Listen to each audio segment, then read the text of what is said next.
So today we will be learning about the introduction of Microsoft Fabric, in which we will be exploring end-to-end analytics with Microsoft Fabric. Then we will learn about the administration of Microsoft Fabric. And later on, we will be learning about ingesting the data within Microsoft Fabric. And within that, we will be learning about ingesting data with the help of data flows Gen 2, with the help of Spark and Microsoft Fabric notebooks, and also data factory pipelines. And later on, we will be looking into the demonstration part as well. So let's start with our module number 1, which is Explore End-to-End Analytics with Microsoft Fabric. So let's first try to understand about Microsoft Fabric.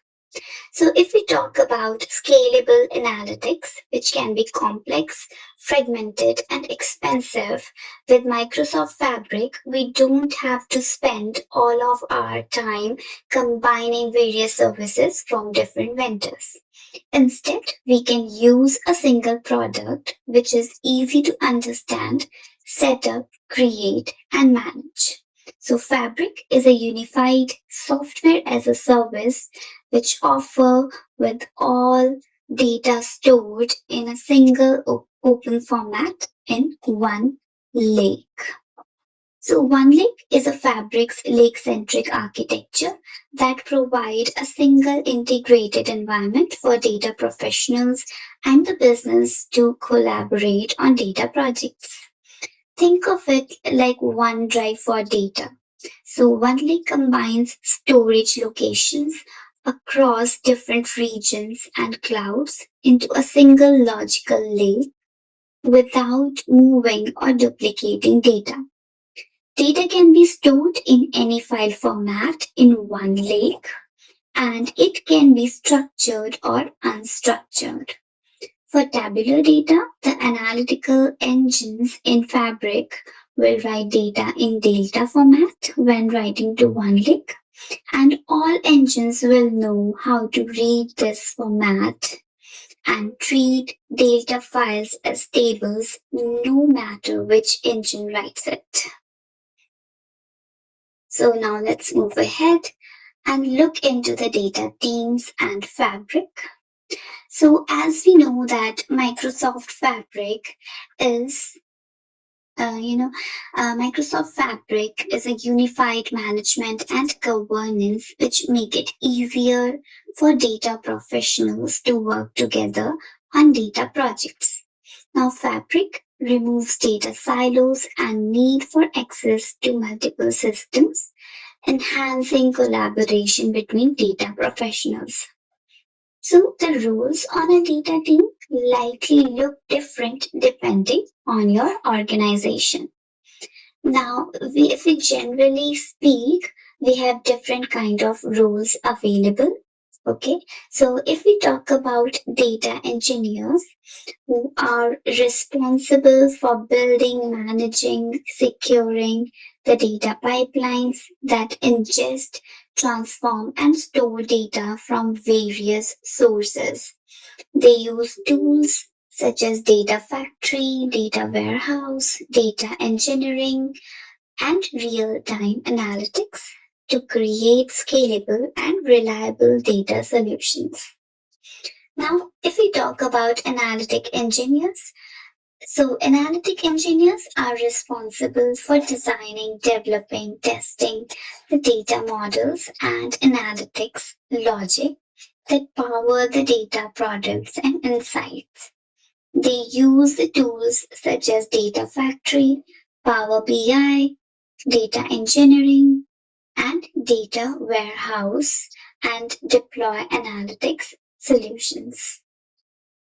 Now, if we talk about data scientists, so data scientists are responsible for applying advanced statistical and machine learning techniques to discover patterns, trends, and predictions from data. They use tools such as Azure Machine Learning and data science experience to create and operationalize data science models and applications.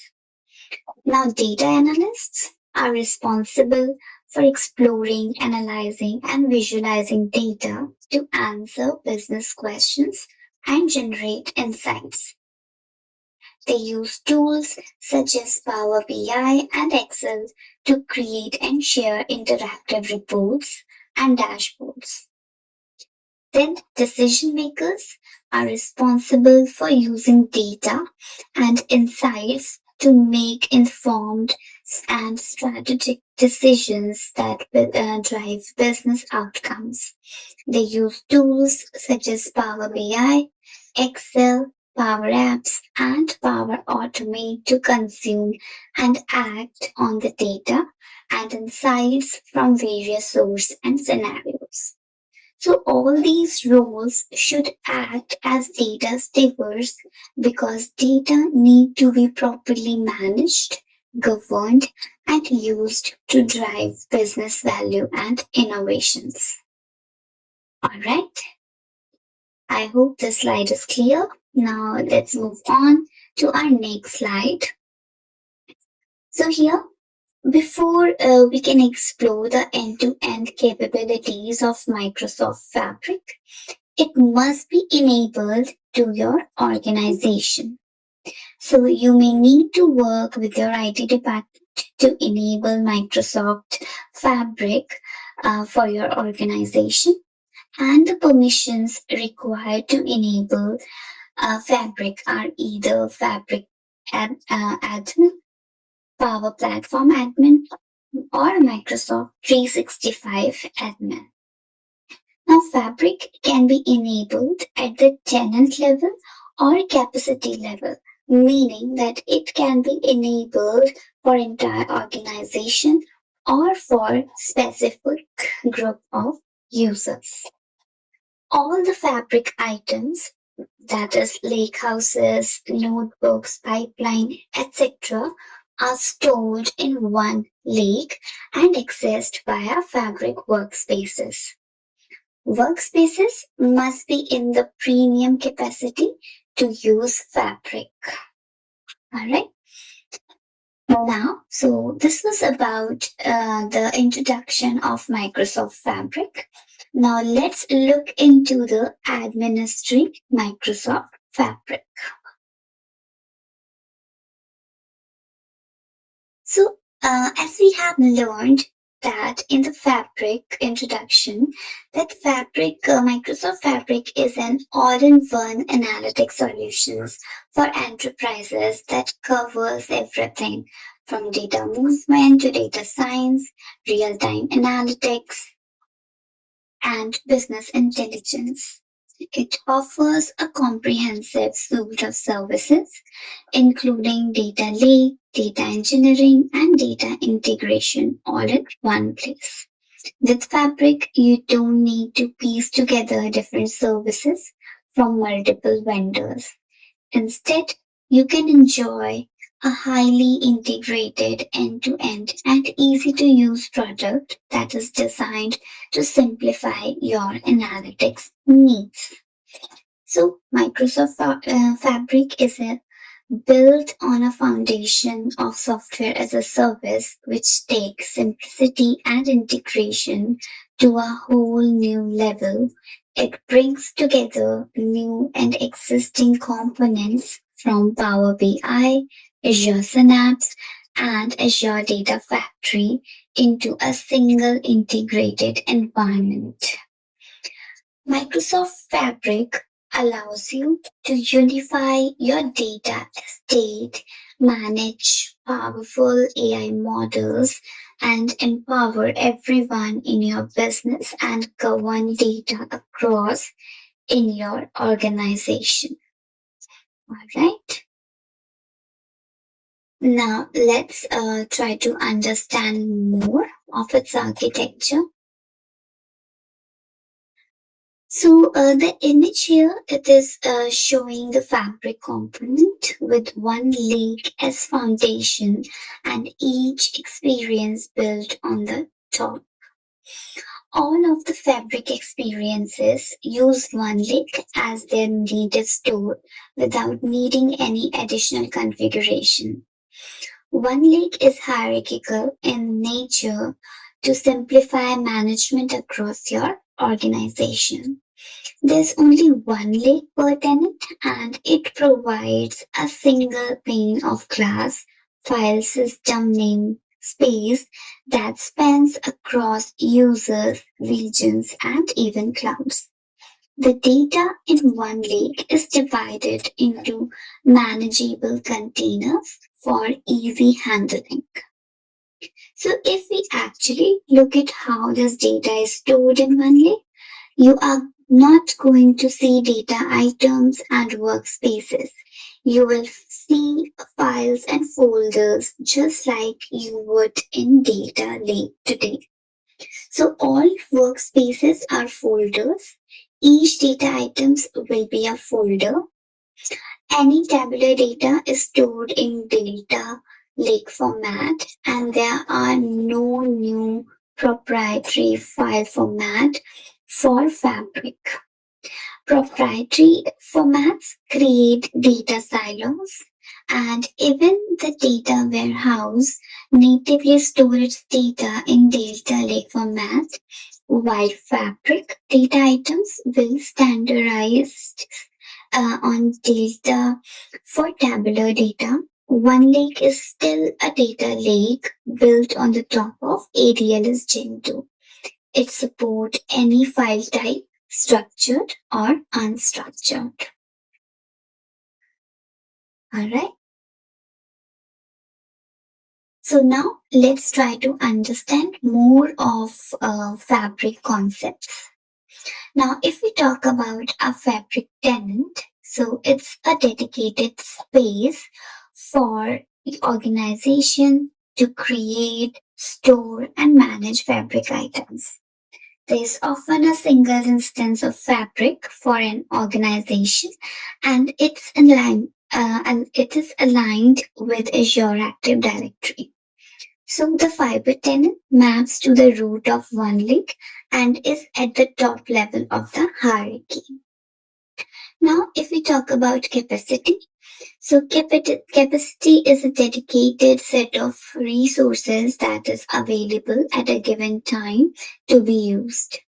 A tenant can have one or more capacities associated with it, and capacity defines the ability of a resource to perform an activity or to produce output. So different items consume different capacity at a certain time, and Fabric offers capacity through Fabric SKU and trials. Now, a domain, it's a logical grouping of workspaces. Domains are used to organize uh, items in a way that makes sense for your organization. You can group things together in a way that makes it easier for the right people to have access to the right workspace. For example, you might have a domain for sales, another for marketing, and another for finance. Now, if we talk about workspace, so workspace is a collection of items that brings together different functionality in a single tenant. It acts as a container that leverages capacity for the work that is executed and provides controls for who can access the items in it.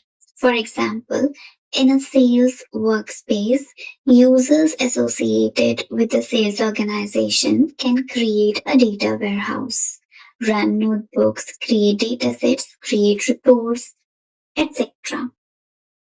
Now, when we talk about Fabric items, so these items are building blocks of the Fabric platform. They are the objects that you create and manage in Fabric. There are different types of items such as data warehouse, data pipelines, data sets, reports, and dashboards. Now, Uh, in understanding these fabric concepts is important for us as an admin because it helps us to understand how to manage the fabric environment. All right. Now let's look into more fabric admin tasks. So as an admin, you may be responsible for a wide range of tasks to keep the fabric platform running smoothly. So these tasks include security and access control. Now, one of the important aspects of Fabric administration is managing security and access control to ensure that only authorized users can access sensitive data. We can use role-based access control to define who can view and edit content, set up data gateways to securely connect to on-premises data sources, and use Active Directory, Azure Active Directory to manage user access. Now, next task is data governance. So, effective fabric administration requires a solid understanding of data governance principles, and you should know how to secure inbound and outbound connectivity in your tenant and how to monitor usage and performance metrics. You should also know how to apply data governance policies to ensure data within your tenant is only accessible to authorized users. Now, next task is is customization and configuration. So, Fabric administration also involves customizing and configuring the platform to meet the need of your organization. This could include configuring private links to secure tenant, defining data classification policies, and adjusting the look and feel of your reports and dashboards. Now, another task is monitoring and optimization. So, as a Fabric admin, you need to know how to monitor the performance and usage of the platform, optimize resources, and troubleshoot issues. This includes configuring, monitoring, and alerting settings, optimizing query performance, managing capacity and scaling, and troubleshooting data, refresh, and connectivity issues. Okay, so specific tasks may vary depending on the needs of your organization and complexity of your Fabric implementation. Now let's look into the Fabric admin tools. So you need to familiarize yourself with a few tools to effectively implement the task that were outlined. Now, Fabric admins can perform most admin tasks using one or more of the following tools. So, tools could be Fabric Admin Portal, PowerShell commandlets, then admin APIs and SDKs, the admin monitoring workspace, and the capacity monitoring app. Now, as an analytics engineer, you may need not to use these tools, or in fact, you may not have access to many of them. You are going to cover the admin portal, the admin monitoring workspace, and capacity metrics apps in more detail. Okay. Now, Fabric Admin Portal. If we talk about Fabric Admin Portal, so it is a web-based portal where we can manage all the aspects of the platform. In this portal, you can centrally manage, review, and apply settings for entire tenant or by capacity. You can also manage users, admins, and groups, access audit logs, and monitor usage and performance.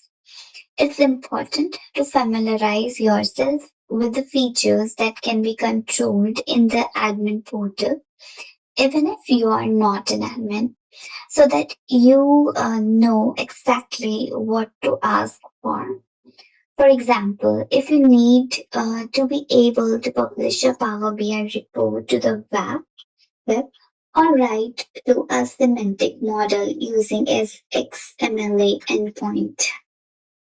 Okay, so access to admin portal require a Fabric license, and the portal is accessible to admins with roles such as Global Administrator, Power Platform Administrator, and Fabric Administrator.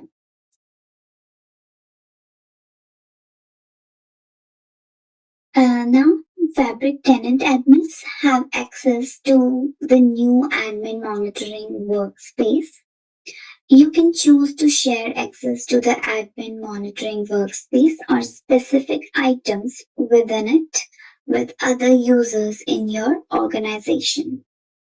Now, this admin monitoring workspace, it includes the feature usage and adoption datasets and reports, which together provide insights on the usage and performance of your Fabric environment. You can use this information to identify trends and patterns and troubleshoot issues. Understanding the admin monitoring workspace equips you with the essential tools for effective administration, security, and governance within the Fabric environment.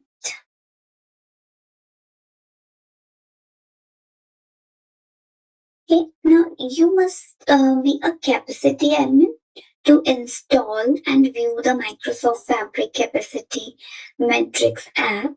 This may be an opportunity for you to work with your admin to understand what's going on in your Fabric tenant. The Microsoft Fabric Capacity Metrics app, it is designed to provide monitoring capabilities for Microsoft Fabric capacities. Monitoring your capacities is essential for making informed decisions on how to best use your capacity resources. For example, the app can help identify when to scale up your capacity or when to turn on an auto scale. So the app shows how much compute is used by each workload type and helps admin identify inefficiencies in capacity usage. All right. So this was about Fabric Capacity Metrics app. Now let's move ahead and learn about manage users. So licenses control the level of access and functionality that users have within the Fabric environment. Administrators can ensure that licensed users have the necessary access to data and analytics to perform their roles effectively, while also limiting access to sensitive data and ensuring compliance with data protection laws and regulations. So, managing licenses allow administrators to monitor and control costs by ensuring that licenses are allocated efficiently and only to the users who need them.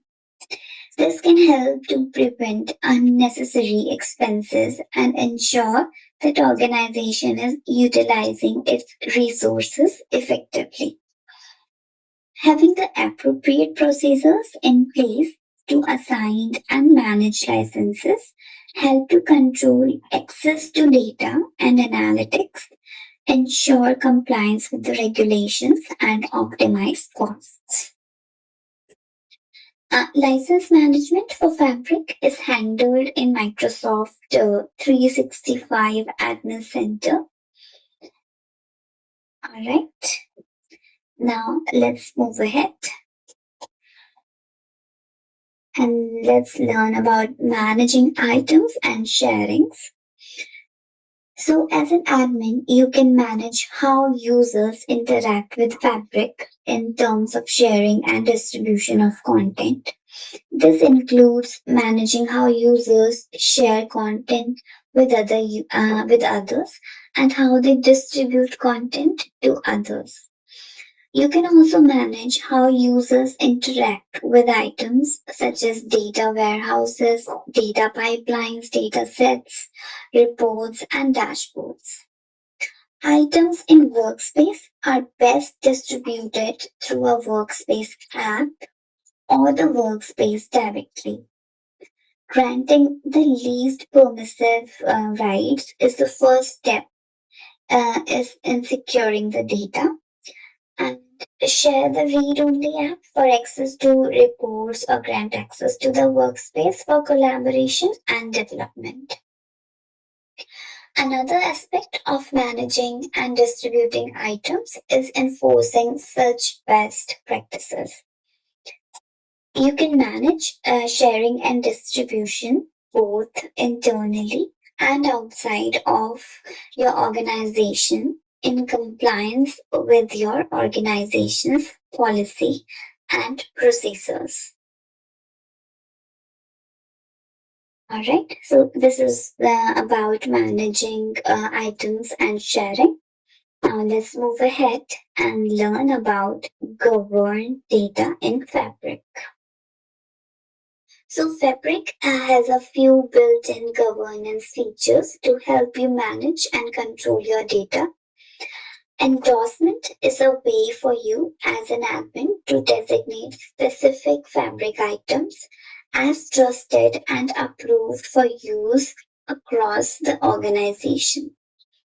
Admins can also make use of the Scanner API to scan Fabric items for sensitive data and data lineage feature to track the flow of data through Fabric. Now, if we talk about content endorsement, so it's an essential governance feature that help you establish trust in your data assets by promoting and certifying specific Fabric items as trusted and approved for use across the organization. All Fabric items can be endorsed except dashboards. Promoted Fabric content appear with a promoted badge in Fabric portal. Workspace members with the contributor or admin role can promote content within a workspace. The Fabric admin can promote content across the organization. Endorsed assets are identified with a badge that indicate they have been reviewed and approved. Endorsement help your users know which asset they can trust and rely on for accurate information, and it also help you as an admin manage the overall growth of items across your environment. Now, content certification is a more formal process that involves a review of the content by a designated reviewer, and certified Fabric content appear with the certified badge in Fabric portal.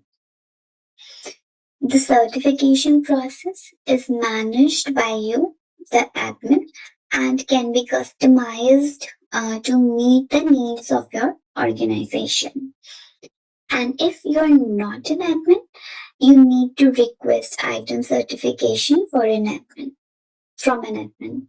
You can do request certification by selecting the item in Fabric portal and then selecting request certification from the more menu. Okay. Now data lineage tracking. So data lineage is the ability to track the flow of data through Fabric, and data lineage allows you to see where data comes from, how it's transformed, and where it goes. This helps you to understand the data that is available in Fabric and how it's being used.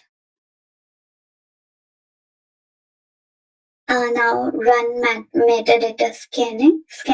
So metadata scanning facilitates governance of data by enabling cataloging and reporting on all the metadata of your organization's Fabric items. The Scanner API is a set of admin RESTs APIs that allows you to scan Fabric items from sensitive data. Use the Scanner API to scan data warehouses, data pipelines, data sets, reports, and dashboards for sensitive data. The Scanner API can be used to scan both the structured as well as unstructured data. So before metadata scanning can be run, it needs to be set up in your organization by an admin. Alright. So with that, we have come to an end with our module 1. And now let's move ahead with our module 2, which involves ingesting the data within the Microsoft Fabric. And first topic here is ingest data with data flows Gen 2 in Microsoft Fabric. So there are two primary high-level features, data factory implementation, that is data flows and pipeline. Now, if we talk about data flows Gen 2, it enables you to leverage a low-code interface and 300 plus data and AI-based transformations, letting you to transform data easier and with more flexibility than any other tool. Data pipelines enable you to leverage rich out-of-the-box data orchestration capabilities to compose flexible data workflows that meet your organization needs. Okay. Now, what is a data flow? So, if we talk about a data flow, so data flow are a type of cloud-based ETL tool for building and executing scalable data transformation processes.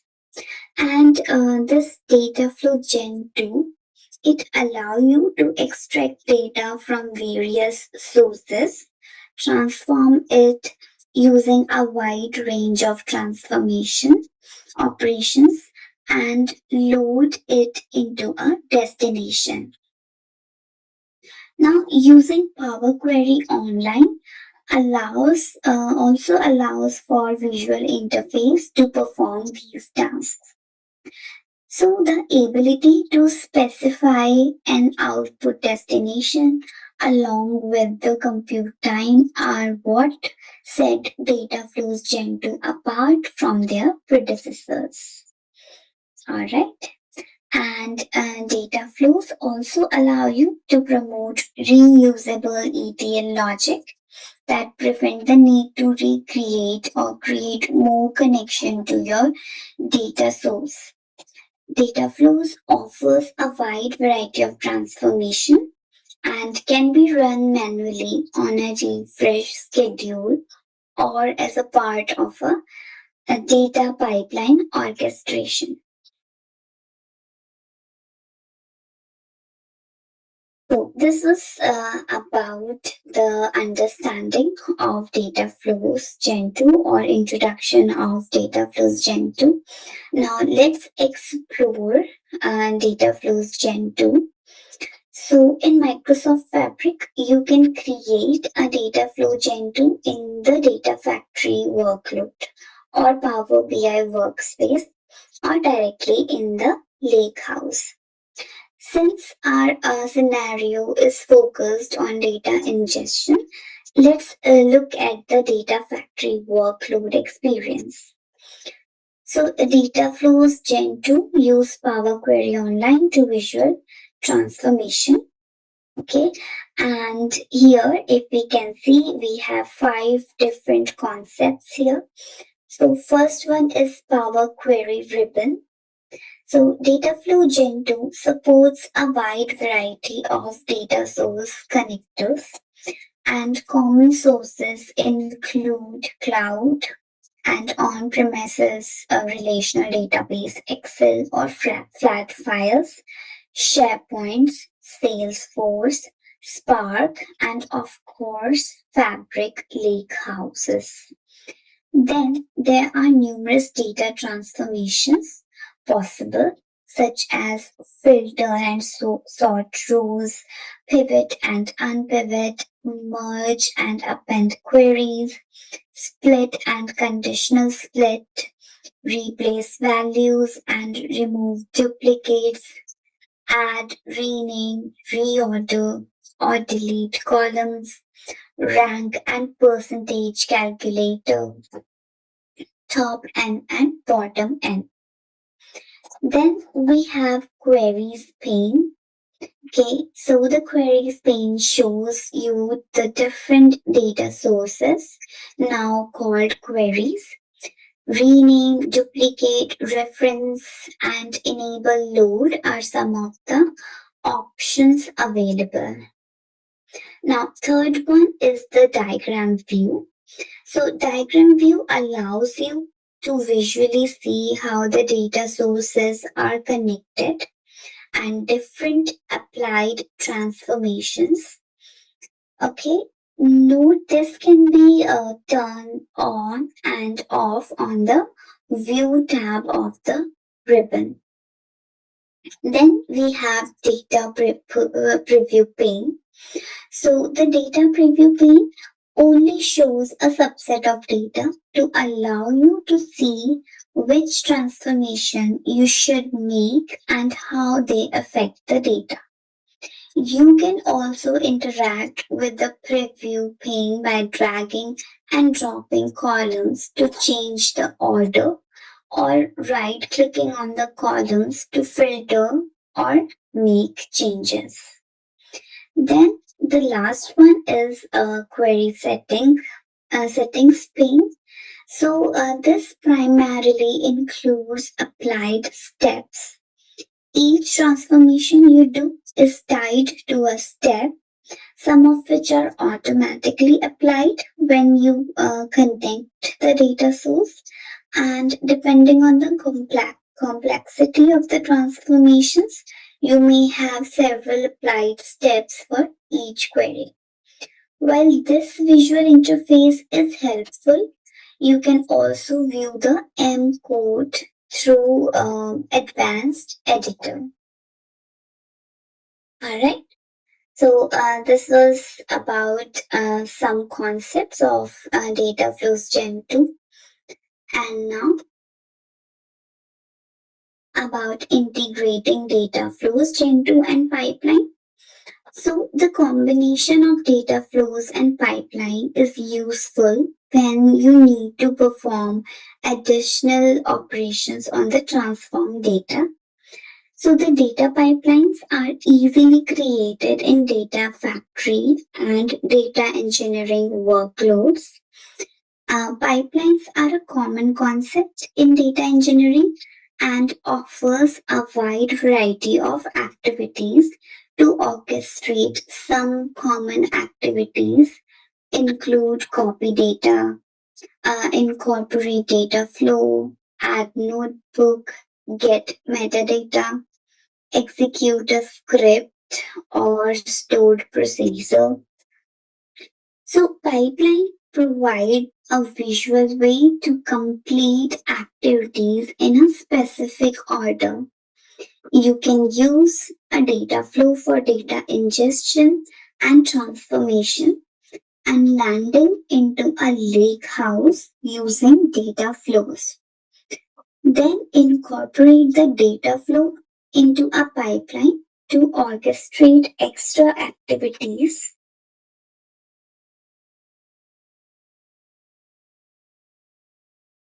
like execute scripts or stored procedure after data flows has complete.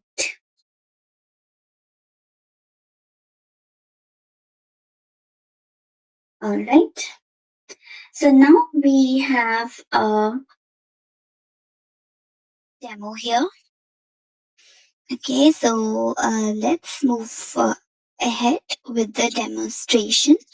Let me just switch to the demonstration screen. So let's start with our demo of creating a data flow Gen 2 in Microsoft Fabric. All right. So in this demo, we will learn about different elements of data flow Gen 2. All right. And here, this is the Microsoft Fabric portal. And here you can see different personas that are available in Microsoft Fabric. All right. So firstly, before working with data in Fabric, we will first create a workspace with Fabric trial enabled. All right, so it's already there. And now we'll go on the. So firstly, we will select the Synapse Data Engineering section. All right, and on the left hand side, if we see, we have different tabs here. So from there, from this menu bar, we will select workspaces. And now we will create our new workspace with the name of our choice. Okay.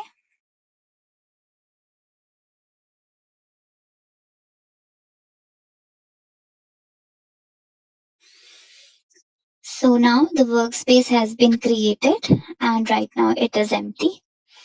Now we will create a lake house. Okay. So for that, we will go on the Synapse Data Engineering homepage and we will create a new lake house with the name of our choice. So again, new lake house.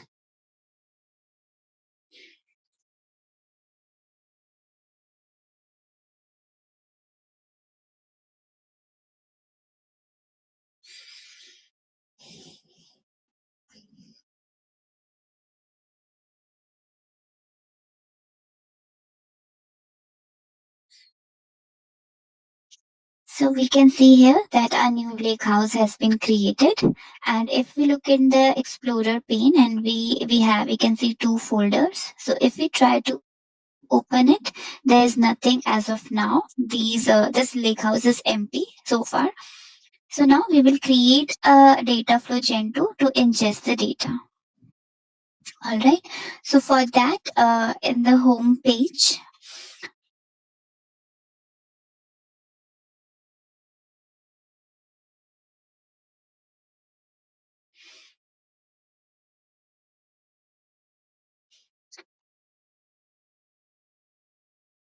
okay, so in the home page of our workspace,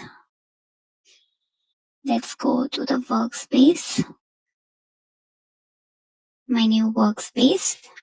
We will select the new data flow Gen 2.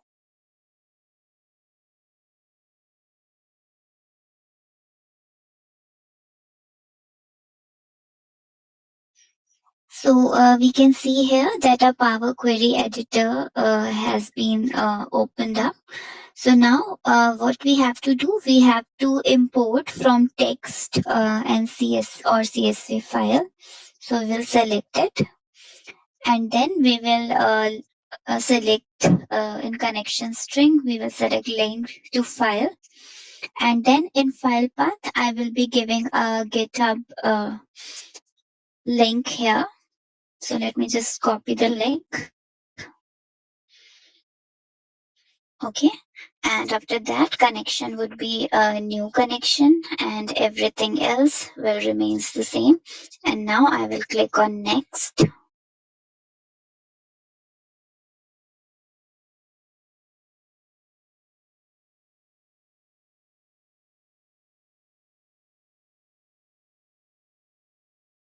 Okay, so here we can see the preview of the data.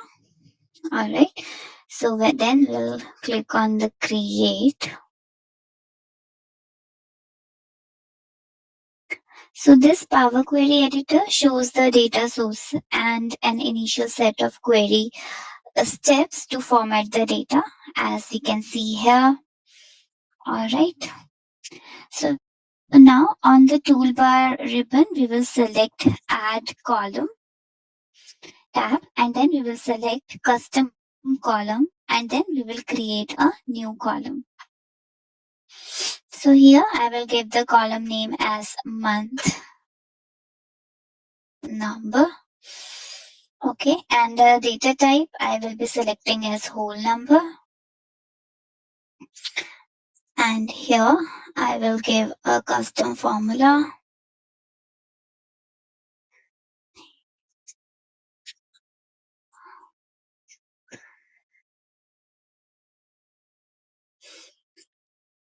Order date. Alright, now I will click OK. So basically we are setting a new column name to month number, and we are setting its data type as whole number. Okay, so what happens is we can see that a new column has been created here. Alright.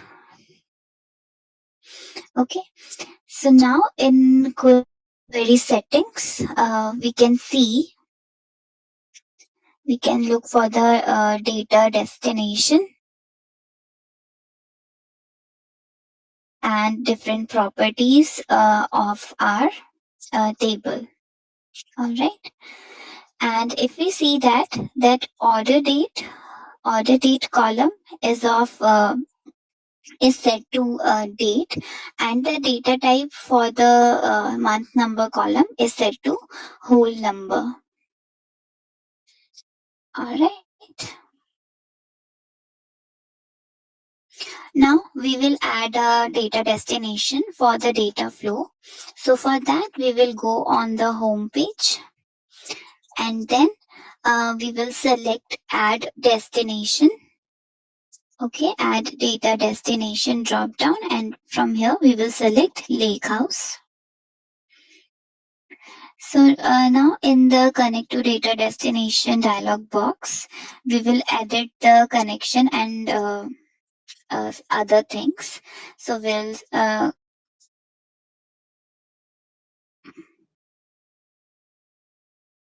all right. So there we must be able to see the lake house that we have created.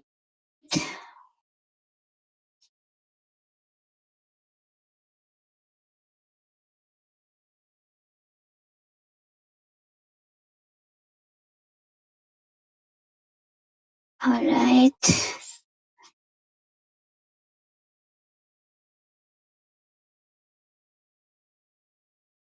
Okay, sign in as the same.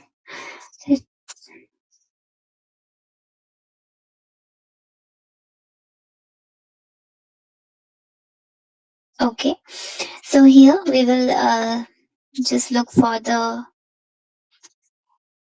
lake house for our lake house. Okay, and in this we will create a table orders.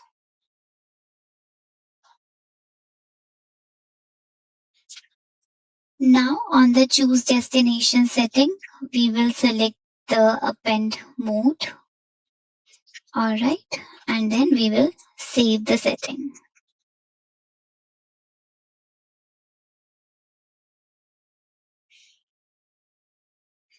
So on the menu bar, if we click on view and we select the diagram view,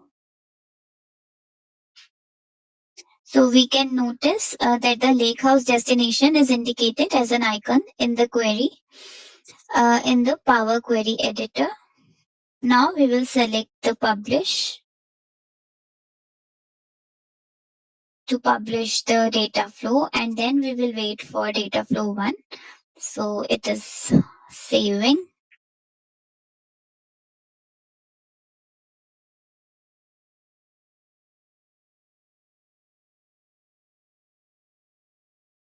Now, after that, we can add this data flow to a pipeline. And for that, we can include a data flow as an activity in a pipeline. And then that pipeline will be used to orchestrate data ingestion and processing activities. Okay, so now for that, from the Fabric enabled workspace, we have to make sure that we are still in Synapse data engineering experience. And now we'll select a new data pipeline.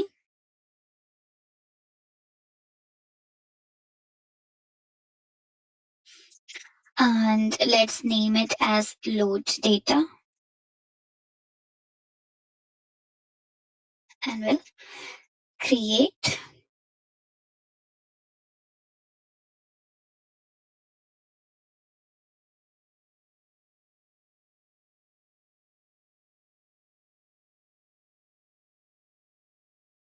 Okay, so now from here, we can select add pipeline activity.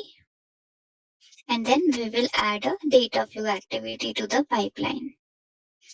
So now we can see that a new data flow one activity is selected here, and then we'll go for its settings, and in the settings tab, in the drop down, let's select data flow one. This is the one that we have created just now. And now on the home tab, we have a save button. So we'll save the pipeline. After that, we can run it. So this running will take few minutes.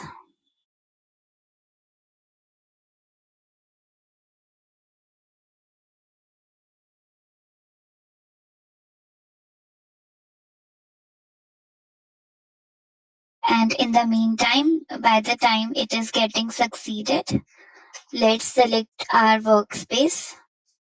Okay. So from here, we have to select our lakehouse. And then if we observe that an order table has been created inside the table folder. Okay, so this was it about this lab. I hope it was useful. Thank you. So let's go back to our presentation and we'll continue now with our next topic. I hope the lab is clear. All right. So now let's move ahead with our next topic, which is ingest data with Spark and Microsoft Fabric notebooks. Okay. So let's discuss what Fabric notebooks offer over the other ingestion option. So, unlike manual uploads, notebooks provide automation. It ensures a smooth and systematic approach. Though data flows offer a UI experience, however, they are not as performant with large data sets. And pipelines allows us to orchestrate the copy data and may require data flows on notebooks for transformations. Therefore, notebooks provide a comprehensive automated solutions for ingestion and transformation. So, Fabric notebooks can be easily created in many parts of the Fabric services. Okay, notebooks are stored in the workspace they are created from, which may not be the same workspace where the lake house exists. Okay, and notebooks are excellent for initial testing, as you can see the code output directly in line with the code and make quick changes. You can also run individual cells, freeze cells, or run cells in a notebook.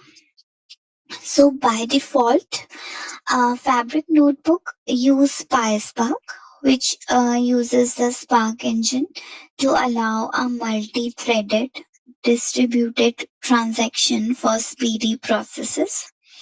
You can use HTML Spark, Spark SQL, and Spark R as well. Okay. However, they may not have the full benefit of the distributed system. Okay, so this was a brief introduction about Fabric notebooks. Now let's move ahead. Okay, so Fabric Notebook offers intuitive shortcuts for certain platforms. However, if your data resides elsewhere, you need another method. So here's a basic example of connecting to Azure Blob Storage with Spark. Okay, so here this PySpark code it defines the parameters and constructs the connection path, and then reads the data into the data frame and then shows the data in the data frame. Okay. Then, in previous example, we connect to the source and read the data into the data frame. Now, depending on your source, you may need a different authentication types, such as service principal, OAuth, etc. So here is an example connecting to an Azure SQL database with a service principal.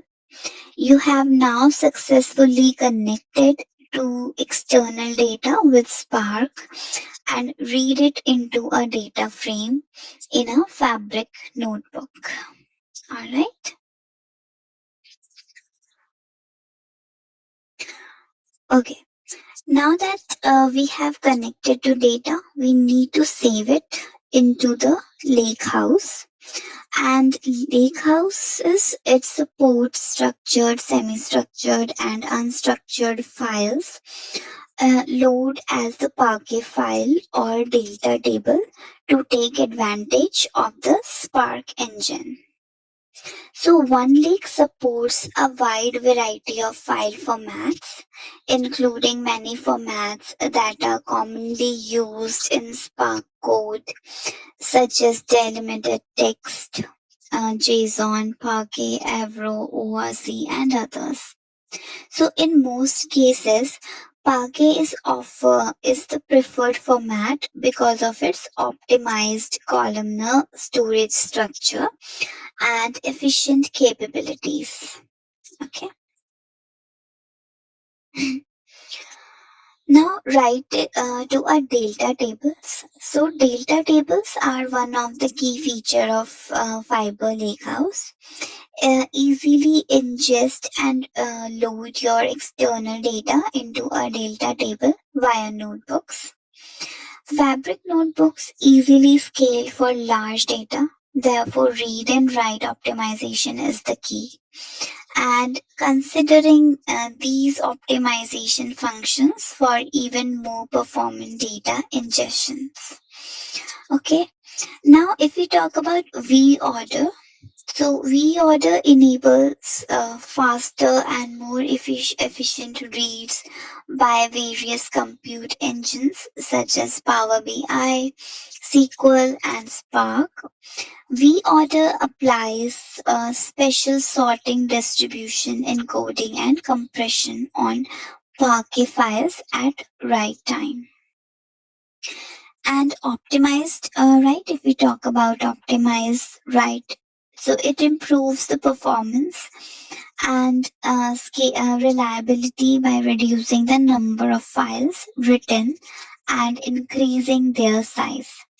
It's useful for scenarios where the data tables have suboptimal or non-standard file sizes, or where the extra write latency is tolerable.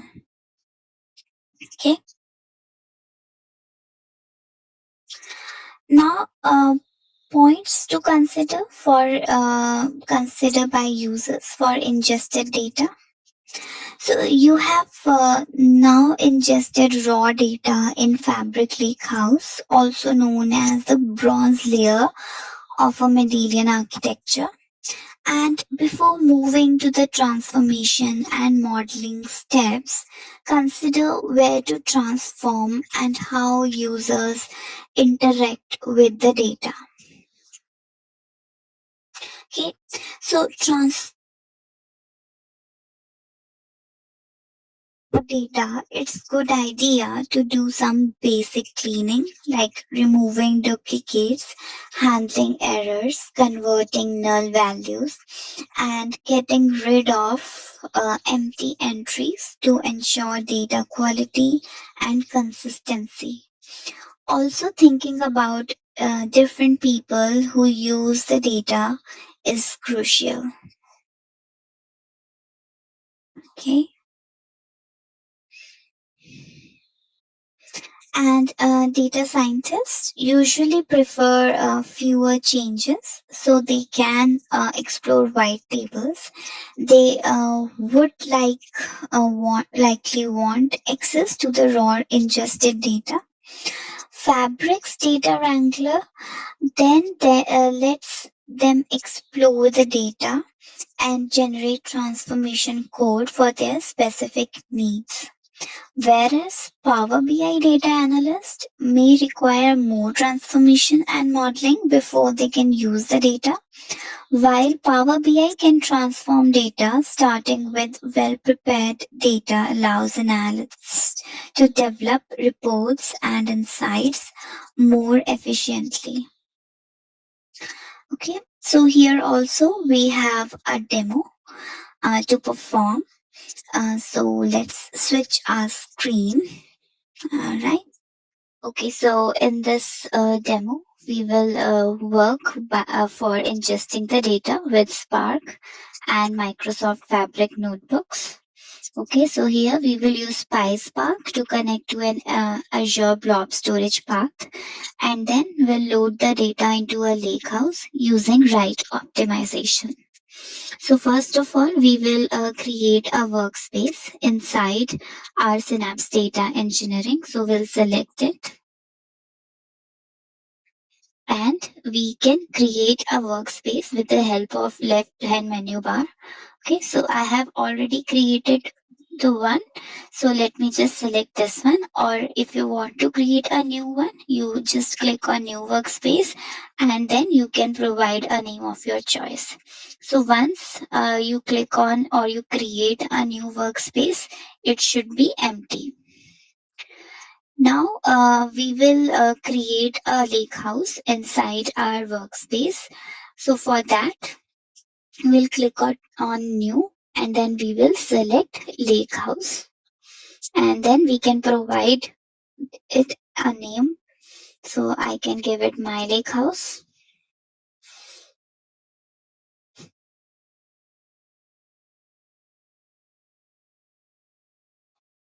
So lake house has been created and as of now there is no table or files.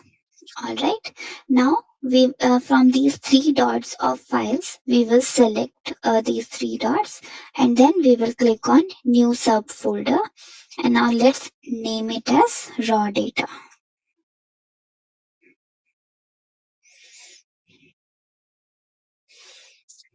Okay, so now we can see a subfolder raw data inside our files folder. Now we will select the properties from the files menu. And in the properties, we will copy the ABFS path to our notepad. And we will use it later on. Right, so I have copied the path. Now we will create a Fabric notebook and we'll load the external data into it. So from the top menu of the lakehouse, we will select Open Notebook and New Notebook.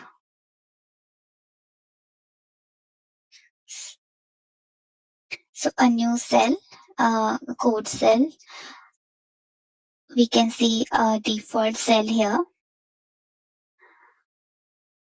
All right, and code is set to the PySpark Python. Now inside this, we will paste some code. So let me just copy paste the code.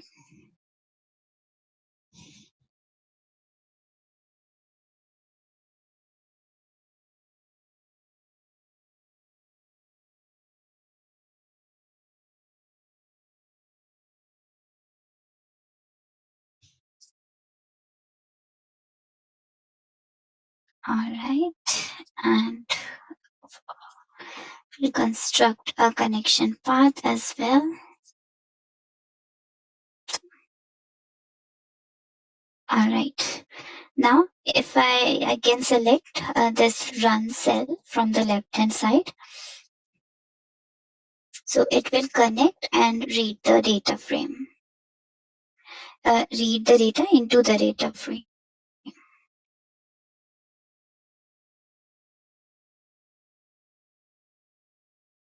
Okay, so this is our expected output. Okay. Now, we will write the data to a file, and for that, we need that AVFS path for our raw data folder. Alright, so we will insert a new code cell here. And again, I will just copy some code. Alright, and here insert ABFS path. I will just paste the path that we have copied in our notepad. Alright, now we will run the cell.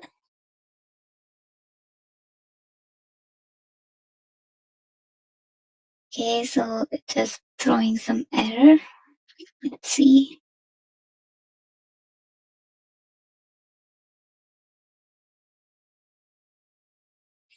File name yellow taxi. Okay. Have I missed something?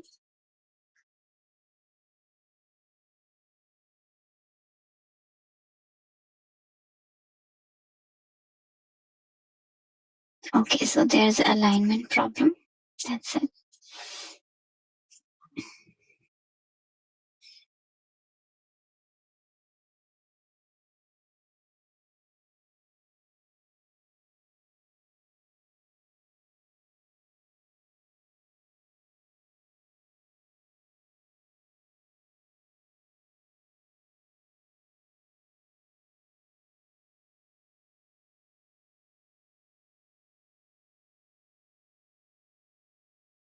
Okay. Job in progress.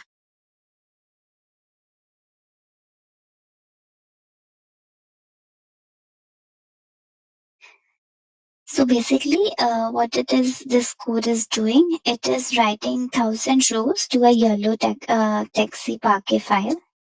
Okay, so it has succeeded. Now let me just refresh my file folder.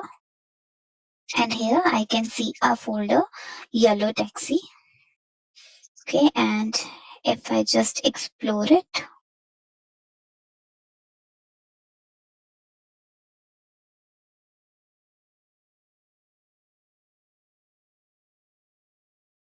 so I can see a parquet file named inside our folder yellow underscore taxi.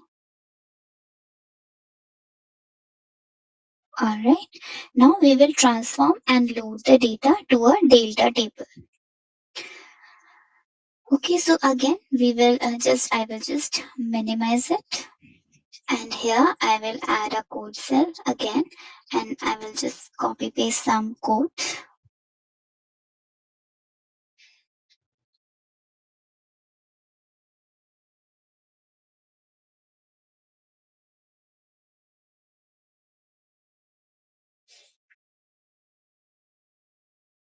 Alright, now I will run it.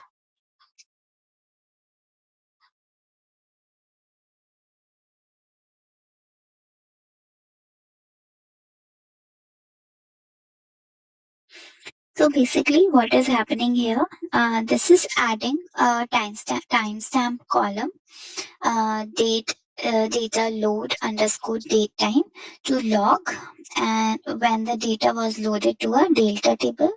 It is also filtering the null values in store and forward flag, and it is loading the filter data into the delta table, and after that it is displaying the single row for validation.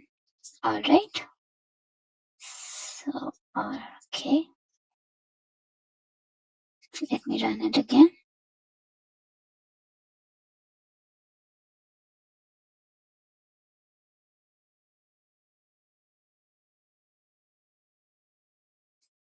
Okay, so now we can see single row. Okay, so now we have successfully connected to external data and written it to a Parquet file. Then we have also loaded the data into a data frame and transformed the data and loaded into the delta table. Okay, let me just refresh it one more time.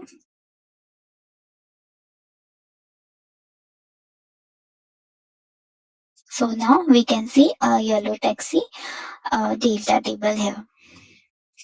All right. Now we will optimize the delta table rights. All right. So for that, again, I will add a code cell.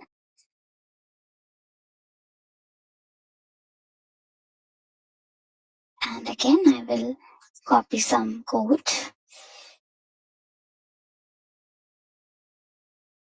Let me run it.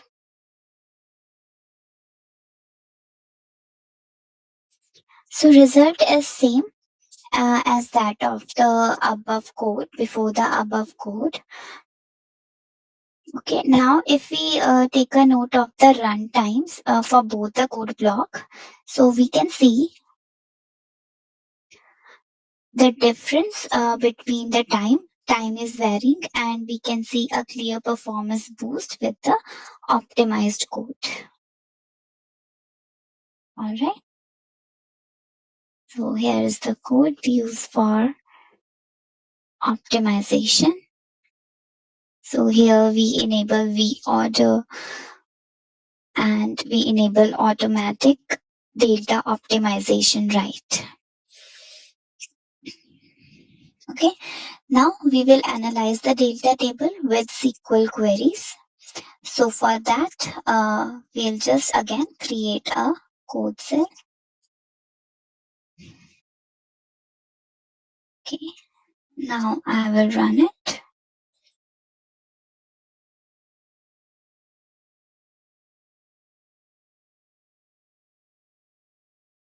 Okay, so I can see the result. So basically, we are loading a table into a data frame. Then we are creating the temporary SQL table, and then we are querying that table using the SQL command. Okay, and then we are displaying the top 10 rows of it. Now we will add another code. Okay, let me just run it.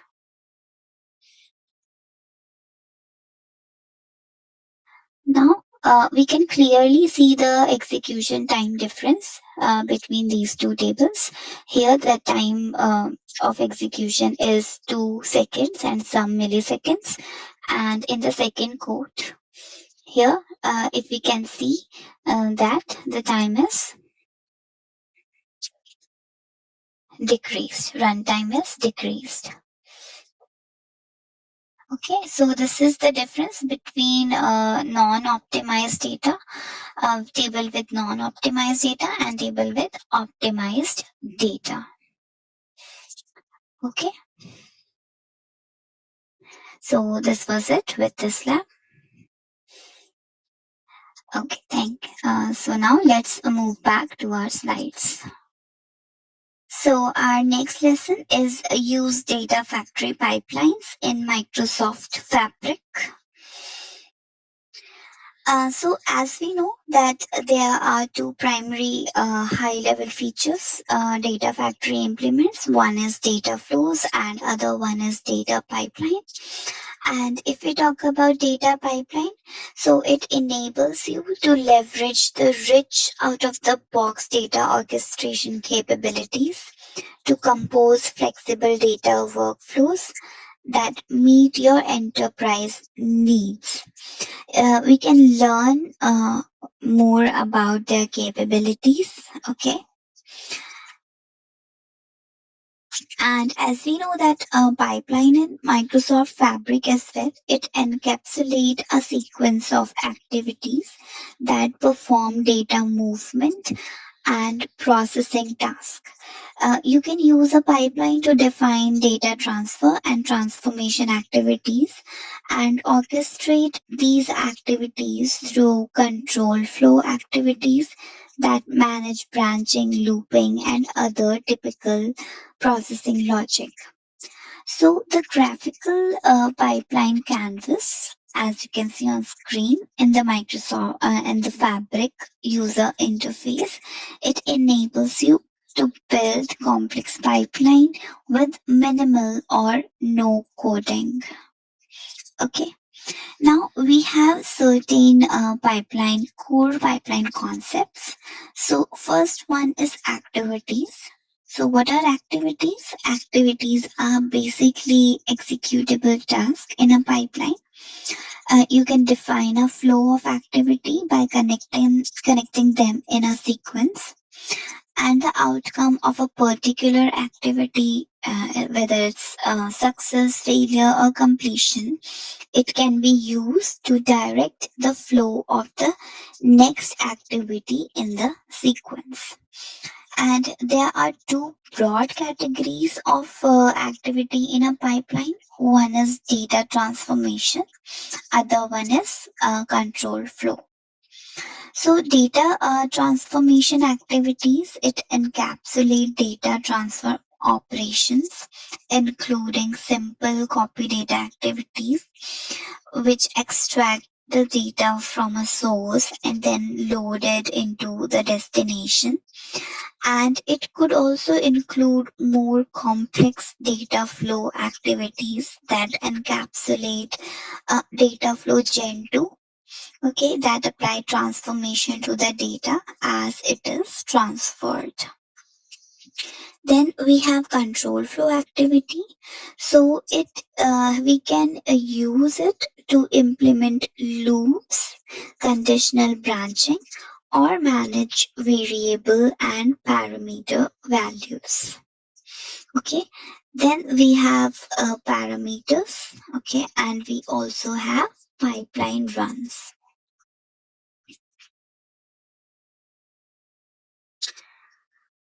Okay. So, when we talk about the copy data activity, so it is one of the most common uses of a data pipeline, and many pipeline consist of a single copy data activity that is used to ingest data from an external source into a lakehouse, a file or table. So, firstly, we use the copy data tool. So when we add a copy data activity to a pipeline, a graphical tool takes you through the steps required to configure the data source and destination for the copy operation. And a wide range of source connections is supported, making it possible to ingest data from most common sources.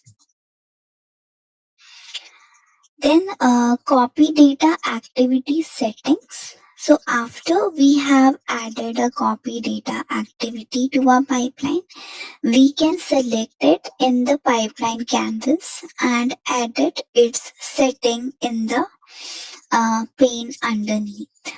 Okay. We can use the copy data activity when we need to copy data directly between a supported source and destination without applying any transformations, or when you want to import the raw data and apply transformations in later pipeline activities. If you need to apply transformation to data as it's ingested or merge data from multiple sources, consider using our data flow activity to run a data flow gen 2. You can use the Power Query user interface to define a data flow that include multiple transformation steps and include it in a pipeline.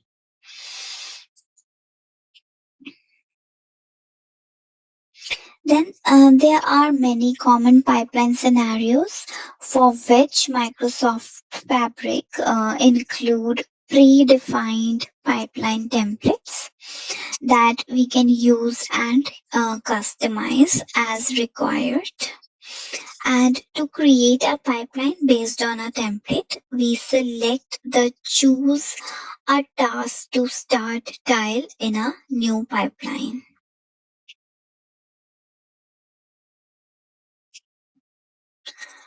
Okay, now run and monitor the pipeline. So when we have completed a pipeline, we can use the validate option to check that its configuration is valid and then either run it interactively or specify a schedule. So the run button will manually trigger a data pipeline run. Okay, and when you schedule a pipeline run, you can choose the frequency that your pipeline runs. You can select a schedule found in the top banner of the home tab to view your options. Okay, and by default, your data pipeline won't be set on a schedule. So we have to schedule it manually. And when you view a pipeline run history, okay, so from the workspace page, you can select the run start value to see the details of an individual run, including the options to view the individual execution time for each activity as Gantt chart. Okay. So here we have come to an end of this topic as well. Alright, so we will be moving ahead with the demonstration, and this is the last topic of today's session as well. Alright, so let me share the screen of my Microsoft Fabric portal. Okay, so now we are on the homepage of Microsoft Fabric. And in this lab, we will learn how to ingest data with a pipeline in Microsoft Fabric. So again, we will create a workspace inside Synapse Data Engineering. So from the workspace menu bar on the left hand side, we will create a new workspace.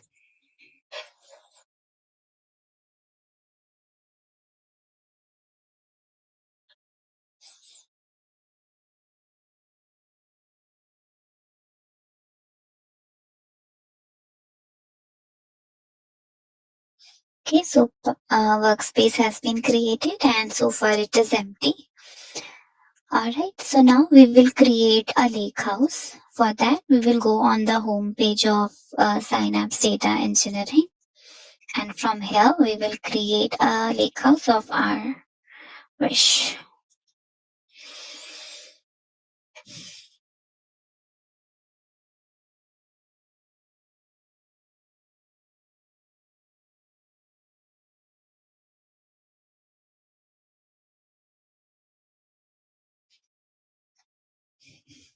Okay, so new lakehouse has been created with no tables or files.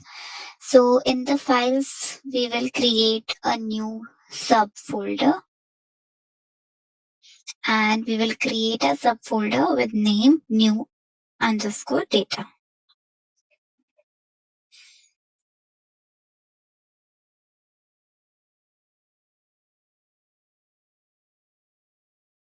Okay, so we can see the subfolder has been created. Now we will create a pipeline. Okay, so now from the home page of our lakehouse only, we can see new data pipeline option. So we will click on it and we will name it as ingest sales data.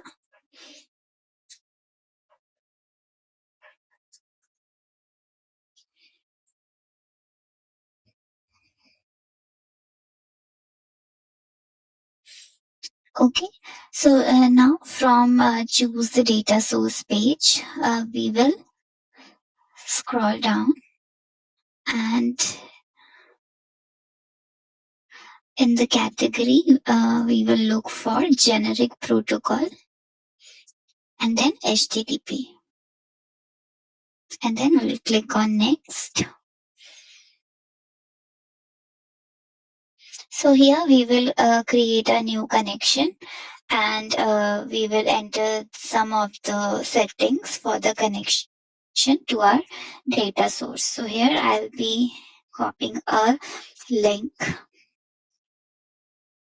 So I have copied the link and create new connection. Yes, and new name as new connection only. All right, and in authentication kind, we will select basic. Now we will click on next. Okay, so relative URL, connect to data source, relative URL blank, request method get, additional header blank, and rest of the things we will leave as it is. Now connect to data source. So here in the file format, we will select a delimited text and column delimiter as comma, or we can select comma only, and then row delimiter. So we will select here line feet. Okay, select first row is header, yes, and then next. Okay, so now we can choose the data destination. Okay, so here we will be selecting the existing lakehouse and then we'll select next. Okay, so in root folder, we will select files. Then in folder path, we will give the name of our folder, new data. Okay.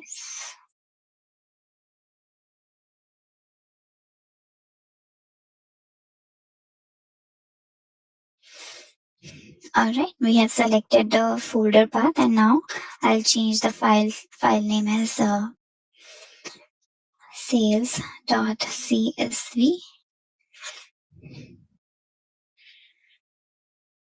All right, copy behavior, none. And then I will click on next. So here in connect to destination, data destination, in the file format, delimited text, column delimiter as it is, and in row delimiter, we will select line feet, add header to file, yes, and next. So here on the copy summary, we will just review all the settings here. Okay, and then we can select save and run.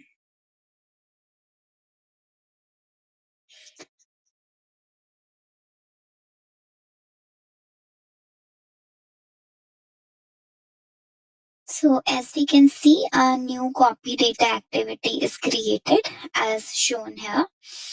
Okay, and now we can monitor its status in output pane that it has succeeded. Okay, and now in the menu bar, we will select the lake house.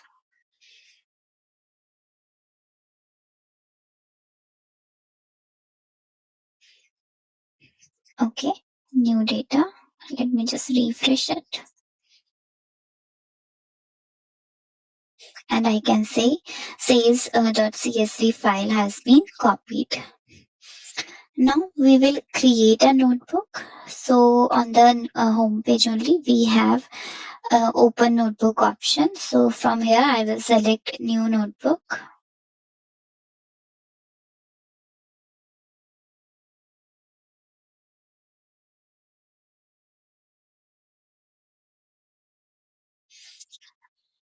Okay, so here I will provide some lines of code. All right.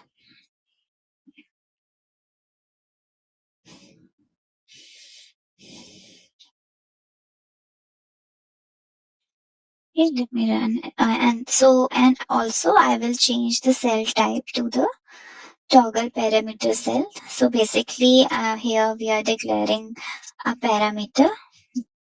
So this cell will treat the variable that we have declared as parameter when we run this notebook from a pipeline.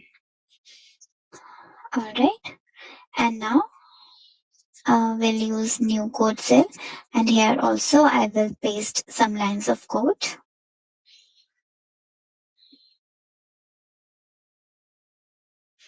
Okay, so this code basically it loads the data from the sales.csv file that has that was ingested by copy data activity, and it will also apply some transformation logic, and then it will save the transformed data as a table. Okay, so let me see if all the lines has been copied properly. Yes, we are filtering. First, we are reading the data. Then we are adding, doing some transformations by adding month and year column. Then we are deriving the first name and last name columns. Then we are filtering and reordering the columns, and then we are loading the data into the tables. So now let's run all.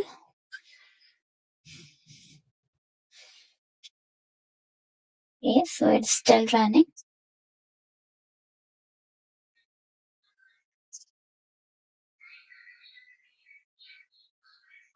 Okay, it's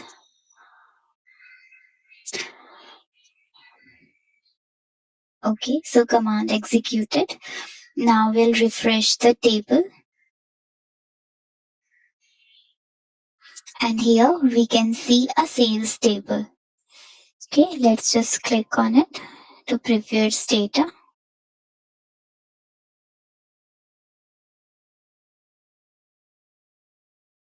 Okay, so we can see various columns of the sales table. Alright, now we will modify the pipeline. So because we have implemented a notebook to transform the data and we load it into a table, okay, now we can incorporate this notebook into a pipeline to create a reusable ETL process. So again, in the hub menu bar, okay, we will select the pipeline that we have created.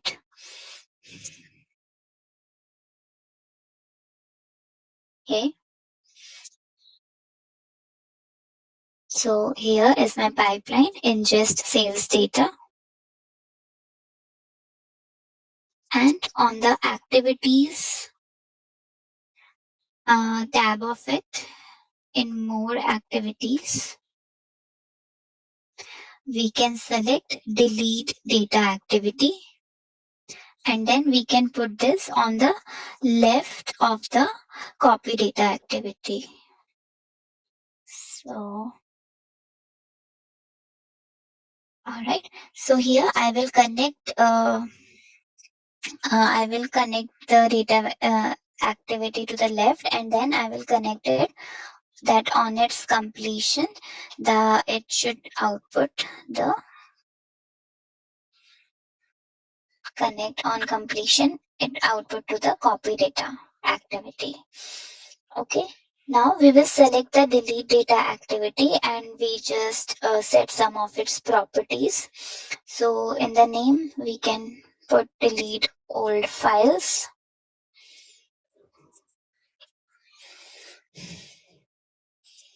Okay, in source, we'll select the workspace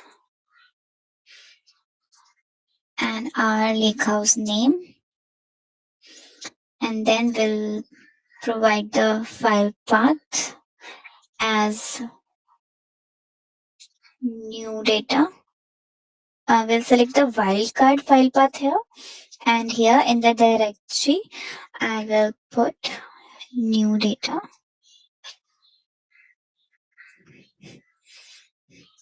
Okay, in wildcard file name, I will put asterisk.csv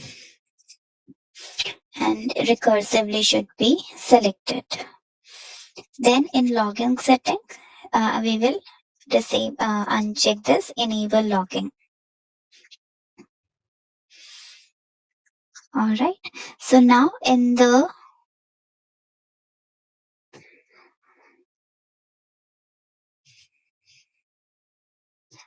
here in the pipeline designer from the activity tab, we will select the notebook and it will be added on our designer. Okay, so now we will select the copy data activity and basically we'll put it here.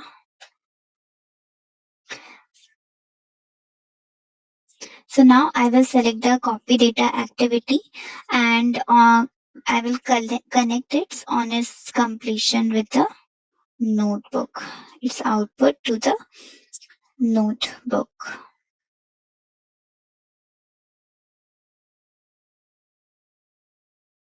All right. Now I will select the notebook activity and I do some changes in the properties. So in general name, I will put it as load sales notebook.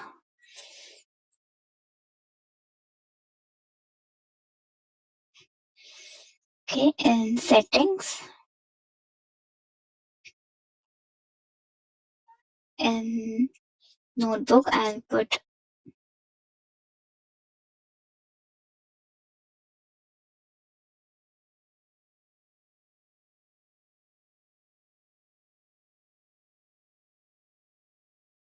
and in base parameter, I will put table underscore name and type, I will select string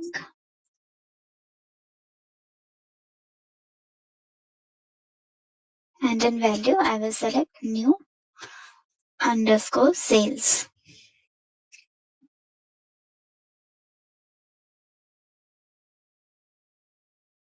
Okay, so here table name parameter will be passed to the notebook and it will override the default value assigned to the table name variable which was there in the parameter cell.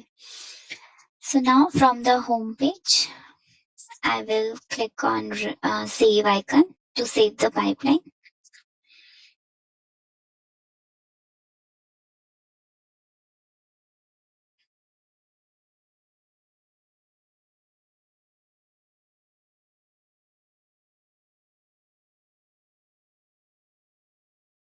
And then I will run it.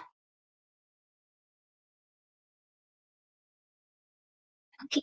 In the meantime, we'll click on the lakehouse.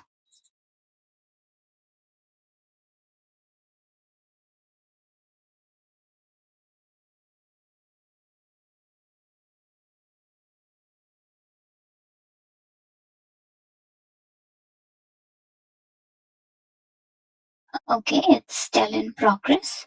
So once the status changes into succeeded, then we will be able to see a new underscore sales table in the Explorer pane of our lakehouse.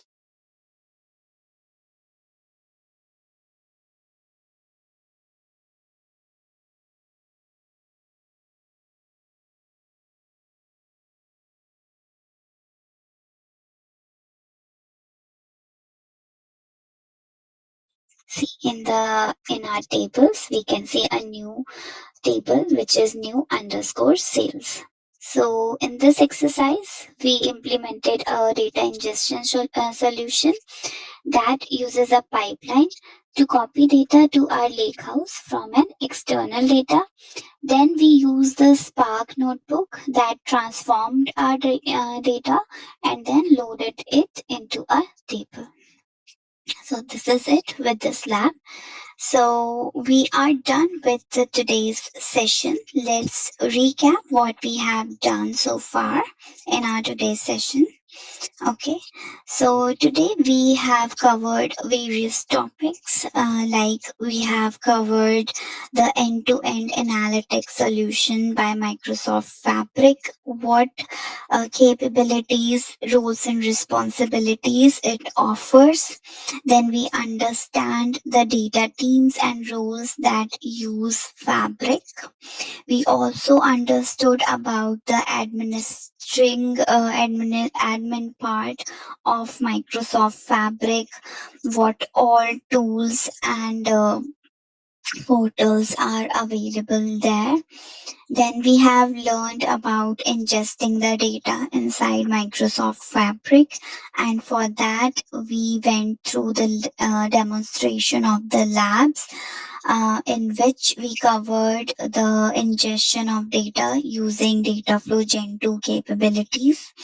And we learned about ingesting external data to Fabric Lakehouse using the Spark and Microsoft Fabric notebooks.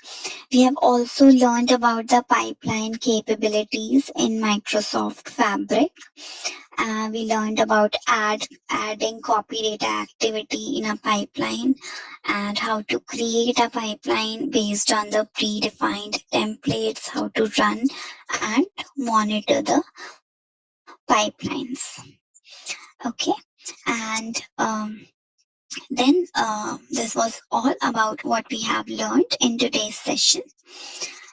And for your further reference, we have Microsoft has provided some link through which you can learn more about the topics that we have learned today.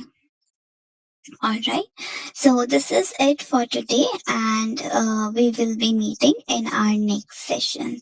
See you in the next session. Thank you. Covering a few topics. So first of all, we'll go through our lake house, introduction of lake house. So we'll go ahead with the topic, get started with lake house in Microsoft Fabric. After that, we will learn about organizing a Fabric lake house using medallion architecture design. Then we will learn that how can we use Apache Spark in Microsoft Fabric, and how can we work with data lake tables in Microsoft Fabric. And we will also be looking into some of the demonstrations.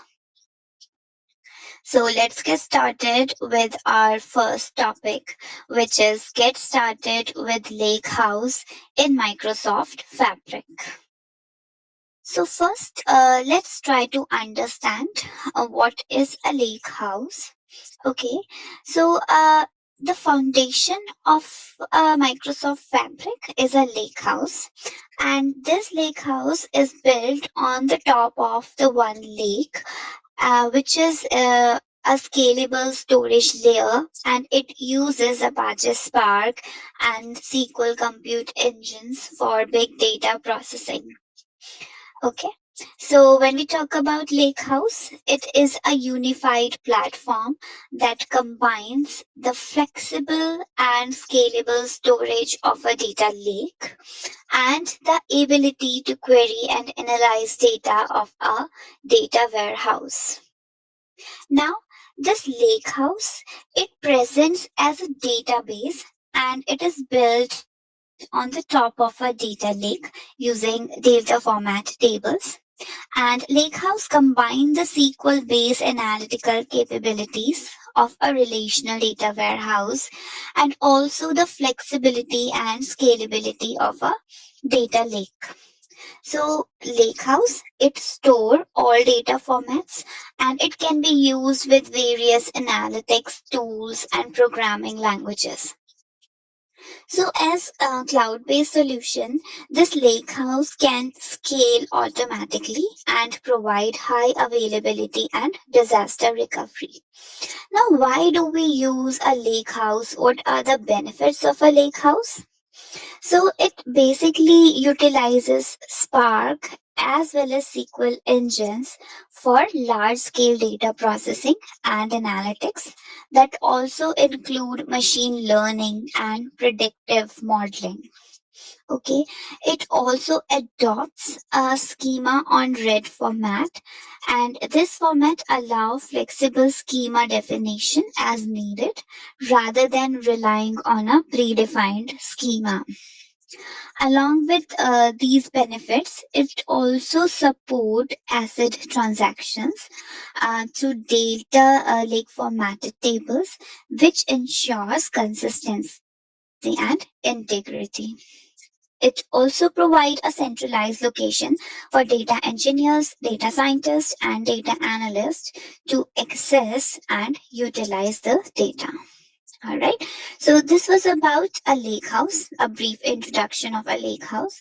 Now let's move ahead and see how can we work with a fabric lake house. All right. So in Microsoft Fabric, you can create a lake house in the data engineering experience in any premium tier workspace. And after creating a lakehouse, you can load the data in any common format from various sources that include local files, databases, or APIs. This example, a brief introduction of this example, we have already seen in our yesterday lab. All right. So here, the creation of a single lake house, it produces three named items in Fabric enabled workspace. First one is lake house. So this lake house is lake house storage and metadata where you interact with the files, folders, and table data. Then a data set, which is a default one, and it is an automatically created data model based on the tables in the lake house. Okay, and Power BI reports can be built from these data sets. And after that, we have a SQL endpoint, which is a read-only SQL endpoint through which you can connect and query data with Transact SQL. Okay, so these are different named items inside your Fabric-enabled workspace, which we can utilize. Now, after loading the data into the lakehouse, you can use various tools and techniques to explore and transform it, which include Apache Spark, SQL endpoint, data flows, and data pipelines. So if we talk about Apache Spark, so each Fabric lakehouse can use Spark pools through notebooks or Spark job definitions to process data in files and tables in the lakehouse. And it can use Scala, Spark, PySpark, or Spark SQL. And inside our Apache Spark, we have notebooks. So basically, notebooks are interactive coding interfaces in which we can use code to read, transform, and write data directly to the lakehouse as tables or files. Then we have Spark job definitions. So on demand or scheduled script that use the Spark engine to process the data in the lake house. All right. And then we have one more tool here or technique, which is SQL endpoint. So each lakehouse, it include a SQL endpoint through which we can run transact SQL statement to query, filter, aggregate, and otherwise explore data in lakehouse tables. Then we have data flows Gen 2, and a small example we have seen of it yesterday as well. So in addition to using a data flow to ingest data into the lakehouse, you can create a data flow to perform subsequent transformations through Power Query and optionally land transformed data back to the lakehouse. Along with this, we have data pipeline as well. So, when we have orchestrated complex data transformation logic, which operates on data in the lakehouse through a sequence of activities such as data flows, Spark job, and other control flow logic. So, in that case, data pipeline can come into the picture. And not only this, but also we can visualize the lake house data using Power BI. So this was the introduction about our lake house. Now we will move ahead with a small demonstration of it as well. Okay, so let me just switch my screen to the lab. So this is our Microsoft Fabric homepage. Now in this lab, we will create a lake house. We will load the data into the lake house, and then we will use the SQL queries for analyzing the data. Okay. So for that, let's go to our Synapse data engineering section. And firstly, we will create a workspace. So I will create a new workspace here.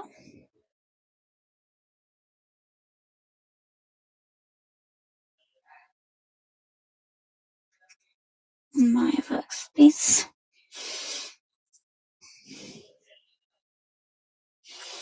Okay, and now I will create a lake house. My workspace.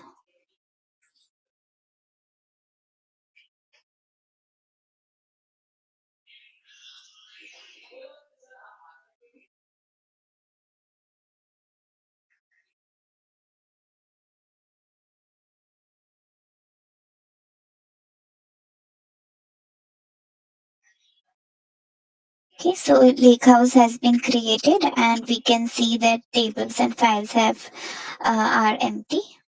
So now, in the lake from the Lake Explorer, I'll just firstly I will download a sales.csv file.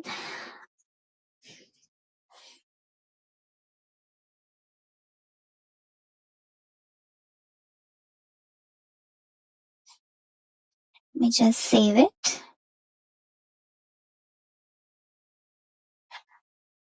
Okay, so I hope file is saved.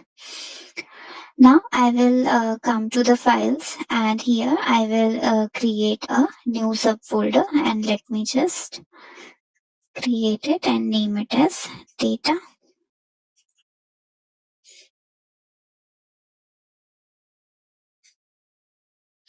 Okay, so we can see that data subfolder has been created. Now I will upload the sales.csv file that we have downloaded.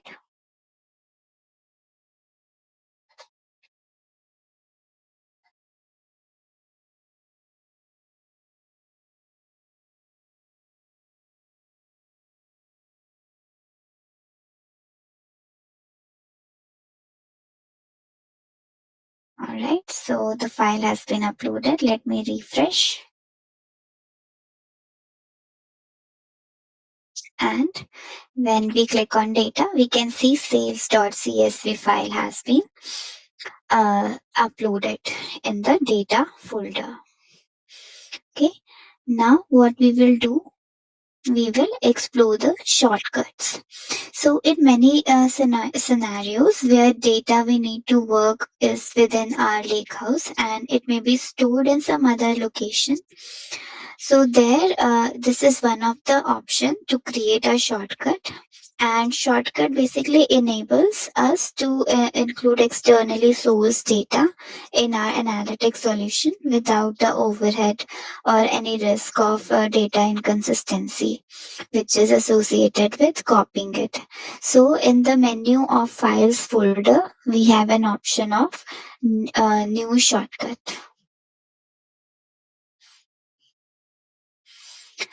So this is the interface of new shortcut.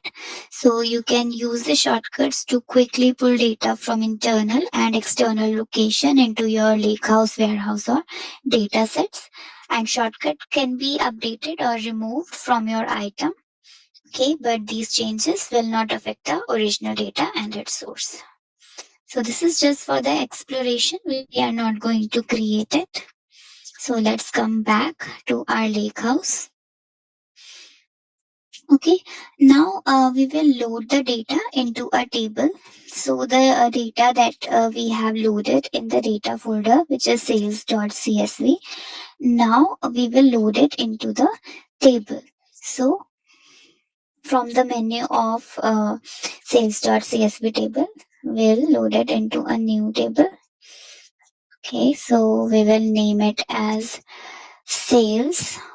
All right, and that's it. Includes header load.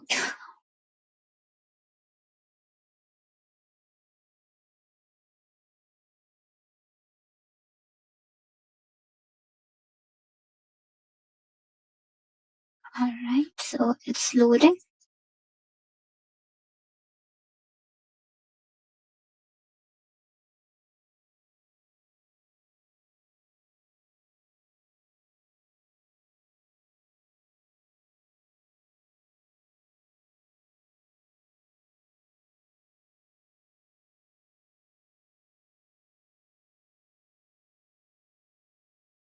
Okay, so we can see sales table here.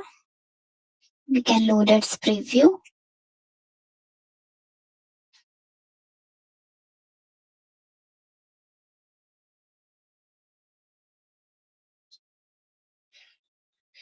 So here we can see our table, what all columns are there.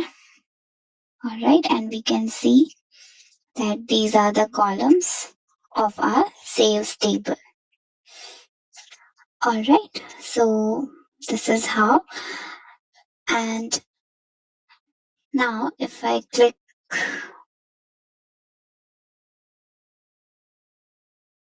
all right, so now we will use a SQL to query tables. So when we create a lakehouse and when we define tables in it, so a SQL endpoint is automatically created, and through that we can query our table using the select statement. So at the right of the lakehouse, we will switch from lakehouse to SQL endpoint. So it will open an interface. All right, and now on this interface, we will select new SQL query. And now we'll just select some columns from our sales table.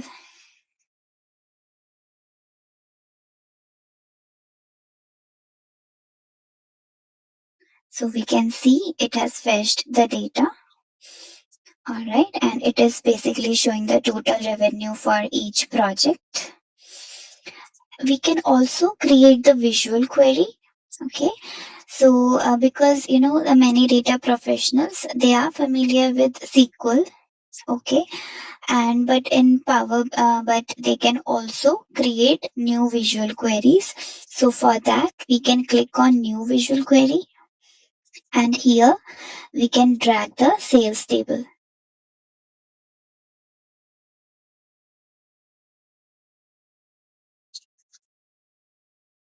So we can visualize the table. You can visualize the sales table. Now from here, you can either download it as Excel file or you can visualize the result. Okay, or you can just manage the columns, that what all columns you want to see. Suppose in the manage column, I want to choose the column, and instead of selecting all the columns, I just want to view few columns like sales order number, sales order line number, and order date. So I can only view the columns that I want to view.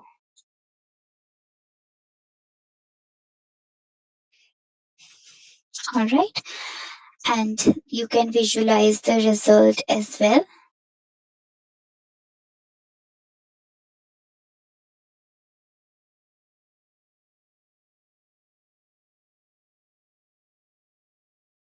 So here you can add the data fields and everything.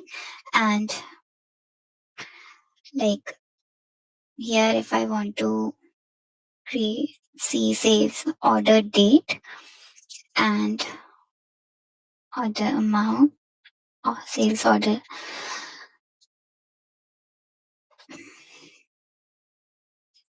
So I can just either I can visualize my result in any form. Okay, and then I can save it as report as well. Alright, so these are some of the features. We can also then create a report and we can do various things in our lakehouse. So this was it with this lab. Okay, now let's switch back to our slides. So here the current topic, which was about introduction about lakehouse, has been finished, and now we'll move ahead with our next topic, which is organize a fabric lake house using a medallion architecture design. So this is also one of the important concepts which is included in the lake house. All right. So when we talk about data lake house in Fabric, so these data lake houses are built on the Delta Lake format, and these format it support ACID transactions. Okay, and within this framework only, the medallion architecture is recommended data design pattern because it is used to organize the data in a lakehouse logically. Okay, so basically, what is the aim of medallion architecture here is to improve the data quality as it moves through different layers. Okay, so as you can see in the picture as well, the architecture typically has three layers. Okay, bronze, which is for raw data, then silver, which is for validated data, and then the gold layer, which is for enriched data. So each representing higher data quality levels. Now this architecture, it ensures that data is reliable and consistent as it goes through various checks and changes. Okay, it also guarantees that the data is safely stored in a way that makes it easier and faster to analyze. Okay, so now let's talk about each layer one by one. Okay, so let's first talk about the bronze layer. So this bronze layer or raw layer of medieval architecture, it is the first layer of the lake house. Basically, it is the landing zone for all data, whether it is structured, semi-structured, or unstructured. The data is stored in its original format and no changes are made to it. Alright. Then, if we talk about the silver layer or validated layer, It is the second layer of the lake house. It's where you will validate and refine your data. And typical activities in the silver layer include combining and merging data and enforcing data validation rules like removing nulls and deduplicating. Alright. So the silver layer, it can be thought of as a central repository across an organization or team where data is stored in consistent format and it can be accessed by multiple teams. In the silver layer, you are cleaning your data enough so that everything is in one place and ready to be refined and modeled in the golden layer. Gold layer. Now, gold layer, if we talk about gold layer or enriched layer, so it is the third layer of the lake house. In the gold layer, data undergoes further refinement to align with specific business and analytics needs. Okay, this could involve aggregating data to a particular granularity, such as daily or hourly, or enriching it with external information. And once the data reaches the gold stage, it becomes ready to use by downstreaming teams, including analytics, data science, or ML ops. Okay, so this was the understanding about Mendelian architecture format. Now let's move ahead with the with implementing a Mendelian architecture in Fabric. So now that we have a good understanding of Mendelian architecture, let's explore how to put it into action within the Fabric. Okay. So first of all, we will be setting up the foundation. So when we firstly we will be creating our Fabric lake house. Then we can use the same lake house for multiple medallion architectures, or alternatively you can use different lake houses and even different lake houses and different workspaces depending on your use case. Next is design your architecture. So create your architecture layout, define your layers, and determine how data will flow between them. Okay, and the most straightforward implementation is to use bronze as the raw layer, silver as the curated layer, and gold as the presentation layer. So your gold layer should be modeled in a star schema and it should be optimized for reporting. Now, next thing to consider here is ingest data into bronze. So we have to determine how we'll ingest the data in our bronze layer, and we can do this by using pipelines, data flows, or notebooks. Then transforming data and load to silver. So we have to determine how we will transform the data in our silver layer, and this we can do by using data flows or notebooks. And the transformation at the silver layer, it should be focused on the data quality and consistency, not just on the data modeling. All right. Now at the end, after transforming and loading data to the silver layer, we will go ahead with generating a gold layer. So here we have to determine how we'll generate a gold layer, what it will contain, and how it will be used. As we know that gold layer is where we will model our data for reporting, okay, and using a dimensional model. And here we'll be establishing the relationship, defining the measures, and incorporate any other elements which is essential for effective reporting. All right. So, with this, we are done with this topic. Okay, I hope you get a good understanding about Mendelian architecture and different layers of Mendelian architecture.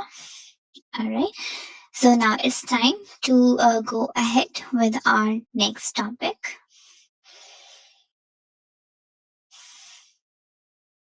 Okay, so here in this topic, we'll be learning about using Apache Spark in Microsoft Fabric. So let's get started.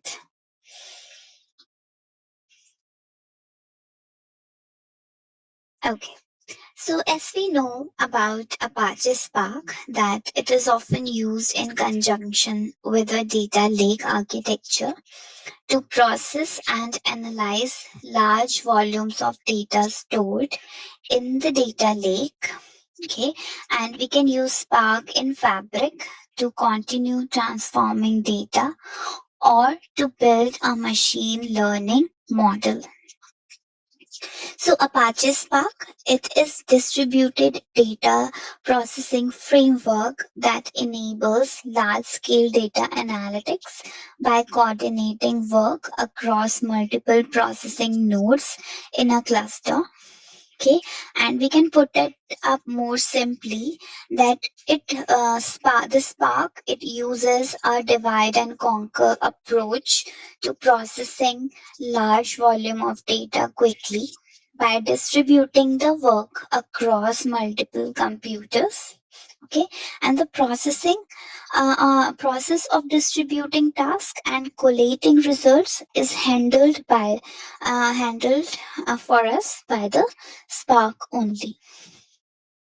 So you can submit a data processing job in the form of some code that initiates a driver program which uses a cluster management object called a Spark context to manage the distribution of processing in the Spark cluster. In most cases, these details are abstracted and you just need to write the code required to perform the data operations you need. All right. Then Spark, it can run code within a wide range of languages, including Java, Scala, Spark R, Spark SQL, and PySpark.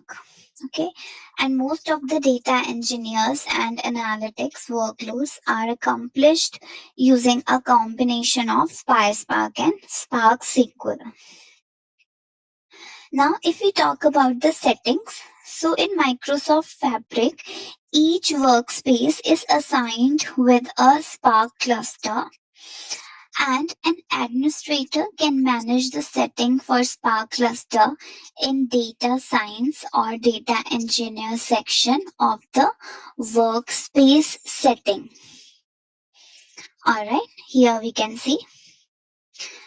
And if we talk about the libraries, so Spark open source ecosystem, it includes a wide section of code libraries for common and sometimes very specialized tasks.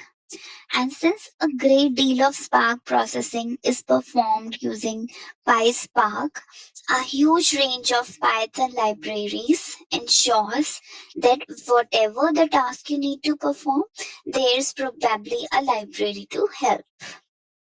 Alright, so this is how you can prepare to use Apache Spark. Now let's move ahead. Okay, so how to run Spark in Fabric. Now, to edit and run Spark code in Microsoft Fabric, either we can use notebooks or we can define a Spark job. So while running a Spark in a notebook, When you want to use Spark to explore and analyze data interactively, use a notebook, because notebook enable you to combine the text, images and code written in multiple languages to create an interactive artifact that you can share with others and collaborate. Then notebook, it consists of one or more cells, okay, and each of which can contain markdown formatted content or executable code that we have already seen in our last demonstration. Okay, you can run the code interactively in the notebooks and see the results immediately. You can also define a Spark job. So if you want to use Spark to ingest and transform data as a part of an automated process, you can define a Spark job to run a script on demand or based on a schedule. To configure a Spark job, create a Spark job definition in your workspace and specify the script it should run. You can also specify a reference file, for example, a Python code file containing definitions of functions that are used in your script, and also a reference to a specific lakehouse containing data that the script processes. Okay. Now let's move on and see how can we load the data in Spark data frame. So working with data in a data frame within a notebook, it combines the interactivity of data exploration, expressive data manipulation capabilities, visualization, collaborative analysis, interactive development, and documentation in a single environment. Natively, Spark uses a data structure which is called Resilient Distributed Dataset (RDD). But while you can you can write code that work directly with RDD, the most commonly used data structure for working with structured data in Spark is the data frame. Alright, and this data frame is provided as a part of Spark SQL library. Data frame in Spark are similar to those in the Pandas Python library, but optimized to work in Spark's distributed processing environment. Now, while inferring a schema, suppose we have a delimited text file named as product.csv. Okay, um, in the file and data folder in your lakehouse, and in the Spark notebook, you could use the uh, mentioned PySpark code to load the file data into the data frame and display the first few rows. Okay, this data frame, it includes standard functionality for transforming the data. Then you can also specify an explicit schema. Okay, so in the previous example, we can see that first rows of CSV file contain the column name, and Spark was able to infer the data type of each column from the data it contains. But you can also specify an explicit schema for the data, which is useful when the column names are not included in the data files. Alright, so this code represents how can you explicitly specify the schema for the data.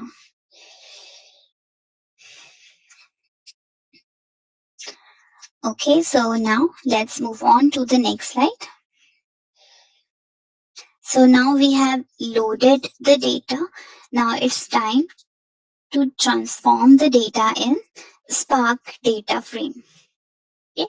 So data frame methods basically are the functions or operations provided by a data frame object that allow you to manipulate and analyze data stored in the tabular form.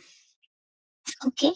And you can use the methods of the data frame class to filter, sort, group, and otherwise manipulate the data it contains. Okay.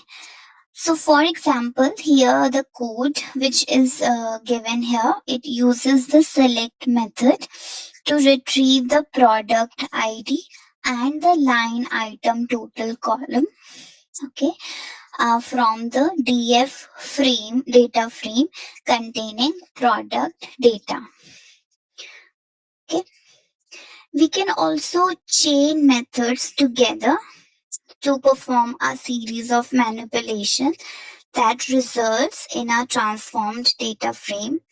So, for example, this example code here, it shows the code chains the select and the where method to create a new data frame containing product ID, line item column for product with a quantity of 1 or 2. Alright. Then inside the notebook, you can also group and aggregate the data, and for that you can use the group by method and aggregate functions. Okay, so for example, here this for PySpark code, it counts the number of products for each quantity of orders. All right. Now, you will often want to use Spark to transform raw data and save the results for further analysis or downstream processing. So, the code example here, it saves the data frame into a Parquet file in the data lake, and it is also replacing any existing data with the help of override um, uh, method here. Alright, so this was about transforming the data. Now let's move ahead and look into the partitioning. So how can we partition the output file? So partitioning is an optimization technique. It enables Spark to maximize the performance across the worker nodes, and more performance gains can be achieved when filtering the data in queries by eliminating unnecessary disk I/O. So to save a data frame as a partitioned set of file, use the partition by method when writing the data. And the following code example, it saves the data frame and partition the data by year. Okay. Now loading the partition data. So when reading partition data into a data frame, you can load the data from any folder within the hierarchy by specifying the explicit values or wildcards for the partition field. Okay, so this was about partitioning the output file. Now, how to work with data using Spark SQL. So, the data frame API, which are a part of a Spark library named Spark SQL, which enables data analysts to use SQL expressions to query and manipulate data. Okay, and creating a database objects in the Spark catalog. So Spark catalog, basically it's a meta store for relational data objects such as views and tables. And Spark runtime can use the catalog to seamlessly integrate code written in any Spark supported language with SQL expressions. functions, and that may be more natural to some data analysts or developers. So one of the simplest way to make data in a data frame available for querying in the Spark catalog is to create a temporary view. All right. So a view is temporary, meaning that it's automatically deleted at the end of the current session. You can also create tables that are persisted in the catalog to define a data set that can be queried using Spark SQL. So tables are metadata structure that store their underlying data in the storage location associated with the catalog. And in Microsoft Fabric, data for managed table is stored in the table storage location, which is shown in your data lake. And any tables created using Spark are listed there. All right. You can create an empty table by using spark.catalog create table method. Okay, or you can save a data frame as a table by using its save as table method. Deleting a managed table will also delete its underlying data. All right. And we can use the meta store to define tables to create a new table based on the data files in an existing folder. So we can use an external table to save the data frame as a new set of data file in a location other than the default table storage. Alright. So this is how you can create an external table. Now let's move ahead and look at how can we query data using Spark SQL API. So you can use the Spark SQL API in code written in any language to query the data in the catalog. Okay. So the displayed PySpark code, it uses a SQL query to return the data from product table as a data frame. Okay. And in a notebook, you can also use the SQL magic, okay, to run the SQL code that queries object in the catalog. All right. So either you can use a Spark SQL API or you can directly use the SQL magic to query the objects. So this was about querying data. Now let's see how can we visualize the data.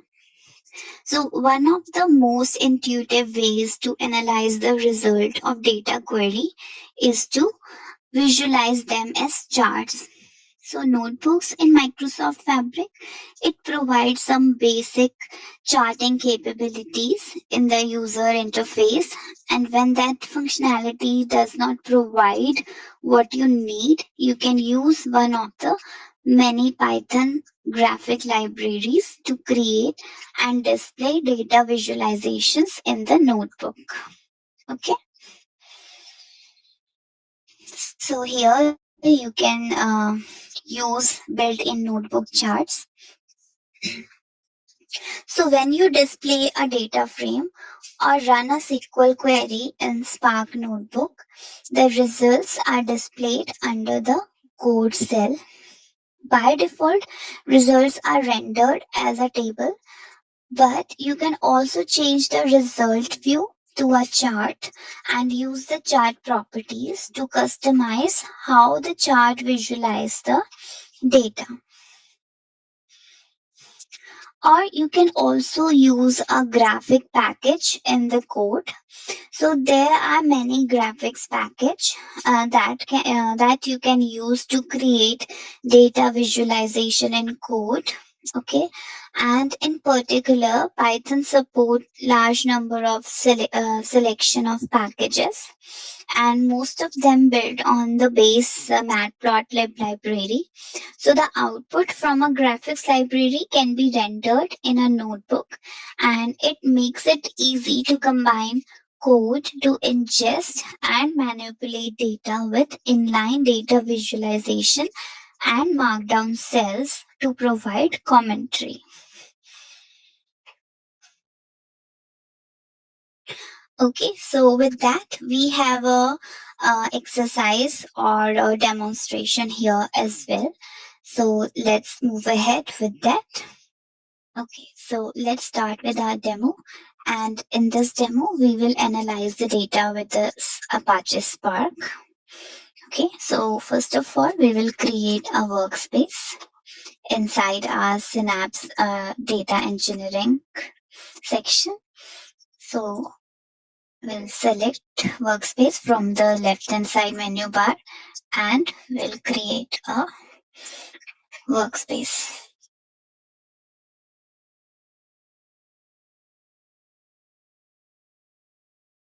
Okay, so now we can see that workspace has been created. Now inside it, we will create a lake house and we will upload some files in it. So I will go on Synapse Data Engineering homepage, select Lakehouse,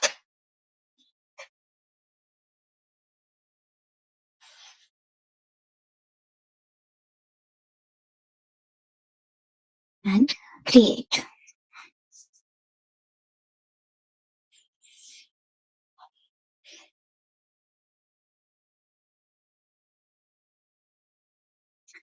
Now we will ingest some data into the data lakehouse for analysis.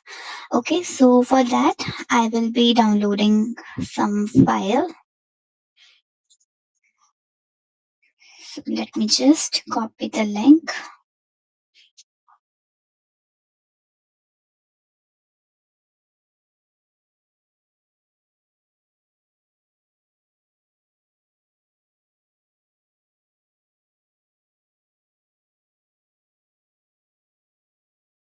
All right, so I have downloaded the file and also extracted the data files. Now, after that, I will come back to the Lakehouse Explorer and from the files folder, I will be creating a new subfolder. Rather, I will go and I will upload folder. Okay, so this time I will be uploading whole orders folder here.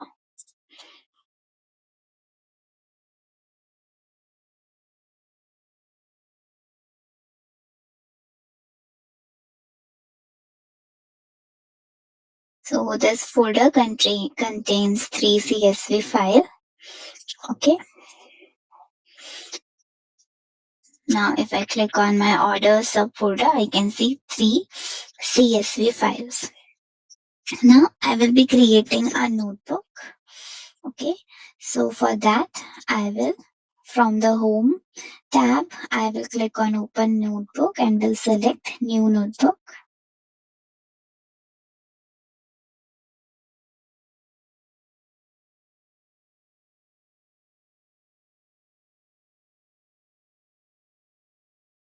Okay, so here this is the first cell and let me just switch it to the markdown cell.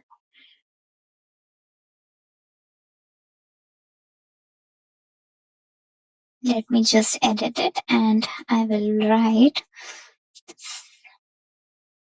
sales order data exploration.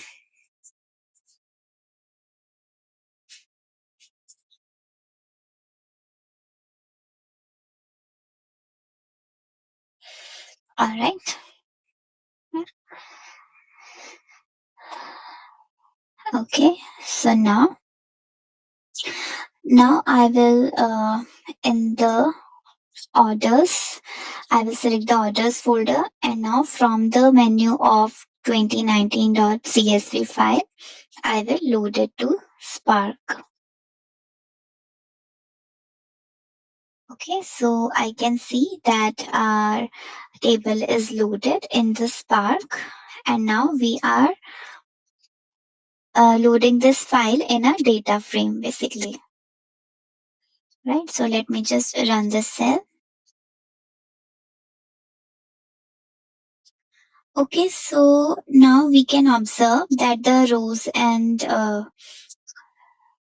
columns are getting displayed by this command, by these commands, and we can observe that the header, basically it is taking the first row of the CSV file, it is assuming it as header. So now let us just modify the code and make this true as false so that it will not consider it as header, first row as header.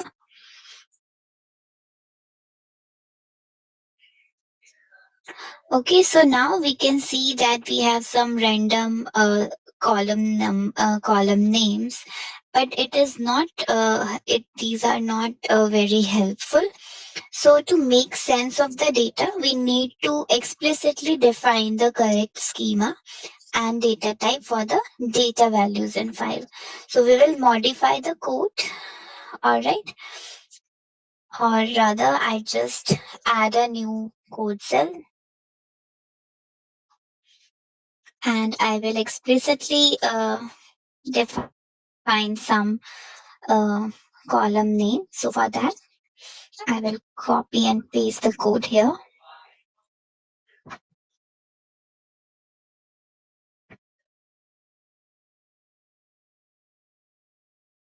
So now let's run the cell.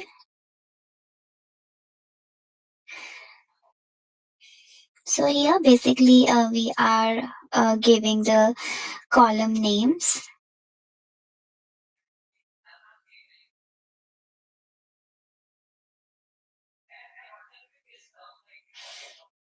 Okay.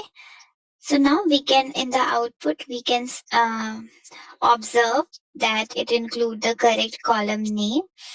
All right. And data types of the columns are specified using a standard set of types, which are defined in a SQL, Spark SQL library, which we have imported here. Okay. So now let's confirm that the changes have been applied to the data by viewing this data frame. So let's display the data frame.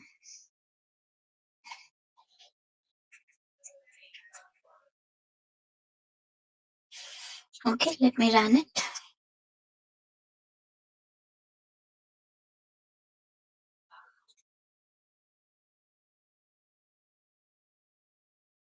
Okay, so we can see the same result. Now, so far we have do it for 2019 .csv file. So let's modify the code and let's use the wildcard character instead of just 2019. So let's go back. Okay, and instead of just 2019, I will here use the wildcard character.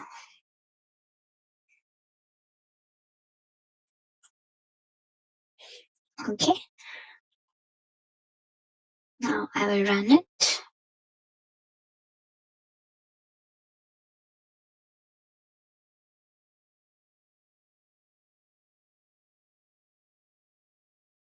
Okay, so if we observe,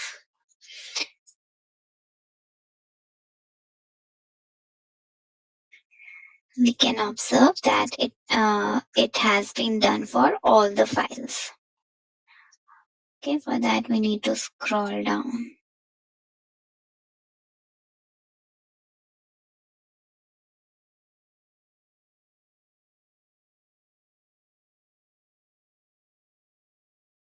So it is bringing data from all the files. Okay, now we'll explore the data in a data frame. So for that, let's add one more code cell. And in here,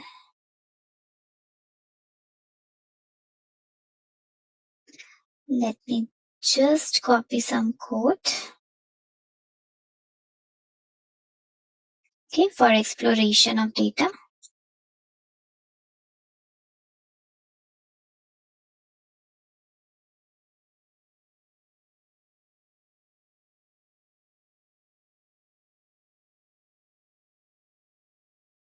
So here a customer data frame has been created, and it is also counting the distinct values of the customers. Okay, and basically this is used to summarize and filter the data that is contained by the data frame. And if you observe with the data frame, we are using a shortcut way of defining subset of columns. Okay, and so we'll modify it, and let's see, rather than just using um, this shortcut, we can also modify the code as.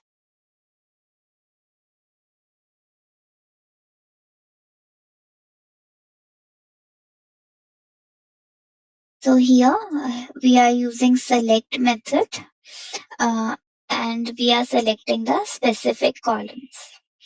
Okay, so let's just run it.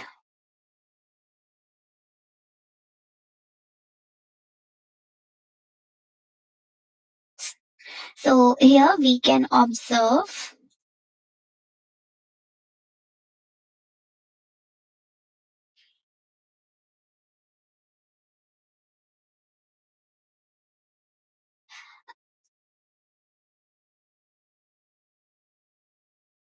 So here it is bringing the only we are able to view the customers who have purchased this item specifically. Okay, so we have applied a filter here, and we also used select method. Now let's see how can we aggregate and group the data in a data frame.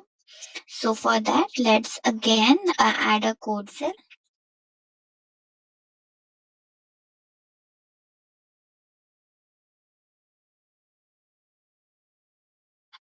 Okay, and let me just copy the code.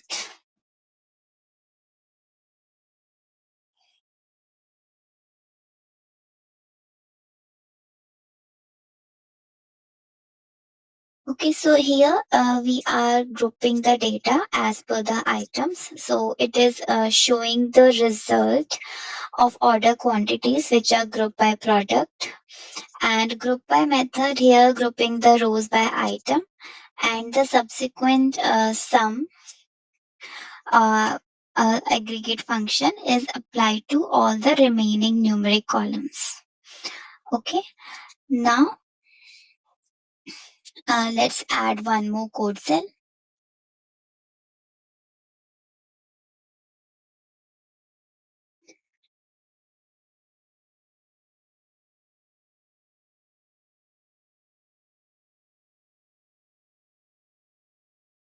And let me run it.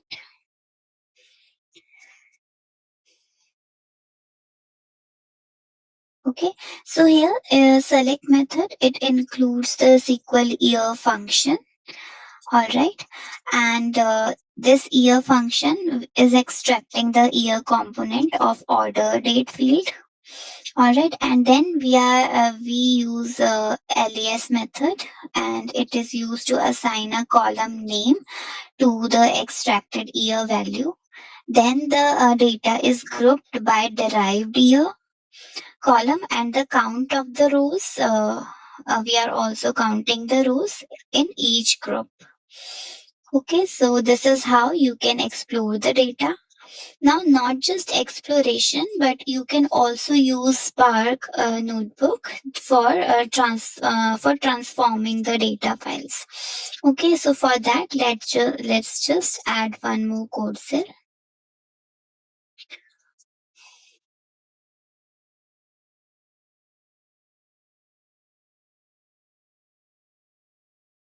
See the result. Okay, so here what can we observe? that we are adding the year month columns based on the order date. Then we are also adding first name and last name column based on the customer name. You can view these commands. And then we are filtering and reordering the columns, and we have removed the customer name column. And after that we are displaying the first 5 orders. Okay. All right. Now we will save the data frame. Okay. So again, we will add a new code cell for saving the transform data frame in Parquet format this time. All right.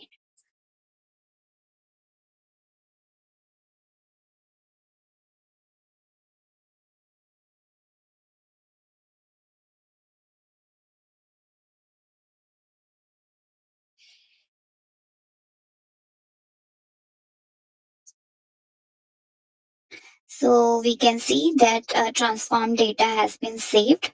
So to check that, we will refresh the file folder, and we can see a transformed order folder here. Okay, and let's just verify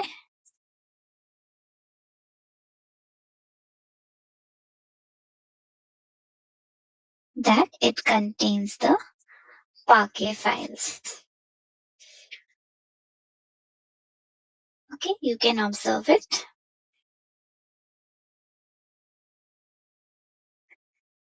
Okay, now we can add a new cell. Okay, and after that we can load the data frame from the Parquet file in the transformed order and orders folder. Okay, so let's do it. Let's add a new code cell. And here, let me just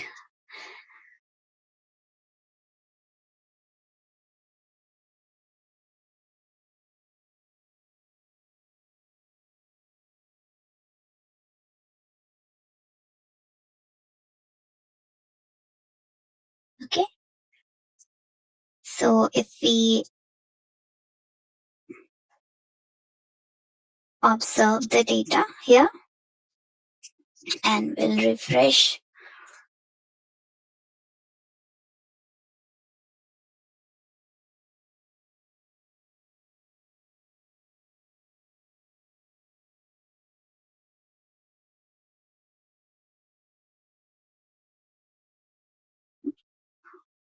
Okay, so now it is basically it is what is it doing? It is showing loading the order files data in the order underscore df data frame and displaying the result. Okay, now we'll save the data in the partition files. So for that, we will add a new code cell.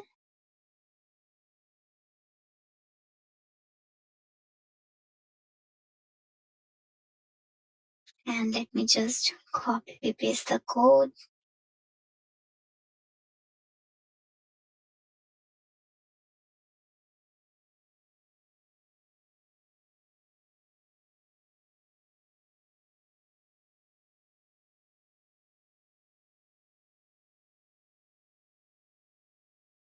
So now again, if we refresh,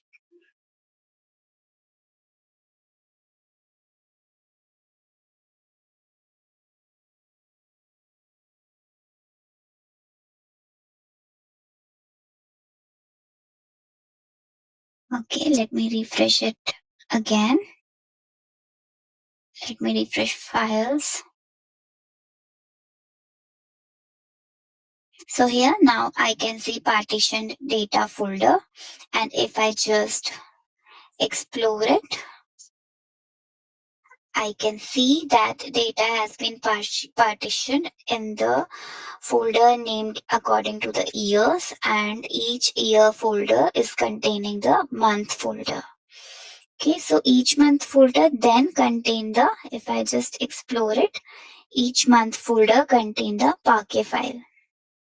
Okay, so this way we can partition the data files, and basically it is helpful in optimizing the performance when we are dealing with the large volume of data. So now we can add a new code cell, and let me just add it. And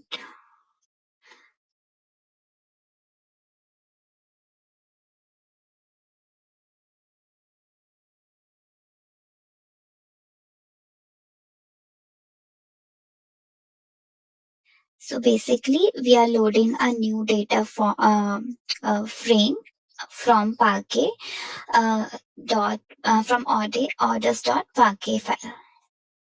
Okay, you can observe it.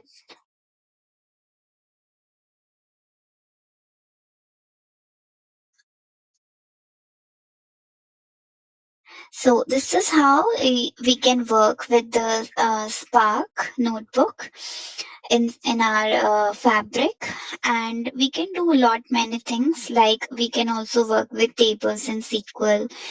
We can visualize the data with Spark, and we can also create some graphical visualization using Matplotlib, and so on. So this was it with the lab. Rest of the things you can do in the homework. So now let's go back to our slides. Okay. So work with data tables in Microsoft Fabric. All right. So this is our next topic. How can we work with the data lake tables in Microsoft Fabric? Let's get started.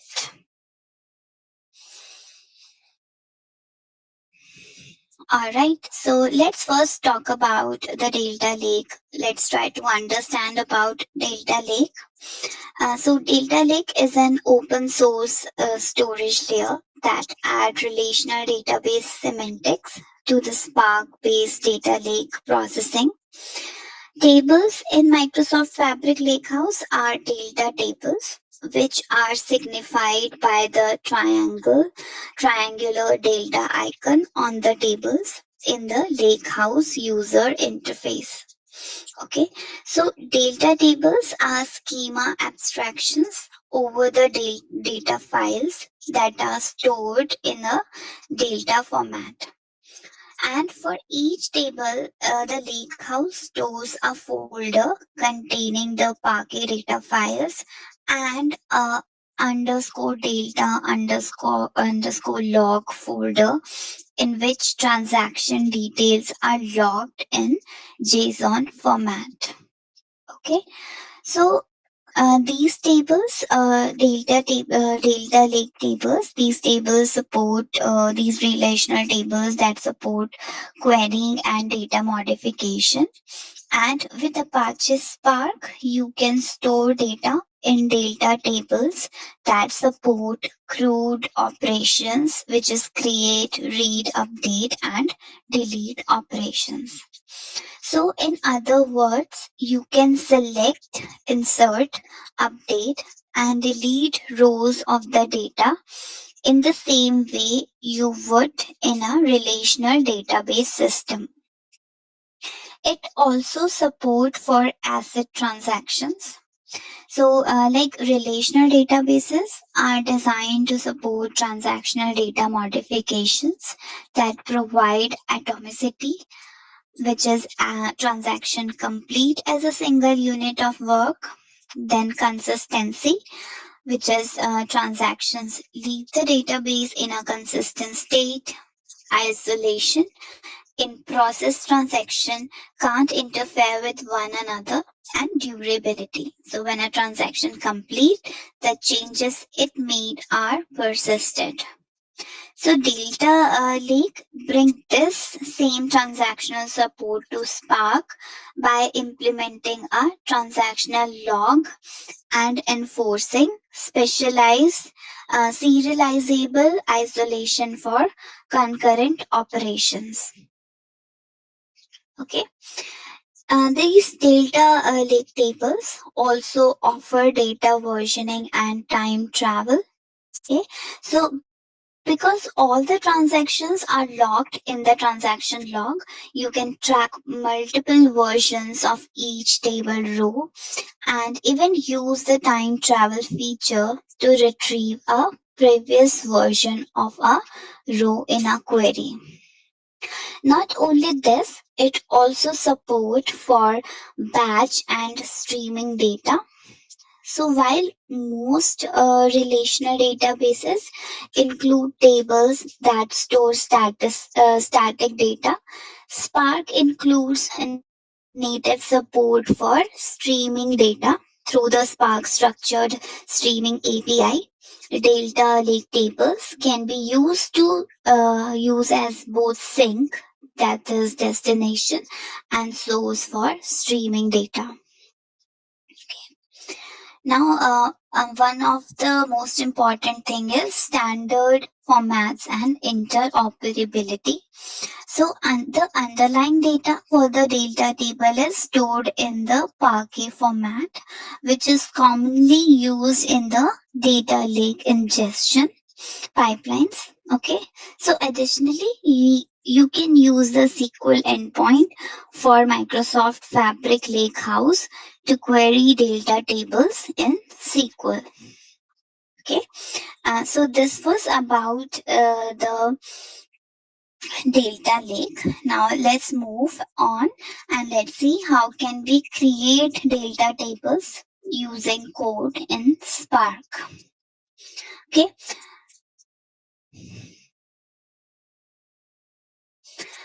So when you create a table in a Microsoft Fabric Lakehouse, a delta table is defined in the meta store for the lakehouse, and the data for the table is stored in the underlying Parquet file for the table. With most interactive tools in the Microsoft Fabric environment, the details of mapping the table definition in the metastore to the underlying files are abstracted.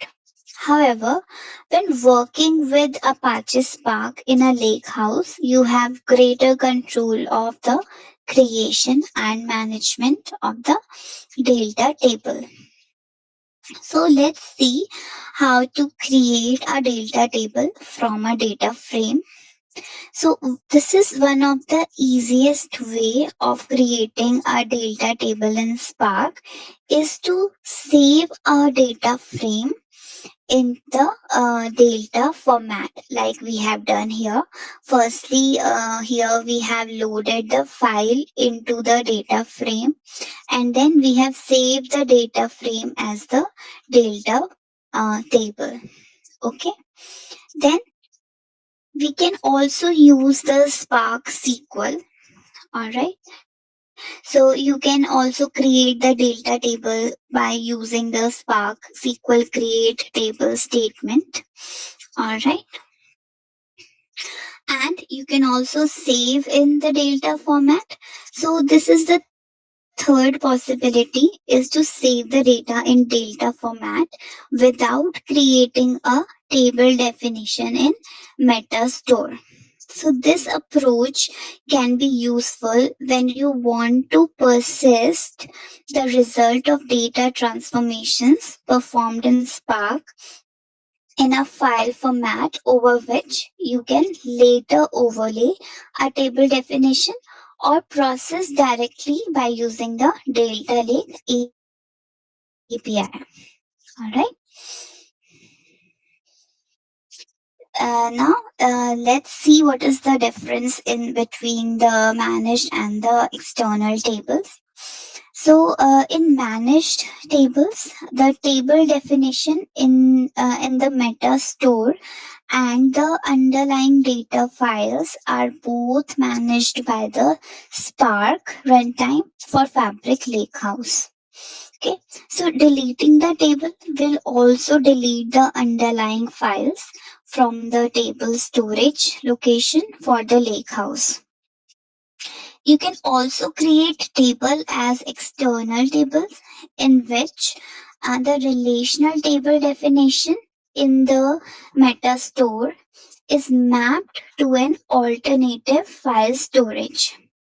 Okay, so for example, the following code, it creates an external table for the file for which the data is stored in the folder in file storage location for the lakehouse.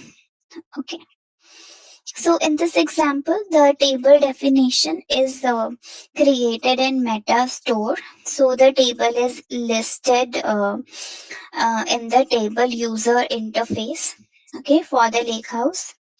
But the Parquet data file and the JSON log file for table are stored in the file storage locations. Right? Now work with the data tables in Spark. So you can work with the data table or data file format files to retrieve and modify the data in multiple ways. So either you can use the Spark SQL.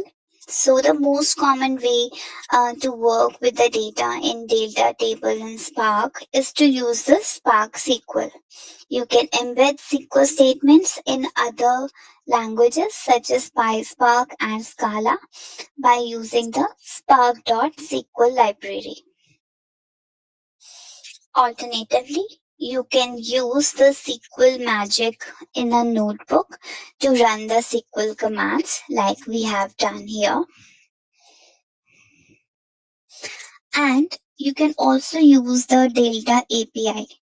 So when you want to work with Delta files rather than catalog tables, it may be simpler to use the Delta Lake API, and you can create an instance of a Delta table from a folder location containing the files in Delta format, and then use the API to modify the data in the table.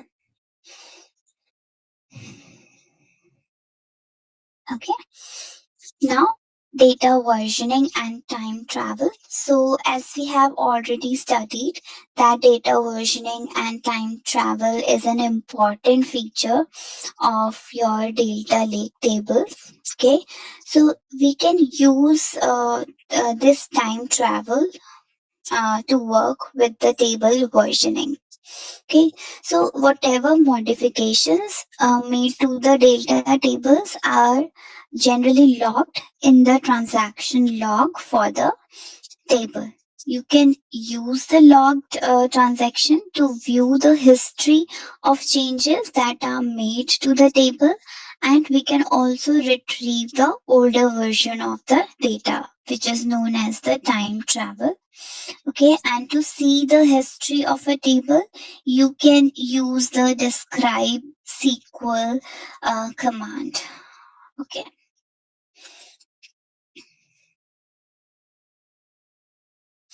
Now, we can also use this delta table with the streaming data. Okay, so here a typical streaming process solution, it involves constantly a reading of streaming of data from a source, optionally processing it to select specific fields, aggregate and group values, or otherwise manipulate the data, okay, and writing the result to a sink. So Spark include native support for streaming data through Spark Structure Streaming, an API that is based on the boundless data frame in which streaming data is captured for processing.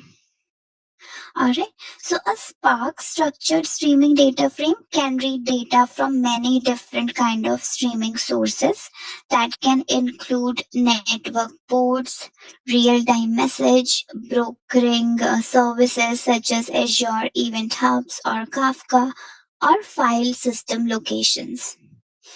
Okay, so working, all right. So working with the data lake as a streaming source or streaming data.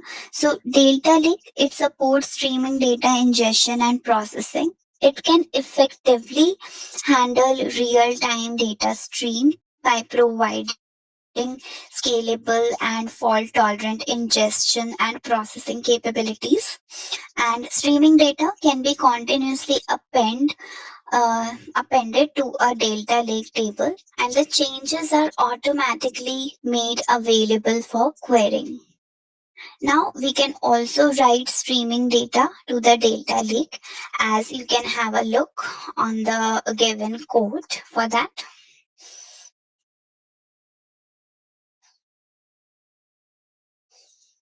Okay. So now while writing, you can use the structured streaming API in Apache Spark to write the streaming data to a Delta Lake table. And Delta Lake support the append mode, okay, where the new data is appended to the table. You can define the input source, schema, and the output mode to configure the streaming job. Now we can also handle late data and updates. So Delta Lake, it provide mechanism to handle late arriving data and updates in streaming scenarios. And you can specify a watermark to discard the old data and handle late arrivals. Okay, you can also monitor and optimize streaming jobs. So monitoring the progress and performance of streaming job is essential. Delta Lake is essential, and Delta Lake provide features like progress report, metrics, and transaction log management to help monitor and optimize streaming job. Okay, so this was about using our data table with the streaming data. Let's have a quick look on the demonstration part of data table. So let me just switch my screen. So in this table, we will learn how to use data table in Apache Spark. So from here, I will select Synapse Data Engineering persona, and we will be creating a workspace here. So from the left hand side menu bar, we will select workspace and we will create a new workspace.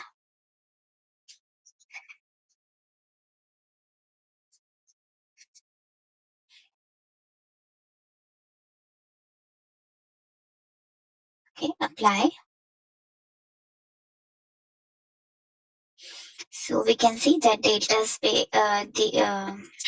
delta underscore workspace one has been created. So now it's time to create a lake house. So for that, we'll go on the home page and we'll create a lake house.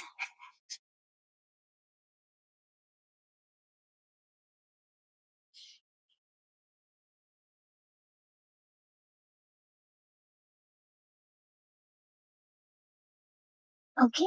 Now inside the files folder, I will upload a file.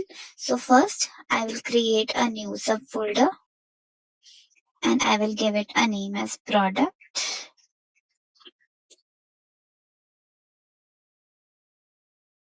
Inside the product subfolder, I will just upload a file.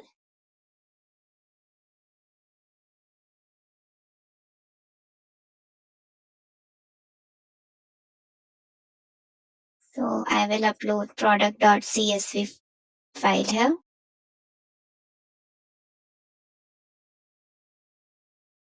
Okay. So if I click on the products folder, I can see product.csv file has been uploaded. Now we will explore the data in our data frame. Okay, so for that, we will click on open new notebook.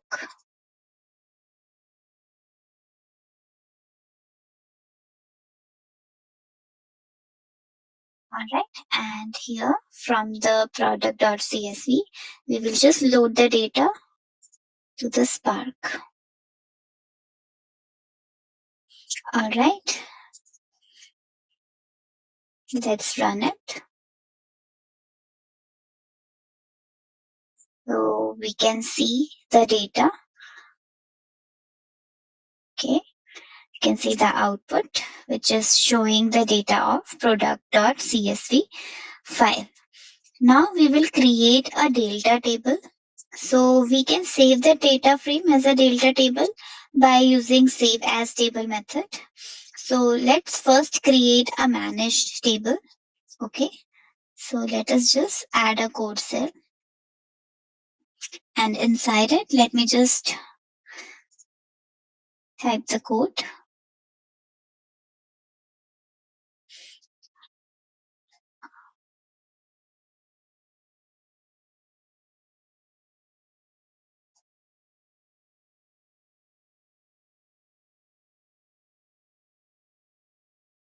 Okay. So I have copied two codes. One is for creating a managed table, and the second one is for creating the external table. So let's look at the code which we have used to create managed table. Now let's run it.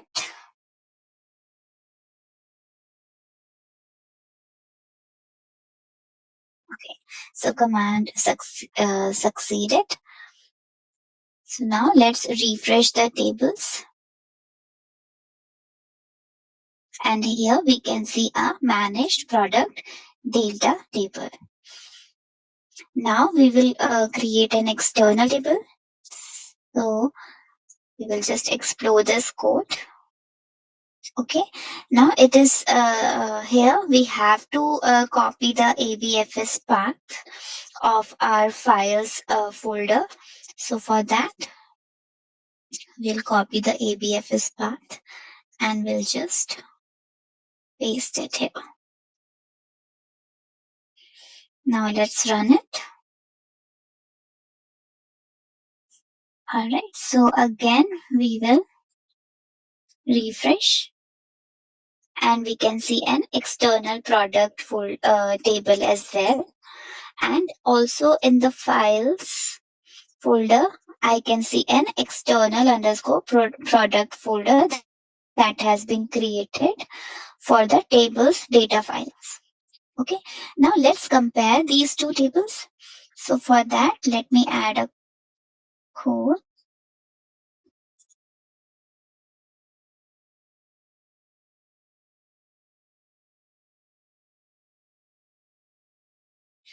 So in the result, if we look at the location, let me just expand it.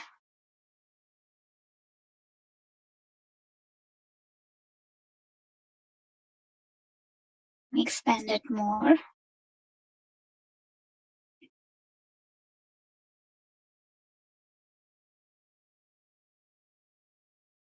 Some more.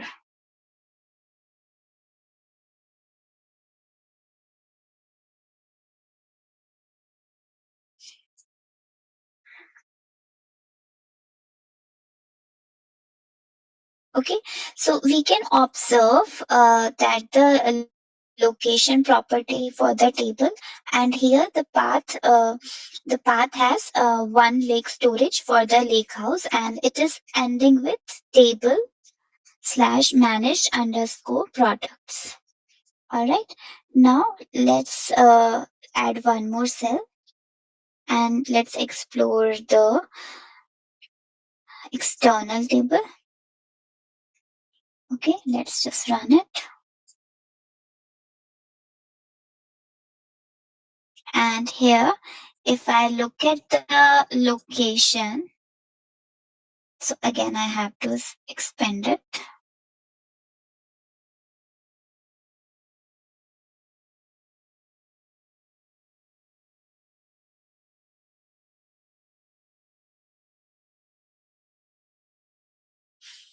Okay, so in this result, the view the location property, and here it should be a path to the one lake storage for the lake house, and it is ending with the files external product.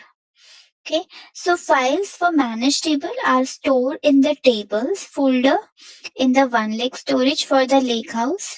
And in this case, a folder named managed underscore products has been created to store the Parquet files. And the delta log folder for the table that we have created. Now we'll add another cell and we'll just drop the two tables.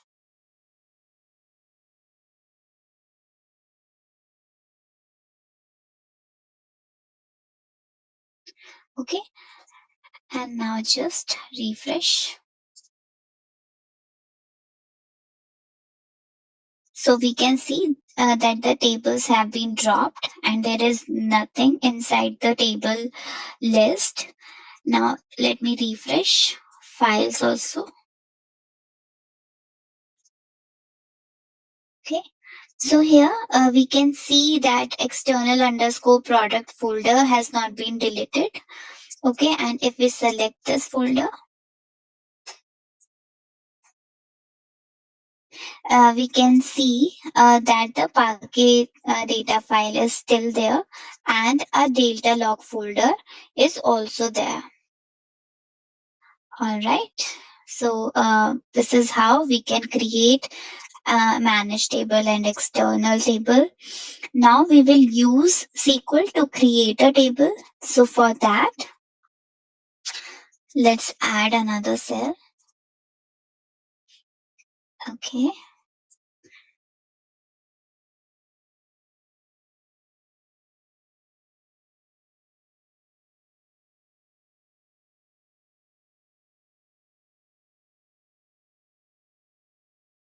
Okay. So it is succeeded. Now in here in the table menu, if I refresh, we can see a product table has been created. Okay. And basically this table is created and it is matching the original data frame that was saved inside the external product folder. All right, now we'll add another cell and we'll try to explore the data of this table.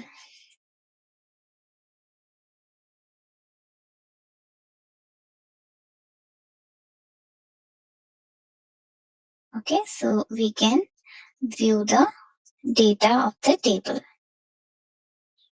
Okay, we can also explore the table versioning inside our delta table using our delta table, and we can also use delta table for streaming data, but because of time constraint you can do that in homework.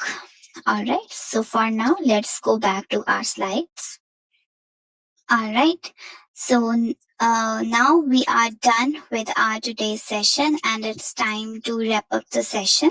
So let's recap what all things we have learned in today's session.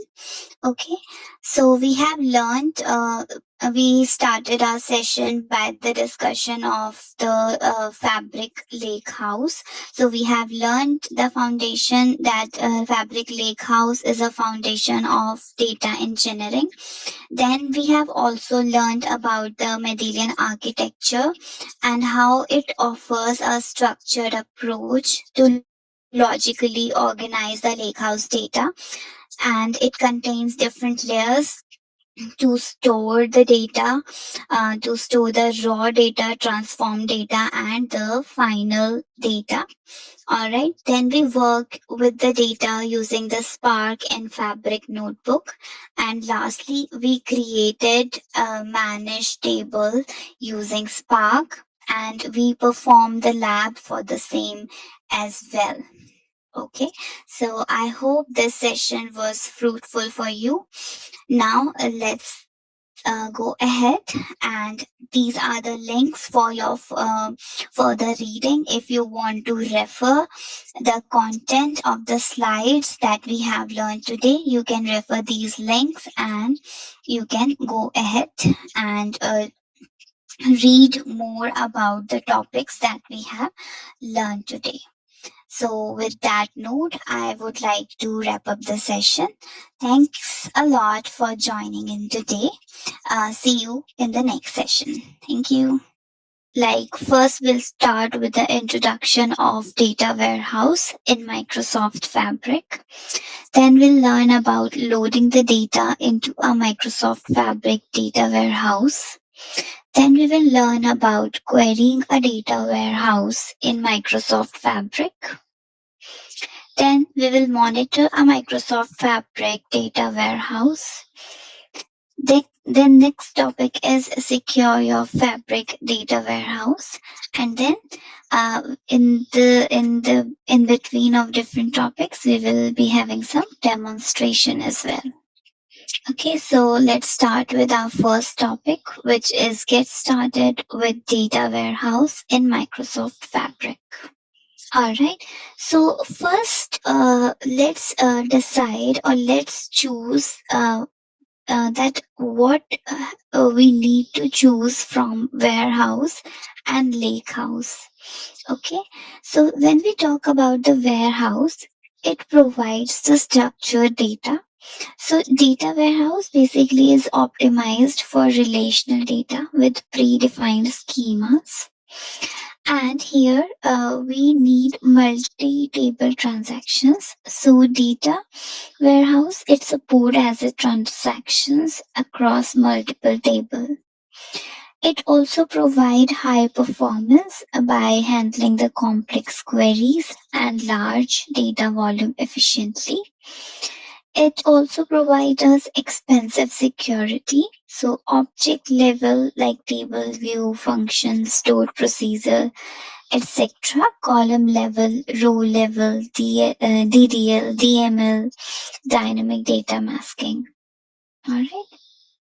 Now, when we talk about the lakehouse, so it provides us with diverse skill sets, like developers can use PySpark, T-SQL, or notebooks to work with the data. Here, we also work with the semi-structured or unstructured data. Okay, so it can handle various data formats with the schema on it. Okay, then Lakehouse can scale up or scale down as needed and pay only for what is used. Alright, and Lakehouse can leverage data lake features such as versioning, time travel, and upsert. So it also provides us the T-SQL security like row level, table level. Alright. So now we know the difference between the data warehouse and data lakehouse. Okay. So now let's try to understand Microsoft Fabric warehouse. So Microsoft Fabric Warehouse is a complete platform for data analytics and AI. It refers to a process of storing, organizing, and managing large volume of structured and semi-structured data. So data warehouse in Microsoft Fabric is powered up with Synapse Analytics by offering a rich set of features that make it easier to manage and analyze data. It includes advanced query processing capabilities and support the full transactional T-SQL capabilities like an enterprise data warehouse. Okay, and unlike dedicated SQL pool in your Synapse Analytics, a warehouse in Microsoft Fabric is centered around a single data lake. So the data in the Microsoft Fabric warehouse is stored in Parquet file format, and this setup allows users to focus on tasks such as data preparation, analysis, and reporting. It takes advantage of the SQL engine's extensive capabilities, where a unique copy of their data is stored in Microsoft OneLake. Alright.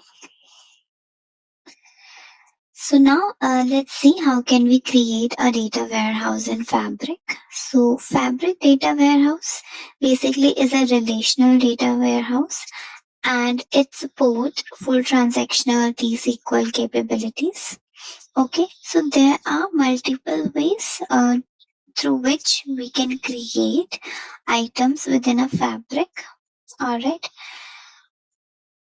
so either we can navigate to the Fabric workspace and then we select the new item from the warehouse. Okay, or we can create it using the Create Hub. Now, when we talk about designing a dimensional warehouse, so tables in a data warehouse are typically organized in a way that supports efficient and effective analysis of large amounts of data. This organization is often referred to as dimensional modeling, which involves structuring tables into facts and dimension tables. Alright, so let's talk about fact tables first. So fact tables basically it contain the numerical data that you want to analyze. Fact tables typically have a large number of rows and are primary source of data for analysis. Now let's talk about dimension tables. So dimension table contain descriptive information about the data which is there in the fact tables. And these dimension tables typically have a small number of rows and are used to provide context for the data in the fact tables. Now there are two unique keys that are present. First one is surrogate key. So it is a unique identifier for each row in the dimension table. It's often an integer value that is automatically generated by database management system when a new row is inserted into the table. Then we have alternate key, which is often a natural or business key that identifies a specific instance of an entity in the transactional source system, such as a product code or a customer ID. So we need both the surrogate and alternate keys in a data warehouse because they serve different purposes. Like surrogate key are specific to the data warehouse and it helps to maintain consistency and accuracy in the data. In the same way, alternate keys are specific to the source system and it helps to maintain traceability between the data warehouse and source system. Okay, so the schema that we can see here is a star schema. Now, if there are a lot of levels or some information is shared by different things, so it might make sense to use a snowflake schema instead. Okay, so in this case, we can see that dim product table has been split up or normalized to create separate dimension tables for product category and supplier. And each row in the dim product table contains key values for the corresponding row in dim category and dim supplier tables. Now, if we talk about a dim geography table, so this table has been added and it contains the information on where customers and stores are located. And each row in the dim customer and dim store tables contains a key value for the corresponding row in the dim geography table. Alright. So now let's move ahead and see what special type of dimension tables we have. Okay. So these some special type of dimensions provide additional context and enable more comprehensive data analysis. So we have two such kind of tables. One is time dimension. Okay, so time dimension provide information about the time period in which an event occurred. This table enables data analysts to aggregate data over temporal windows.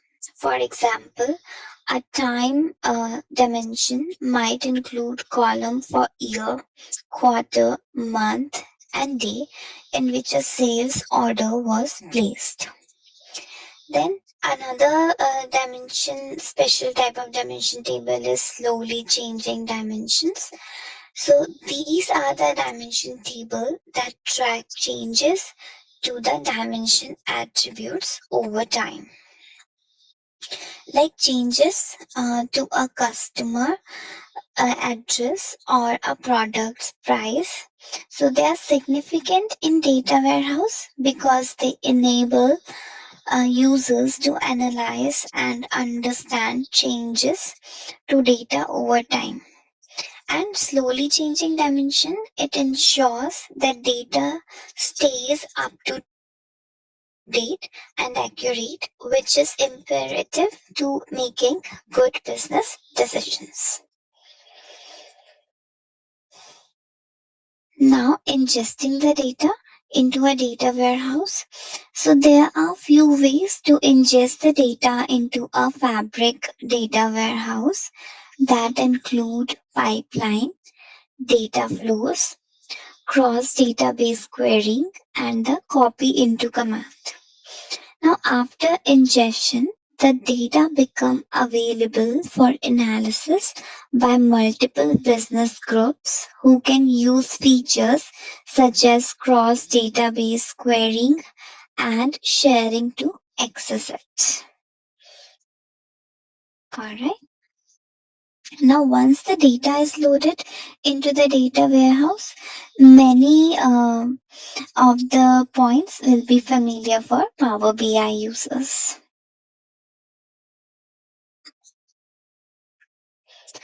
Now that you know how to implement a data warehouse in Fabric, let's prepare the data for analytics. So there are two ways to query data from your data warehouse. And if you are comfortable with T-SQL, you may prefer to use the SQL query editor to write your queries. So the SQL query editor, it provides a query experience that includes intelligence, code completion, syntax highlighting, client-side parsing, and validation. And if you have written the T-SQL in in your SQL Server Management Studio or Azure Data Studio, you will definitely find it familiar. So to create a new query, use the new SQL query button, okay, which is there in the menu, and you can author and run your T-SQL queries here. Alright. Now another way is visualize queries in Fabric. And for that, we have Visual Query Editor. So this Visual Query Editor, it provides a no-code drag and drop experience to create your queries. Okay, you can use the new Visual Query button to create a new query. Can drag the table from your data warehouse onto the canvas and to get started. And then after that, you can use the transform menu at the top of the screen to add columns, filters, and other transformations to your query. You can use the plus button on the um, visual query editor. Okay, itself to perform similar transformation. Now building a relationship. So relationship allows us to connect tables in the data model and creating a relationship between the tables in your data warehouse using a click and drag interface in Fabric in the model view. Okay, so you can drag the column from one table on the top of the related column in another table.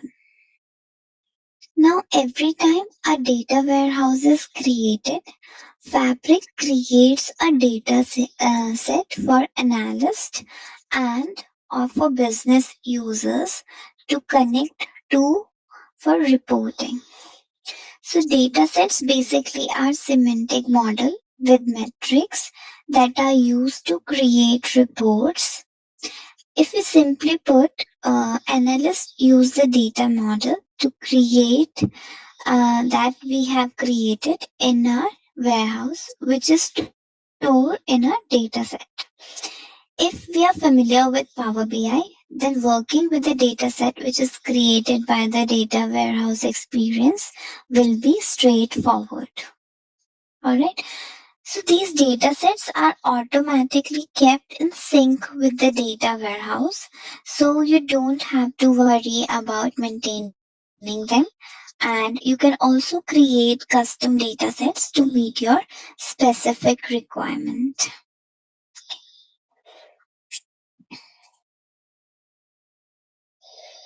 Now visualizing data. So Fabric enable you to visualize the result of a single query or your entire data warehouse without leaving the data warehouse experience. Exploring the data while you work to ensure that you have all the necessary data and transformations for your analysis is particularly useful.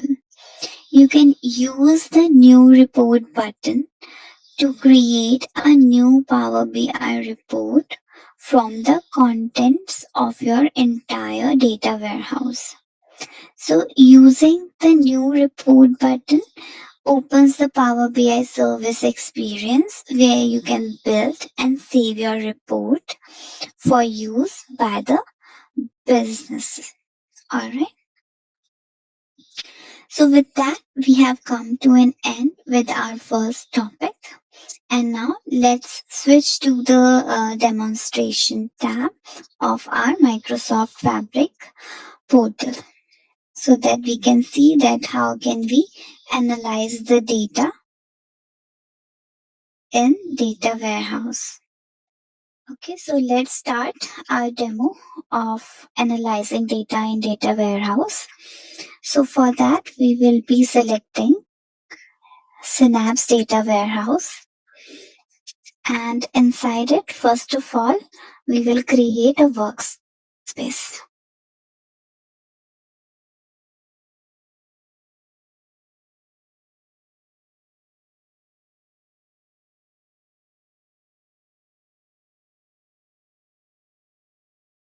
So we have created a workspace. Now I will go on the home page of Synapse Data Warehouse and I will select the warehouse. I will create a warehouse.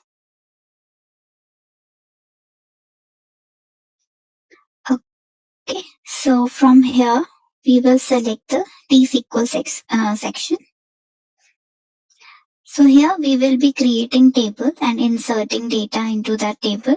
So let me replace the code.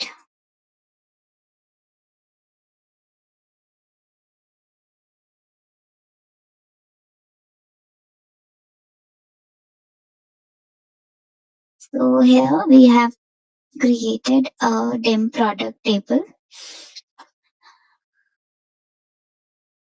So if I look into the schema and tables, I can see a dim product table here. Now let's insert some values in it. So for that, I will select new SQL query and I will insert some rows in it.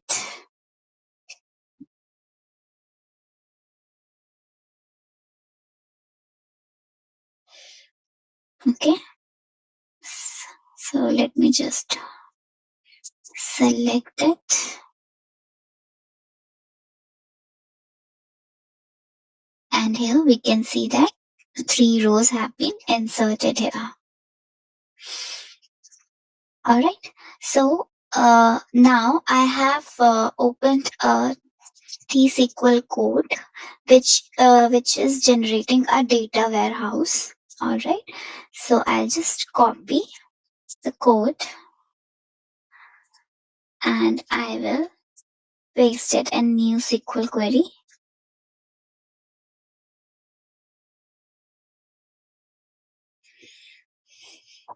So it is creating a simple data warehouse schema and loading some data into it. All right. So now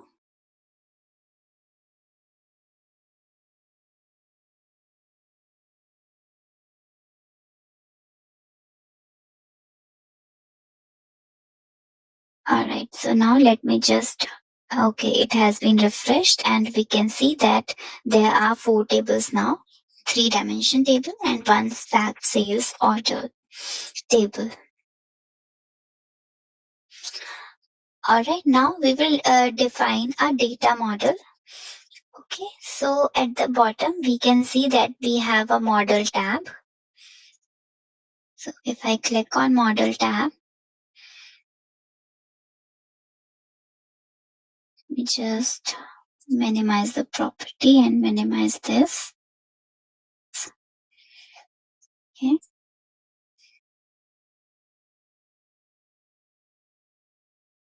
So we can see that we have dim customer, dim date, dim product table. Then we have fact sales order table. Then we have other tables as well. All right. So now what we will do, we will arrange the fact table first. Okay. So what we will do that, we'll just select the fact table.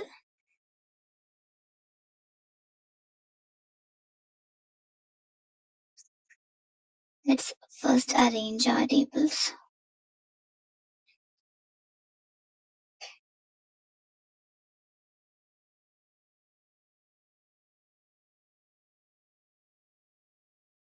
So that all the tables are clearly visible.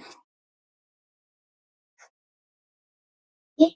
Now from the fact sales order table, we will drag the product key and we will drop it on the product key of dimension table. Okay, so let's do the step.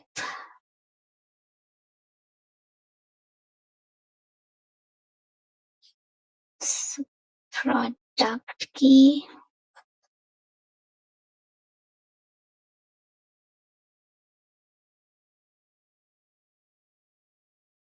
All right, so here I'll just hold it and drag it to the product key. So now here first table is fact sales order, second table is dim product, column is product key in both the tables, and cardinality we will select many to 1 and cross filter direction will be single. All right, and we are making this relationship active. So now we will click OK.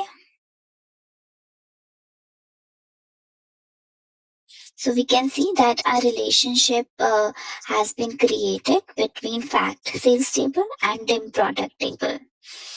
All right, now we will perform the same steps with the customer key in fact sales order table and dim customer table. So let me just drag it, customer key from here to the customer key here. Same, we'll be selecting many to one only.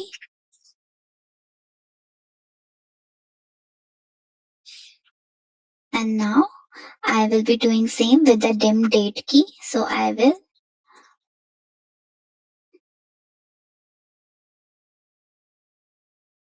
for date key, we'll select sales order date key column and we will drop it on the date key. Sales order date key. Okay, 1 minute. Let me just minimize it a bit.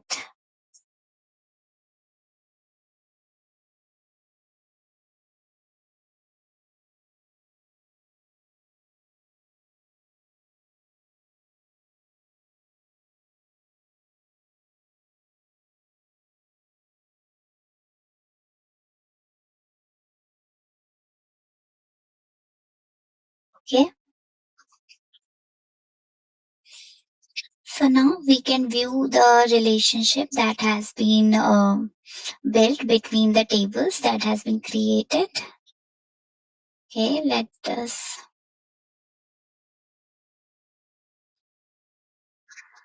All right. Now we can also query the data warehouse table. Okay, so for that, what we will do, we will create a new SQL query. Let me now max.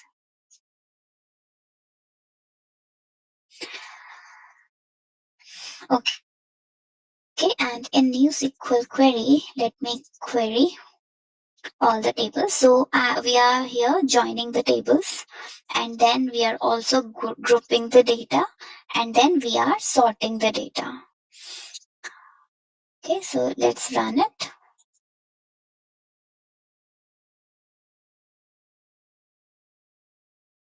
We can visualize our result.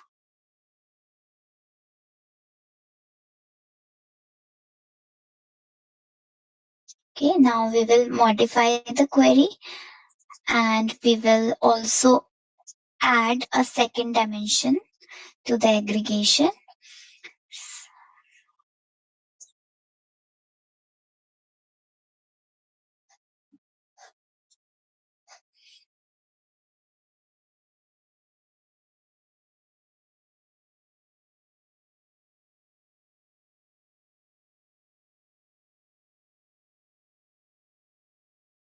Okay, so now we have joined two dimension tables here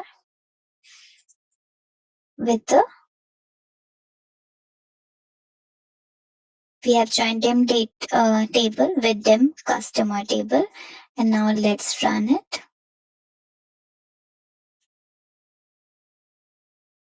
So now let's explore the result.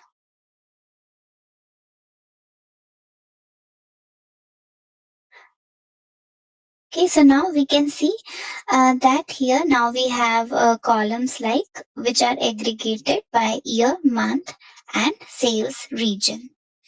All right.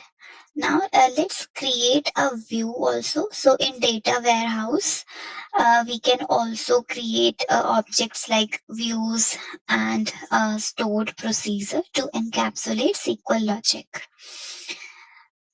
Okay, so let's open a new SQL query. And here, so basically we are creating vSales by region view. Okay, in which we are joining the fact table with the dim date and dim customer table. Okay.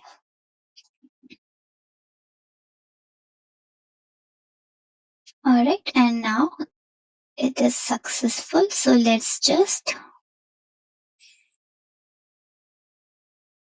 explore. And now we can see that a sales by region view is there. Okay. Now let's explore what data is there inside this view in a new SQL query. So let me just write the code of selecting the sales by region view. Let's run it. So here we can view the data which is there inside the view that we have created. Now we can also create a visual query. Okay, so for that we will click on new visual query, and here let us drag the fact sales table on the canvas.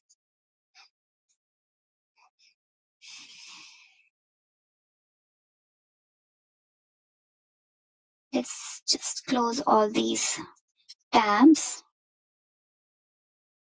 Okay, so let me drag it here.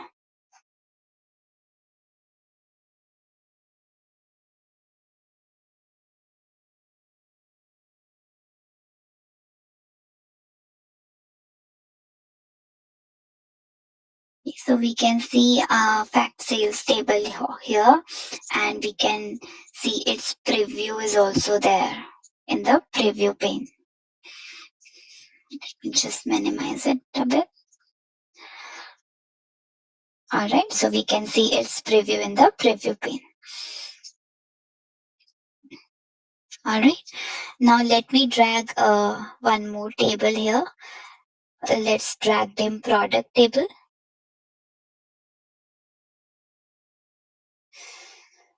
Okay.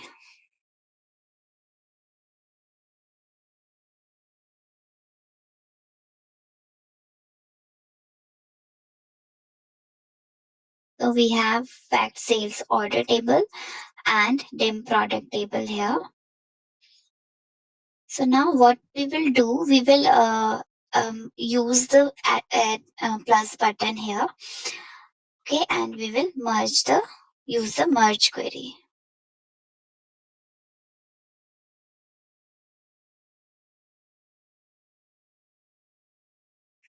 Alright, so now what we will do in the merge query window, we will select the dim product table as the right table for merge.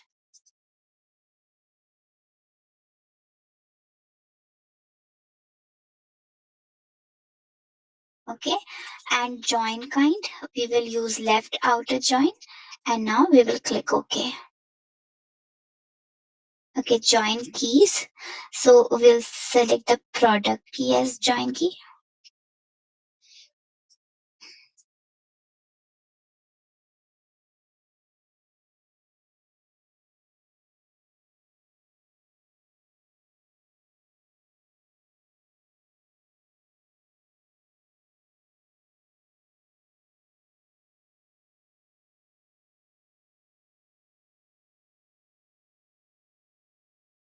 Okay, so now we can observe that the two tables have been merged.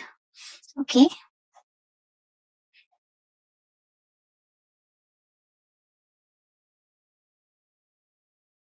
And if we look at the review pane, and if we look at the fact sales order table, we can see a new icon here of merged queries. Okay. And we can also see a new column, dim product table. So if I maximize it, I can select which table I want to select, which column, click OK. And here, product name column is there now.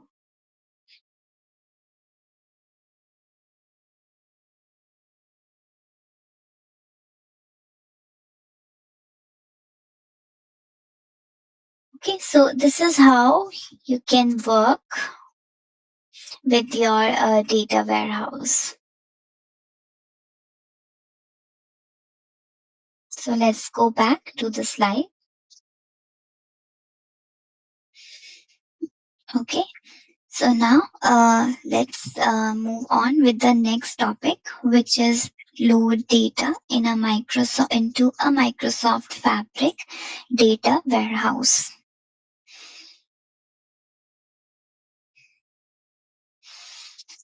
So first, let's try to understand extract, transform, and load (ETL), which provides the foundation for data analytics and data warehouse work streams.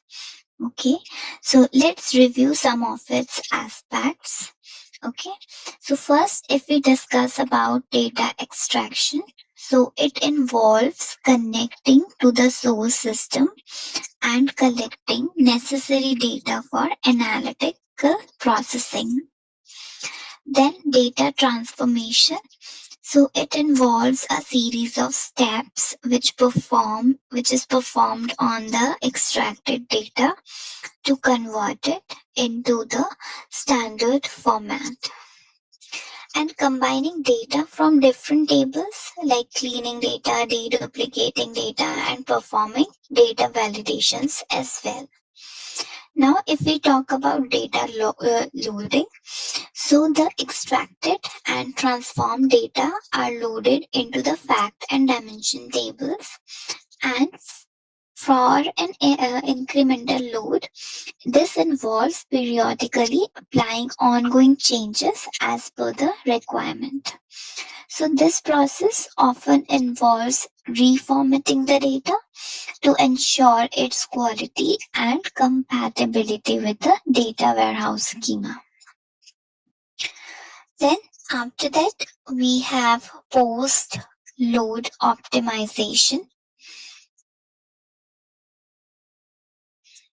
So once the data is loaded, certain optimizations can be performed to enhance the performance of the data warehouse. Okay. Now, when we talk about data ingestion or extraction, which moves the raw data from various sources into a central repository, which is called a staging location.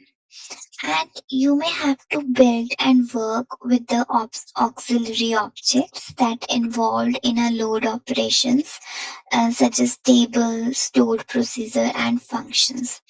So these auxiliary objects are commonly referred to as staging, and staging objects act as temporary storage and transformation areas. So they can share resources with the data warehouse or live in its own storage area.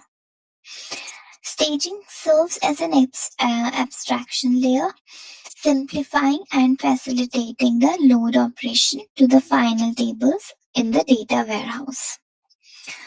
Also, the staging area provides a buffer that can help to minimize the impact of the load operations on the performance of the data warehouse.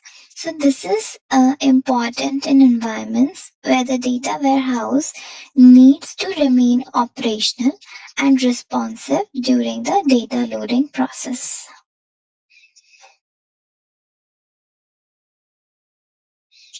Now, there are two types of data load to consider when loading a data warehouse. First one is full load, and other one is incremental load. So the process of populating the data warehouse for the first time is full or initial load. Here, all the tables are truncated and reloaded, and the old data is lost. It may take longer to complete due to the amount of data being handled, but it is easier to implement as there is no history preserved. And this method is typically used when setting up a new data warehouse or when a complete refresh of the data is required. Other data load type is incremental load. So this is a process of updating the data warehouse with the changes since the last update. Here the history is preserved and tables are updated with new information. It takes less time than initial load, but the implementation is more complex than the initial load. So this method is commonly used for regular updates to the data warehouse, such as daily or hourly updates, and it requires mechanisms to track changes in the source data since the last load.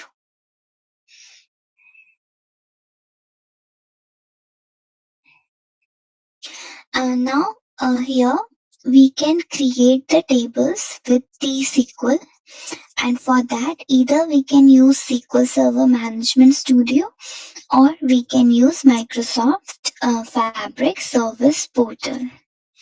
So we can while creating the tables with T-SQL statement, we can use copy statement, which serve as a main method for importing data into the warehouse.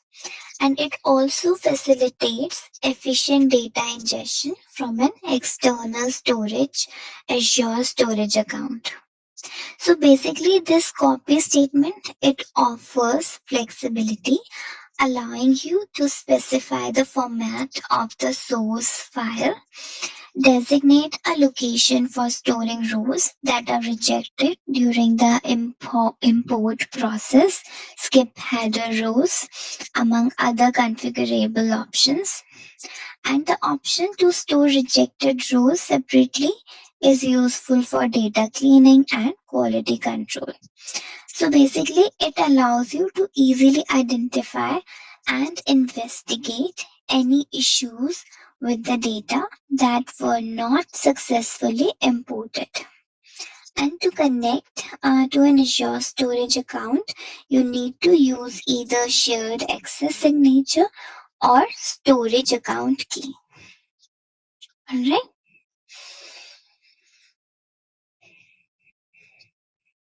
Now, to load the dimension table, so think of a dimension table as the who, what, where, when, why of your data warehouse. And when we talk about the slowly changing dimensions, so it change over time, but at a slow pace and unpredictably.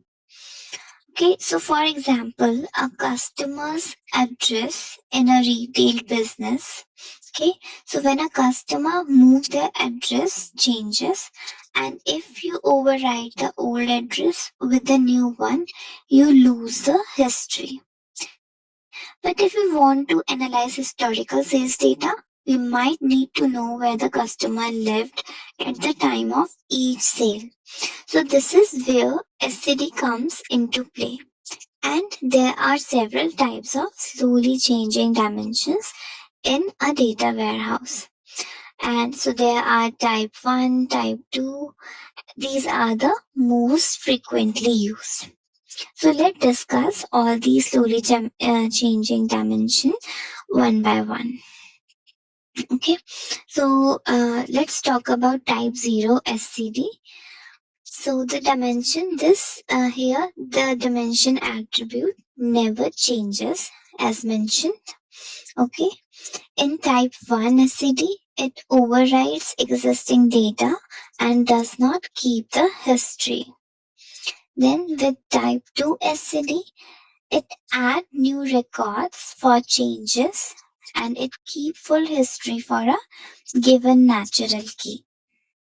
Then in type 3 SCD, history is added as a new column. In type 4 STD, a new dimension is added.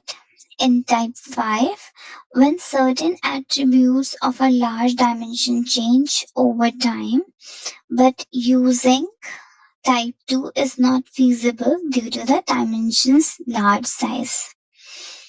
Then type 6 SCD, so it's a combination of type 2 and type 3.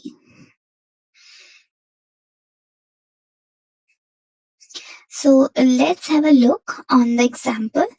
So as we know in type 2 SCD, when a new version of same element is brought to the data warehouse, the old version is considered expired and the new one becomes active. So here we have example of how to update the uh, a table dim product. Okay, and here we can see that how can we update type to SCD.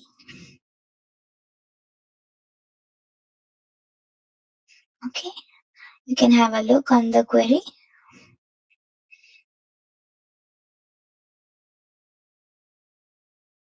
All right.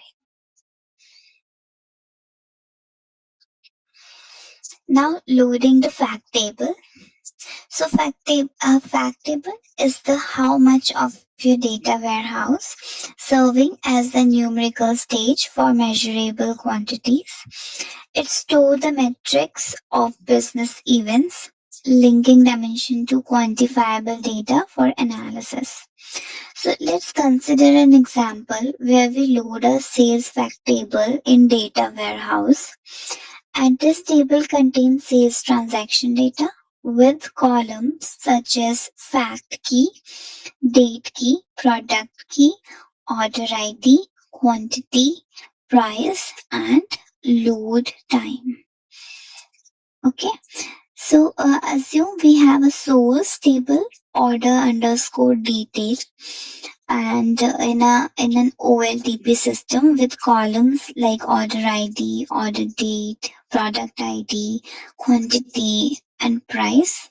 Okay, so the T-SQL script, that is the example which is given here, it loads the fact sales table. All right, so you can have a look on it.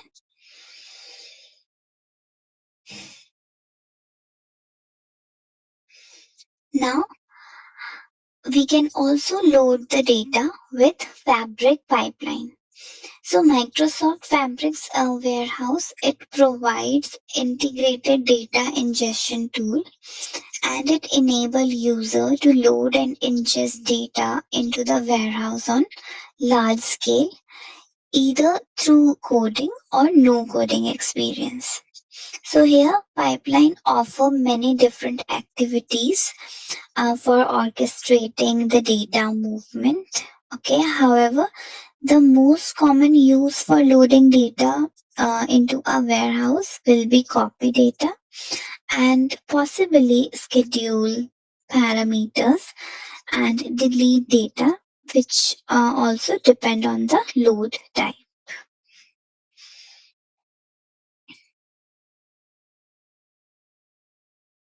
Okay, so this is loading the data with T-SQL, and we already have talked about this, that we can use copy statement.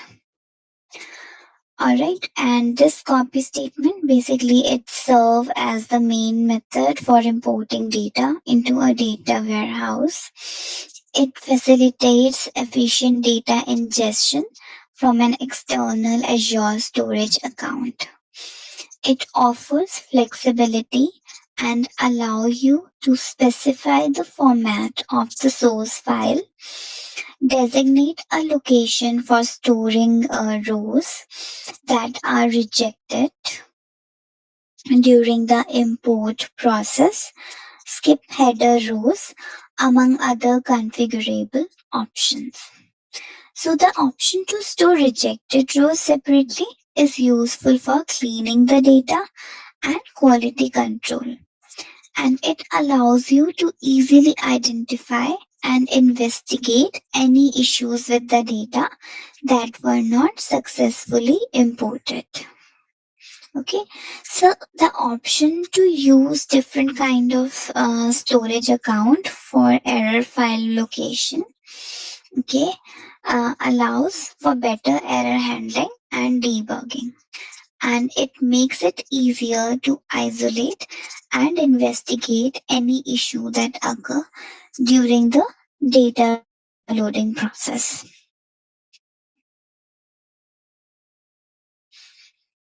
So error file only applies to CSV, okay, and the ability to specify the wildcard and multiple files in the storage location path. It allows the copy statement to handle bulk data load efficiently.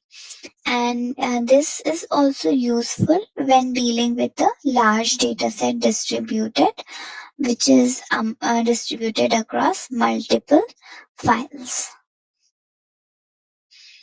So now let's move ahead.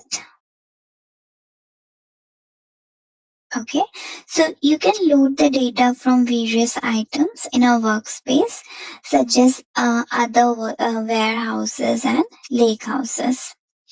So, in a scenario where an analyst needs data from both a warehouse and a lakehouse, they can use this feature to combine the data. They can then load this combined data into the warehouse for analysis. And this feature is useful when data is distributed across many assets in a workspace. So all the warehouses that share the same workspace are integrated into the same logical SQL server. And if you use a SQL client tool such as SQL Server Management Studio, you can easily perform a cross database query like in any SQL Server instance. Alright, so let's move on. Okay, so once the data is imported, you can start authoring your data flow, and you might decide to clean your data, reshape, remove columns, and create new ones.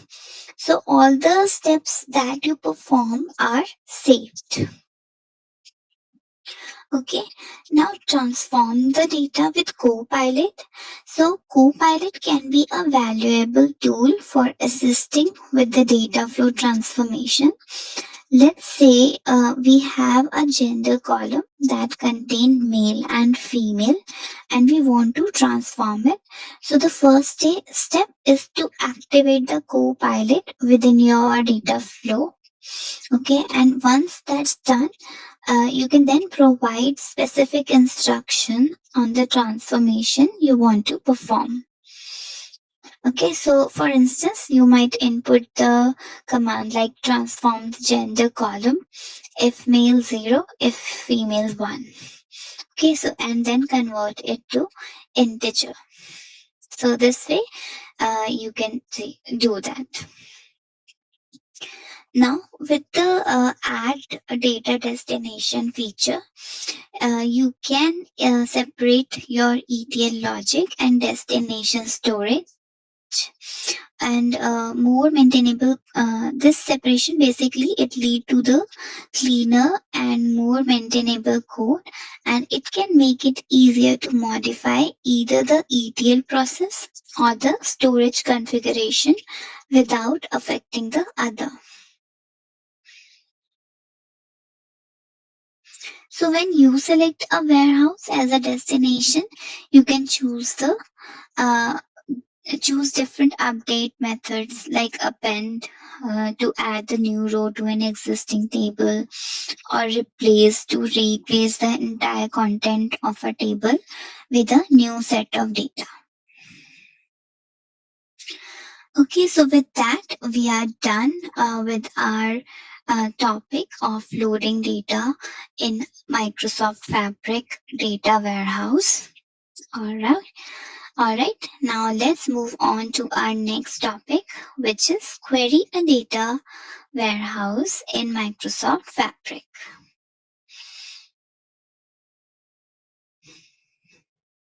So let's move ahead. Okay, so there are two ways to query the data. Either we can use SQL Query Editor in Microsoft Fabric, so which is basically a versatile tool that support T-SQL, and it allow you to create and run scripts to query your data warehouse. It also provides features such as intelligence and debugging to aid in the development process. So T-SQL allows users, analysts, and developers to manipulate the data stored in a data warehouse. So to launch the SQL query editor, you need to select your warehouse asset from My Workspace, and this step connects to your data warehouse automatically without you having to prompt any connection information. So from the Warehouse Explorer, there are few ways to create SQL query editor that we have seen in our previous demonstrations as well, that either we can create a new SQL query from the home menu, okay, or from the queries node as well. Okay, so we can select in my queries and then we can select new SQL query.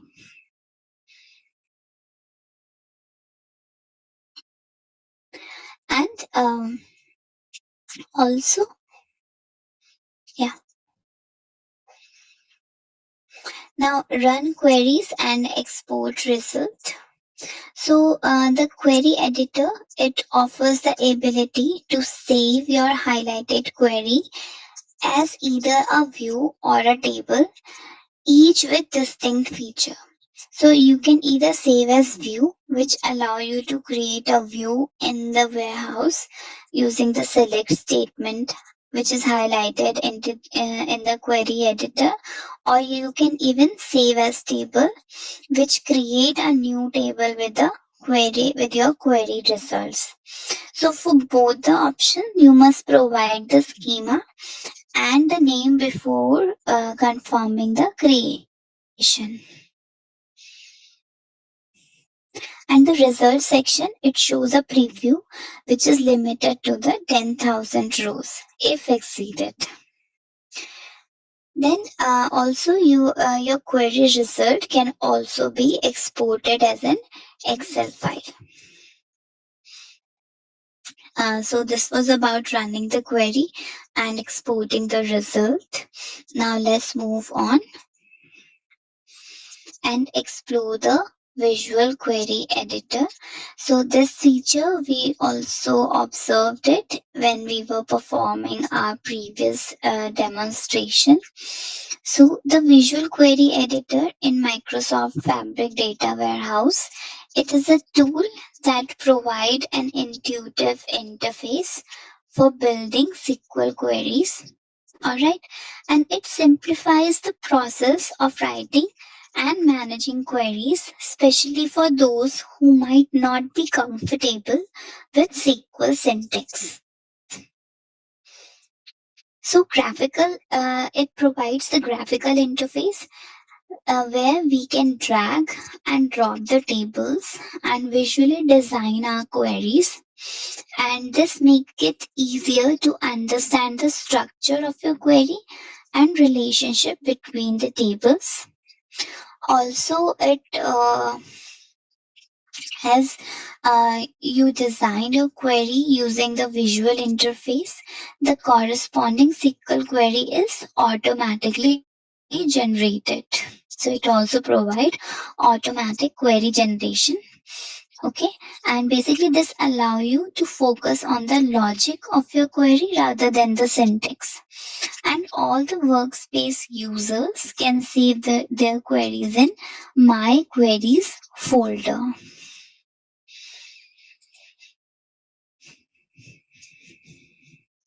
Now, using the SQL Server Management Studio to connect to a data warehouse in Fabric, it can facilitate your workflow, especially if you are already familiar with the tool.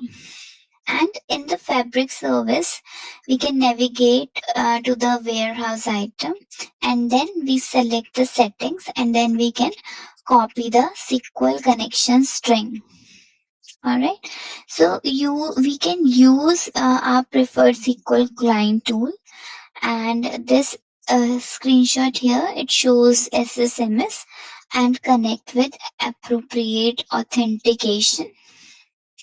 Alright, so in Microsoft Fabric, basically two types of authenticated user are supported through the SQL connection string. One is Microsoft Entra ID and IDs, user principal or user identities, or Microsoft Entra IDs, service principal. Okay, and any third party tool can use the SQL connection string via ODBC or OLE DB drivers to connect to a Microsoft Fabric warehouse or SQL Analytics endpoint using the Microsoft Entra ID authentication. So this was about connecting with SQL client. Now let's move on. Okay, so aggregate measure. Now, most data analytics with a data warehouse involves aggregating numeric measures in the fact tables by attributes in the dimension tables. Okay, so because of the way a star or snowflake schema is implemented, queries to perform this kind of aggregation basically relies on the join clause to connect the fact table with the dimension tables, add a combination of aggregate functions and group by clauses to define the aggregation hierarchies. Okay.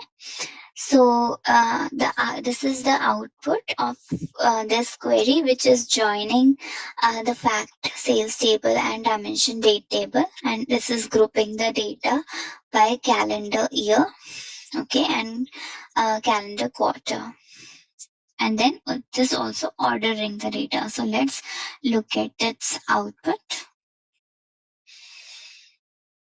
So the output is showing total sales by year and quarter.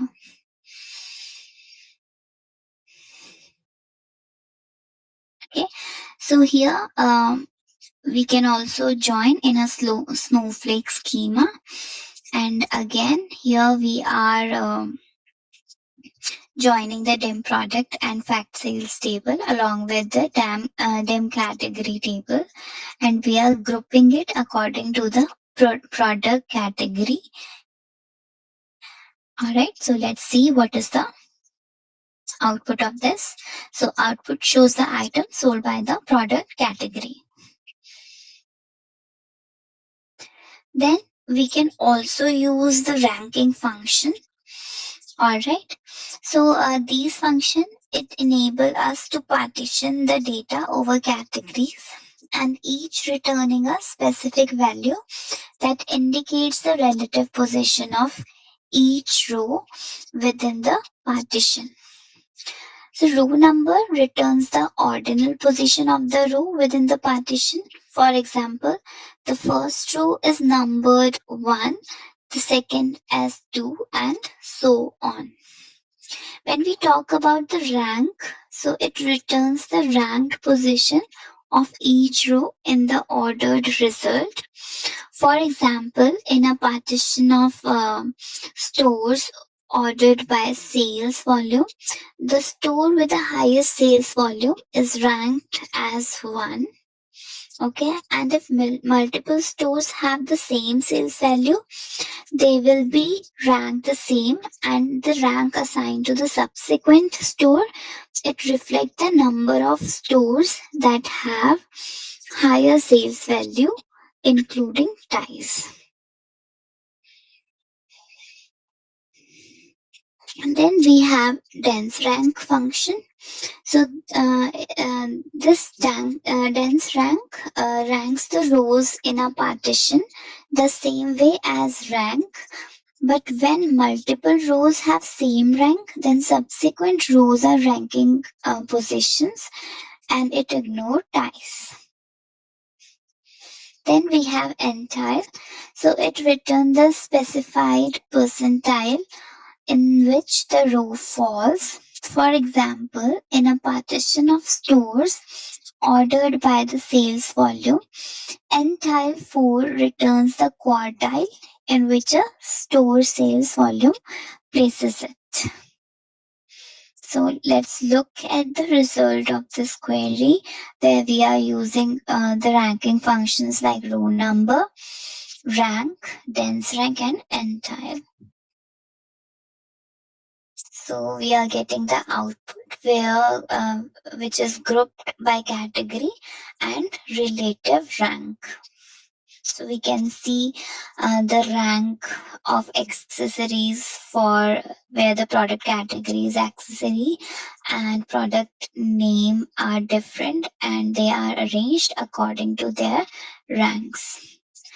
Dense rank is also shown here, quartile is also shown, and row number is also shown. Okay. So basically, the sample result is demonstrating the difference between the rank and the dense rank.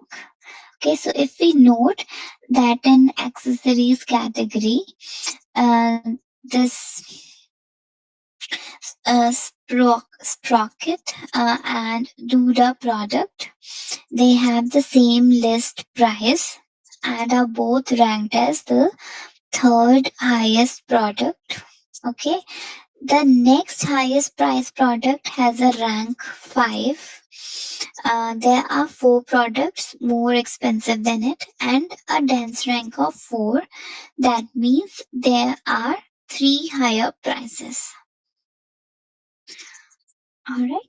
So with this slide, we also have come to an end of our third topic.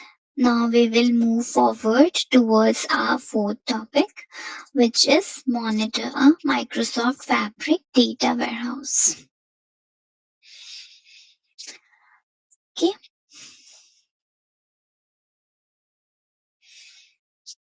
So when your organization uses Microsoft Fabric, so the license used to purchase the service determines the capacity available. Okay, and a capacity basically is a pool of resources that you can use to implement Fabric capabilities. So the cost of using Fabric is based on the capacity units, and each action we perform in a Fabric resource can consume capacity unit for which your organization is built. So it is therefore important to be able to monitor capacity usage to plan and manage costs. In data warehouse workload, capacity units are consumed by data read and write activities. So queries in your data warehouse and the underlying file operations to one-click storage are the significant factors in the cost of your Fabric analytics solution. Alright. Now let's move on. Monitor current activity. So SQL Server users will feel comfortable with the dynamic management views for SQL Server available in Fabric warehouses too. And this code example, it demonstrates how to find long running queries and how admin can terminate certain queries as needed. So we can use dynamic management views, DMVs, to monitor connection sessions and to request status to see live SQL query lifecycle insights. And with the DMVs, you can get details like number of active queries and identify which queries are running for an extended period and require termination. So when we talk about sys.dm underscore exec underscore connections, so basically this tsql command, it returns the information about each connection established between the warehouse and the engine. Then the session 1, it returned the information about each session authenticated between the item and the engine. And the third one, the request one, it returned the information about each active request in a session. Okay.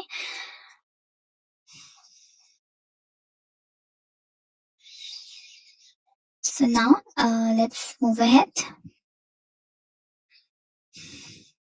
Query inside views. So Microsoft Fabric data warehouse, it include query insight feature that provides historical aggregated information about the queries that have been run, and enabling us to identify frequently used or long running queries, and helping you to analyze and tune query performance. So depending on the concurrent workloads, query may take up to 15 minutes to be reflected in the query insight views. And to enable the views to provide the aggregated metrics, query with predicates are parameterized and considered the same query if the parameterized statements are an exact match. So for example, the following query here, it, sorry, so for example, the following query here, it would be considered to be the same command. Okay. So here we are querying the data for previous hour. We are querying the long running queries and the queries that have multiple runs.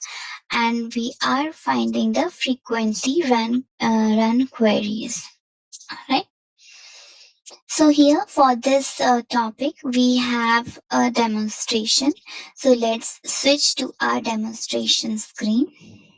So this is again our Microsoft Fabric portal, and in that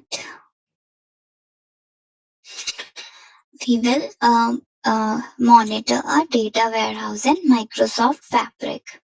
So let's first create a workspace. Okay, we already have two workspaces here. So let's start. Okay, we have demo warehouse inside. Alright, so we'll create a workspace. Let's create a new one.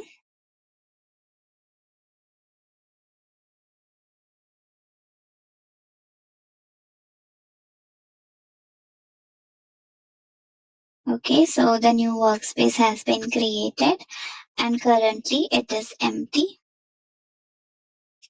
Now we will create a sample data warehouse. Okay, so now we have created a workspace. We can create a data warehouse. So for that, we can see at the bottom left, we can ensure that the data warehouse experience is selected. Okay.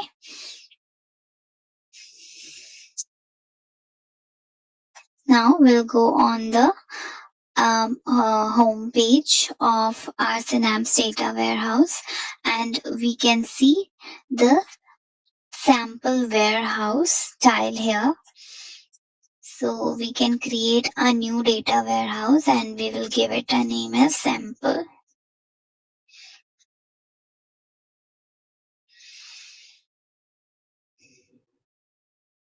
So within some time, a new warehouse will be created and it will populate the sample data.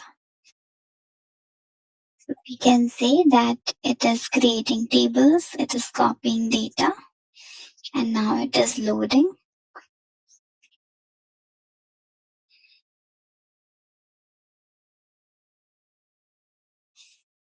So now we can see that our warehouse has been created and populated with sample data for taxi ride analysis scenario. Okay, we can view that there are different tables there. Okay, so now we will explore the dynamic management views. Okay, so this Microsoft Fabric data warehouse, it includes dynamic management views, which we can use to identify the current activity in the data warehouse instance. Okay, so let's just minimize the table. Okay, so now on our sample data warehouse page, in the new SQL query drop down, we'll select the new SQL query. Okay, and so now here we can just copy and paste our T-SQL code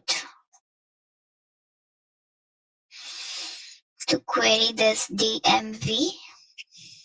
Okay, now we'll use the run button to run the SQL script, and now we'll view the result. So this result is bringing the details of all the connection to the data warehouse. Okay.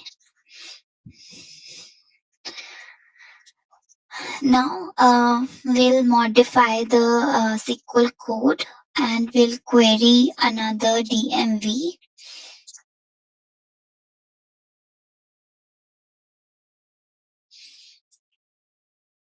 Okay, or we can do one thing. We'll just I'll copy here itself.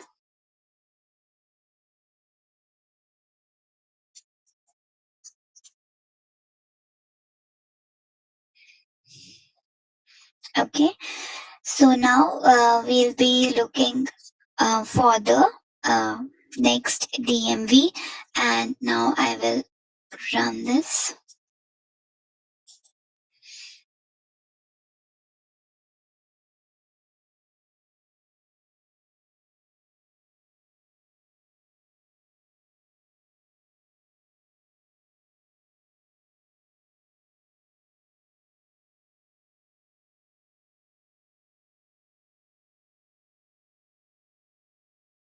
All right. So after running the modified query, we can view the result, and this is showing the details of all the authenticated sessions. Now again, we will add one more query here.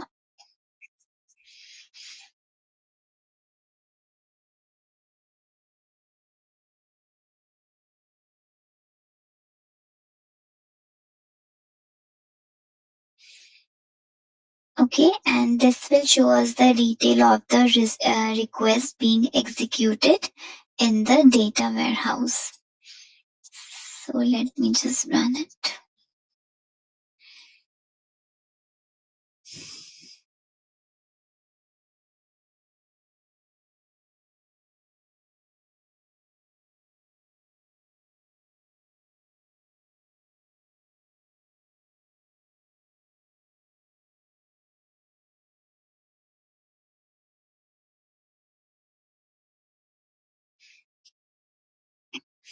Okay, so now we can see that what all requests being executed in the data warehouse. Okay, now we can modify the SQL code and we can join the DMVs and we return the information about currently running request in the same database. So let's copy the code.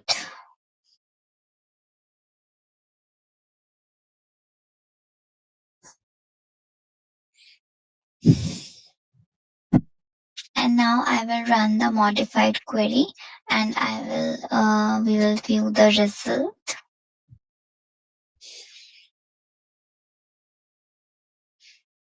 So here it is showing the result.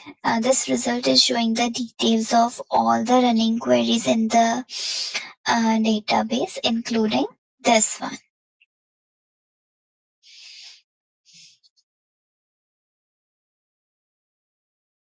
Okay, now we will add a new SQL query.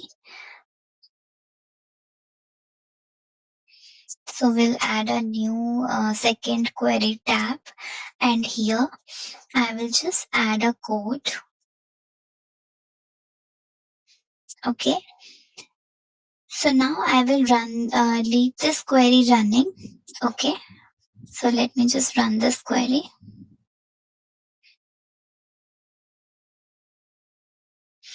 And now I will come back to the tab where we have written our DMVs.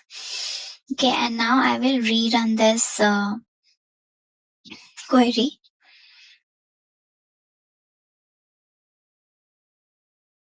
So here, now we can see two rows. Okay, so here, one row is showing the result, or it is including the second query that is running in the other tab, and we can note its elapsed time.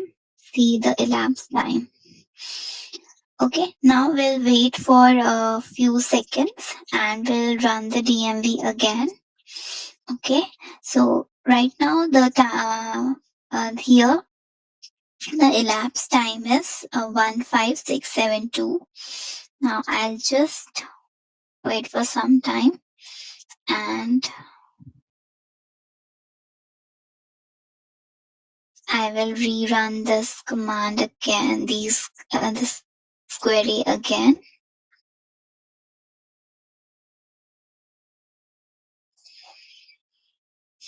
So here basically we have joined all the DMVs, and now let me see the result.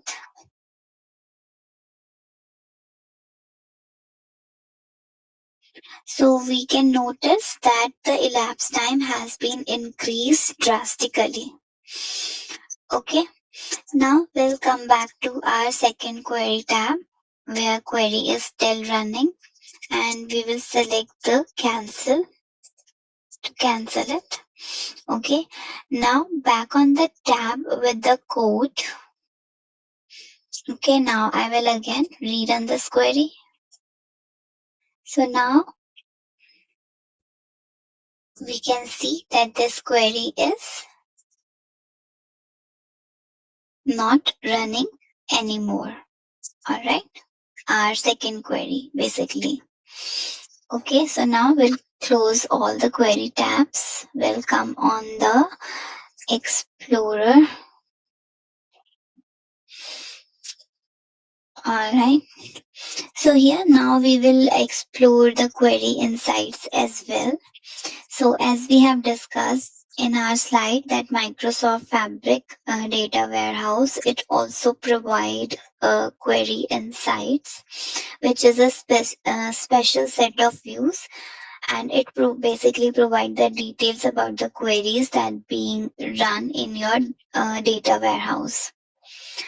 So again, in our sample data warehouse, we will select the new query, SQL query drop down list, and we'll just select new SQL query.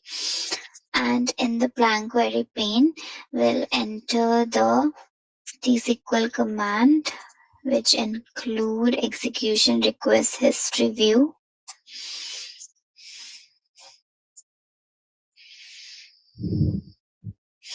Okay, now I will use the run button to run the script and I will view the result. So this is basically showing all the previously executed queries. Okay, now I will modify the code.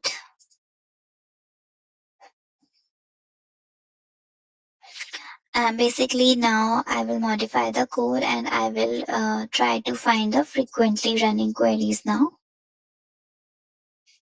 So this result basically telling us the frequently running queries. Okay.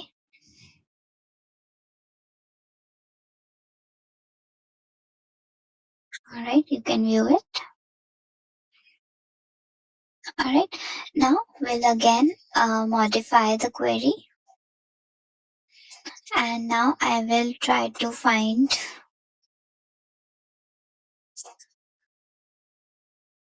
the long running query.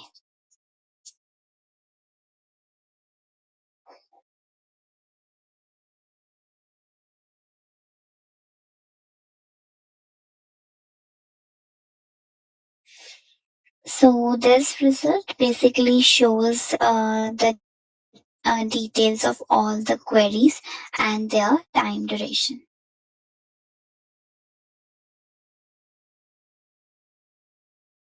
Okay, you can view the result. All right. So this was about the concept of monitoring the data warehouse in Microsoft Fabric. This was about the demonstration of that topic. Now let's switch back to our slide and look at our next topic. So this is our last topic of our today's session, which is secure your Fabric data warehouse. All right. So first of all, let's discuss some of the concepts of security. Okay. So first of all is role-based access control. So it is used to control the access to the data warehouse and its data.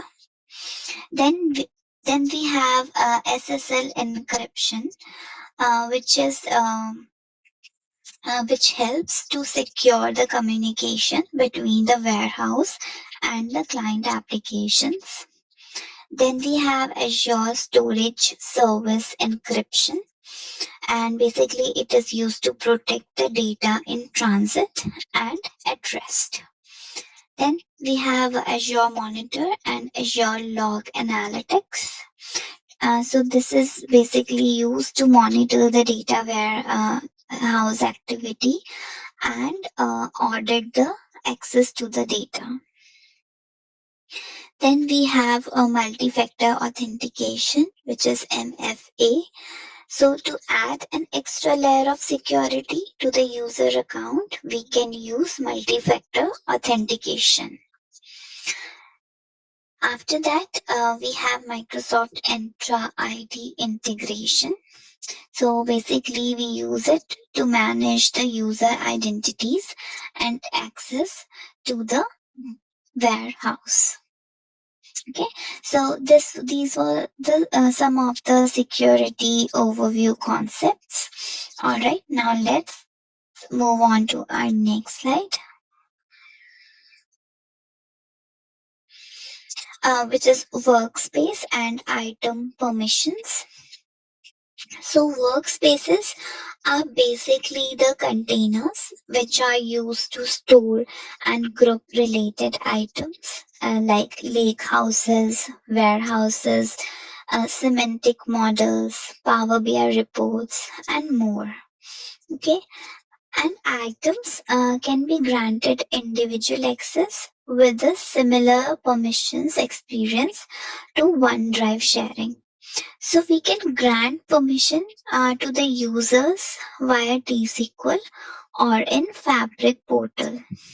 Okay, and we can grant different permissions to the user who need to access your data warehouse.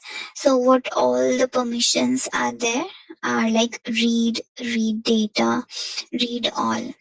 So when we are providing the read permission, it allows the user to connect using the SQL connection string. Okay.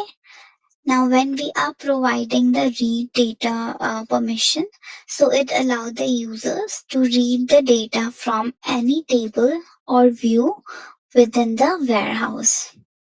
And if the permission is read all, so it allows the users to read the data,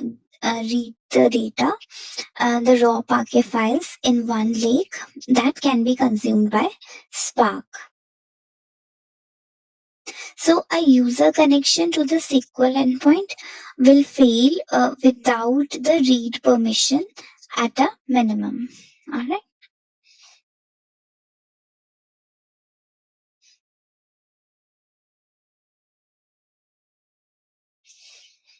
Then we have granular security permissions.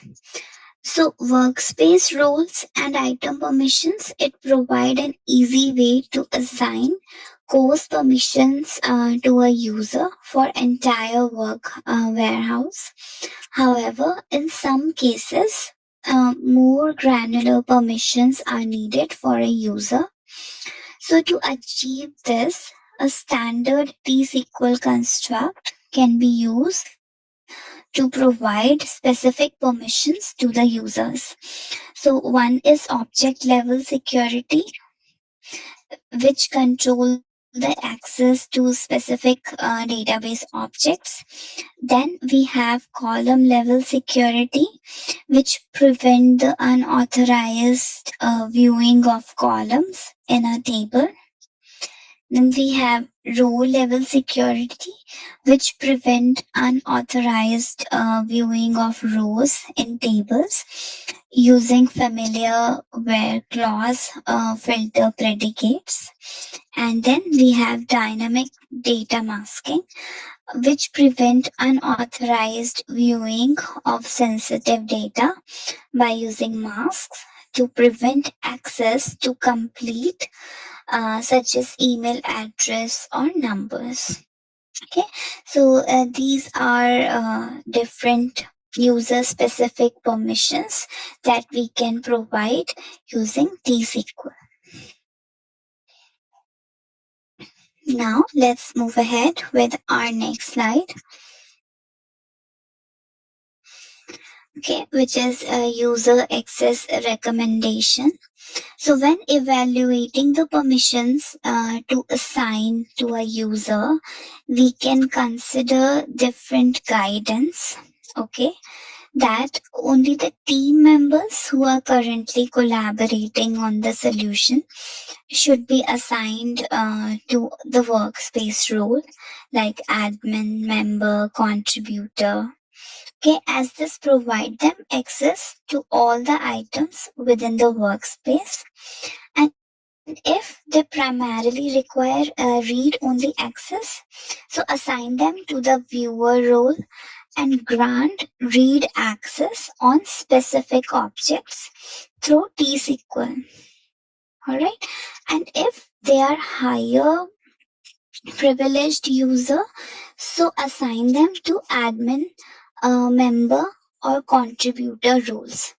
So the appropriate role is dependent on the other actions that they need to perform.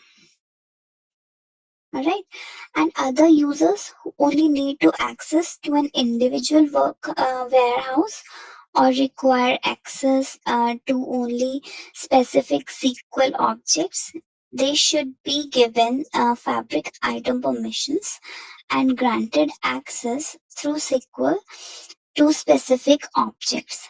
So you can manage permission on Microsoft Entra ID groups as well as rather than adding each specific member. All right.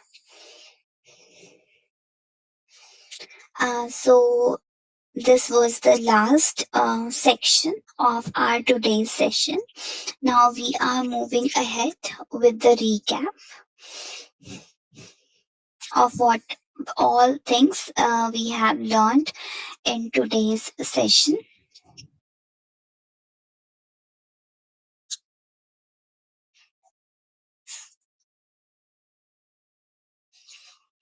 Okay.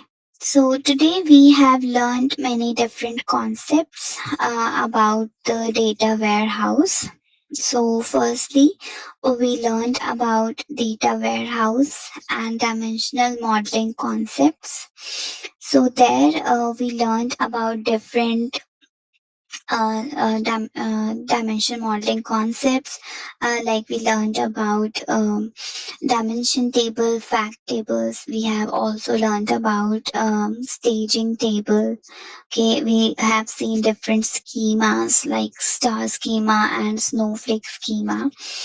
We have learned how to create a warehouse and how to ingest the data in it. Okay, we have seen querying and visualizing the data. So how can we query and visualize the data? Then the semantic model and their purpose for downstream reporting. So this also we have learned in that topic. Okay. Then next topic was different strategies to load the data into a data warehouse. All right. So there we have learned that how can we use different strategy to load data into a data warehouse. Then we have also learned that how to build a data pipeline to load a data warehouse, how to load the data in a warehouse using T-SQL, and how to load and transform the data with data flows Gen 2. After that, we have learned about querying a data warehouse in Microsoft Fabric. So this we have learned and we have seen different ways through which you can query a data warehouse in Microsoft Fabric. So either you can use the SQL query editor. Okay, and we have learned that how the Visual SQL query editor works.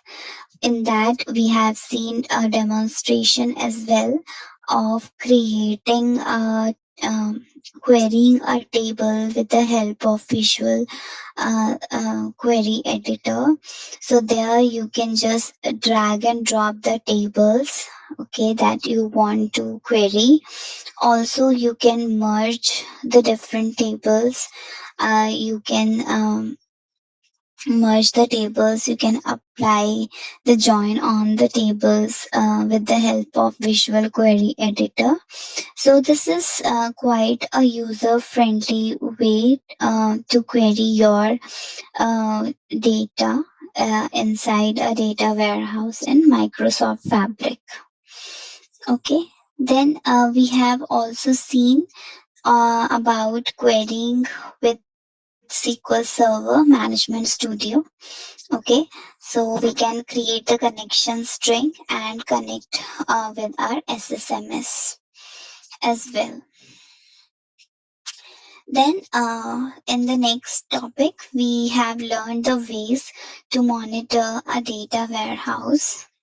So in that topic, we have learned about the Microsoft Fabric Capacity Metrics app, okay, how it works, and then we have learned about different dynamic management views. So for that, we have performed the demonstration as well, and we learned that how different dynamic management views can work in Microsoft Fabric. All right, and how can you use those DMVs to analyze your queries, that what all queries are there which are executing or which are running for a long time. Okay, we have also learned about query insight views. Okay, apart from that, in our last section, we learned about warehouse security overview. Okay, so in that, we learned about Fabric Workspace and item permissions.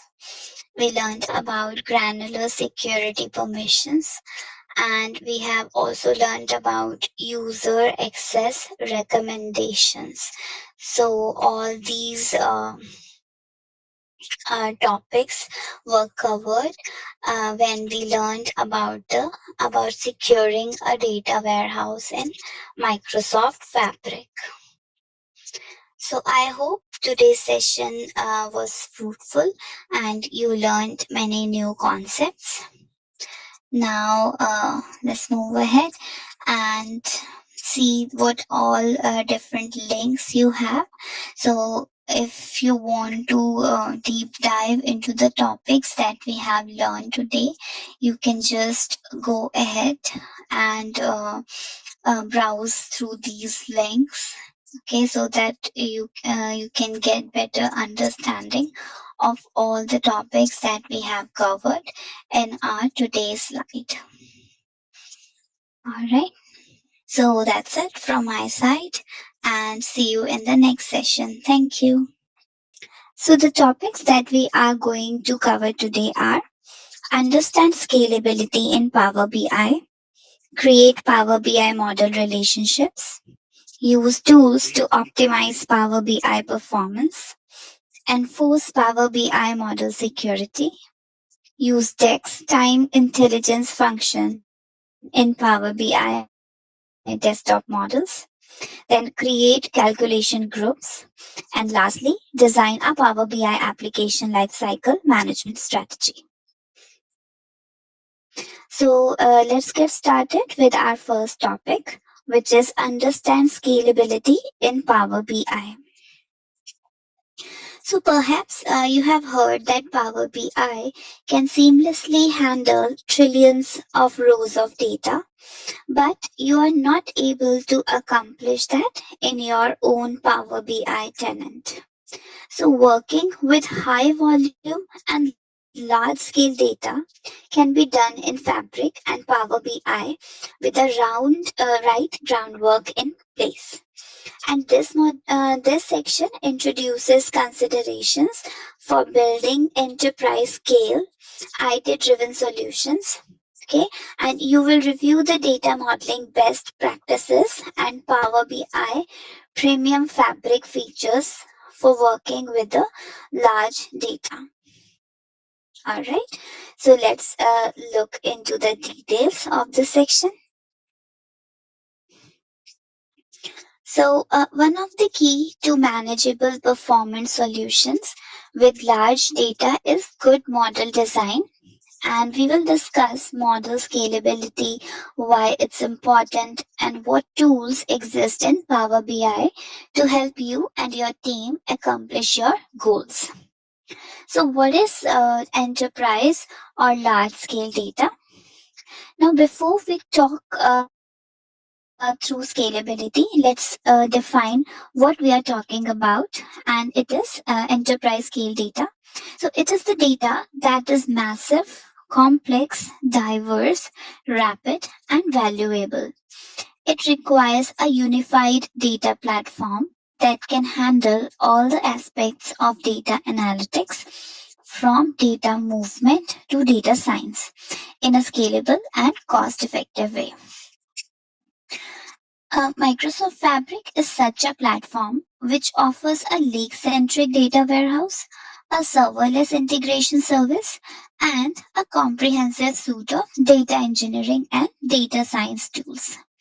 So, if you're familiar with working with the enterprise data, it may be helpful to understand that Power BI is the next generation of analysis service. All right, now let's move ahead. Now, what is scalability and why it is important? So, scalability in this context refer to the building data models that can handle growth in the volume of data. A data model that ingests thousands of rows of data may grow millions of rows over time, and the model must be designed to accommodate such growth. So it is quite important to consider that your data will grow or change, which increases complexity. Now, scalability must be at the forefront in enterprise solutions to ensure flexibility, which means that model needs to be accommodate change. Okay, needs to be able to accommodate change. Then data growth, that means model must be able to handle an increase in data volume with acceptable report performance, and it also reduce the complexity which means model built with scalability in mind will be less complex and easier to manage. Okay. Now, how do I design for scalability? So, the best approach to build scalable Power BI semantic models will always be building with the data modeling best practices in mind. Beyond the data model, Microsoft Fabric was designed specifically for enterprise deployments.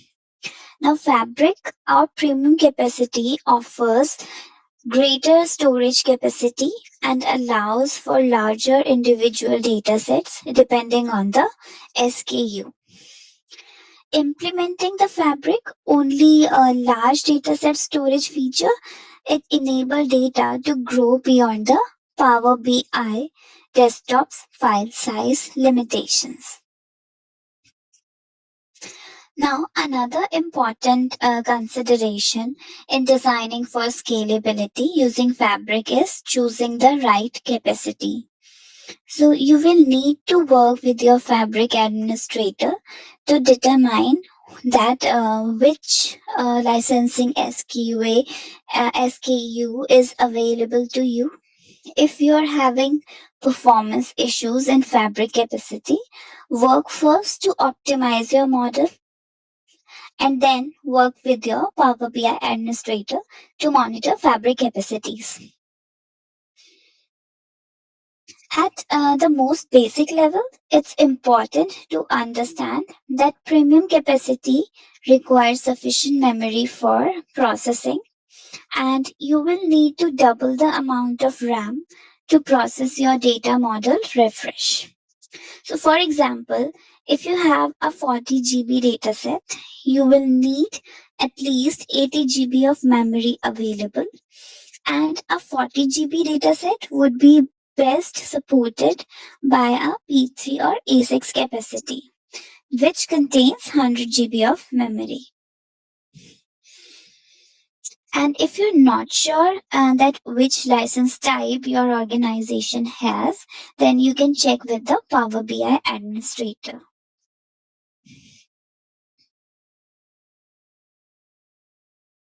Now, implementing data modeling best practices. So, it is a key to performant scalable data models. And for that, first we can choose the correct model framework. Now, choosing the correct Power BI model framework is at the heart of building any scalable solution. So, the first place to start with your Power BI data model is import mode. So, import mode offers you the most options, design flexibility, and delivers fast performance. You can also use a direct query when your data source stores large volume of data and your report needs to deliver near real-time data. Finally, you can use a composite model when you need to boost the query performance of a direct query model, or when you deliver near real-time query results from an import model, or when you extend a Power BI dataset or Azure Analysis Service model with other data. So composite models, it combine data from more than one direct query source, or combine direct query with the import data. After that, after choosing the correct model framework, then we will implement the data modeling best practices. Okay, and there are some basic principles to abide by when building any data model. These principles become even more important as data begins to grow. So let's discuss some best practices for import mode. So we always start with the import mode if we can. and we should only bring in the data that we need. So for that, we can remove the unnecessary rows and columns, and we can only process what is absolutely necessary given the business requirements. Also, we can avoid wide tables. Okay, so when we are so for that we should use a star schema in Power BI. And if your source is a beautifully modeled data warehouse, you are a step ahead. And big data is often in wide flat tables, so we can take an advantage of dimensional models for their performance benefits.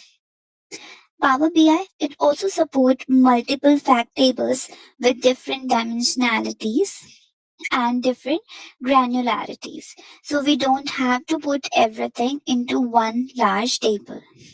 All right. Now, one of the important best practices is pre-aggregate the data before loading it to the model where possible. Apart from it, you can also reduce the usage of calculated columns. So data transformation, it require additional column, and that should be done as close to the source as possible. Also, you can avoid high cardinality columns. So we can do that by breaking a datetime column into two columns, like one for date and one for time. You can also use appropriate data types. So for that, you can use integers instead of strings for ID columns. And you can use surrogate keys for ID columns if necessary. Not only this, but you can also limit the use of bidirectional filters on relationship.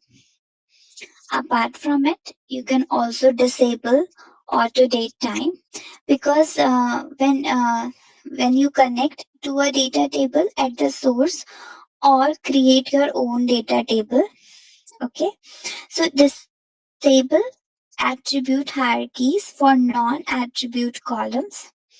If querying a relational database, querying database view rather than the tables.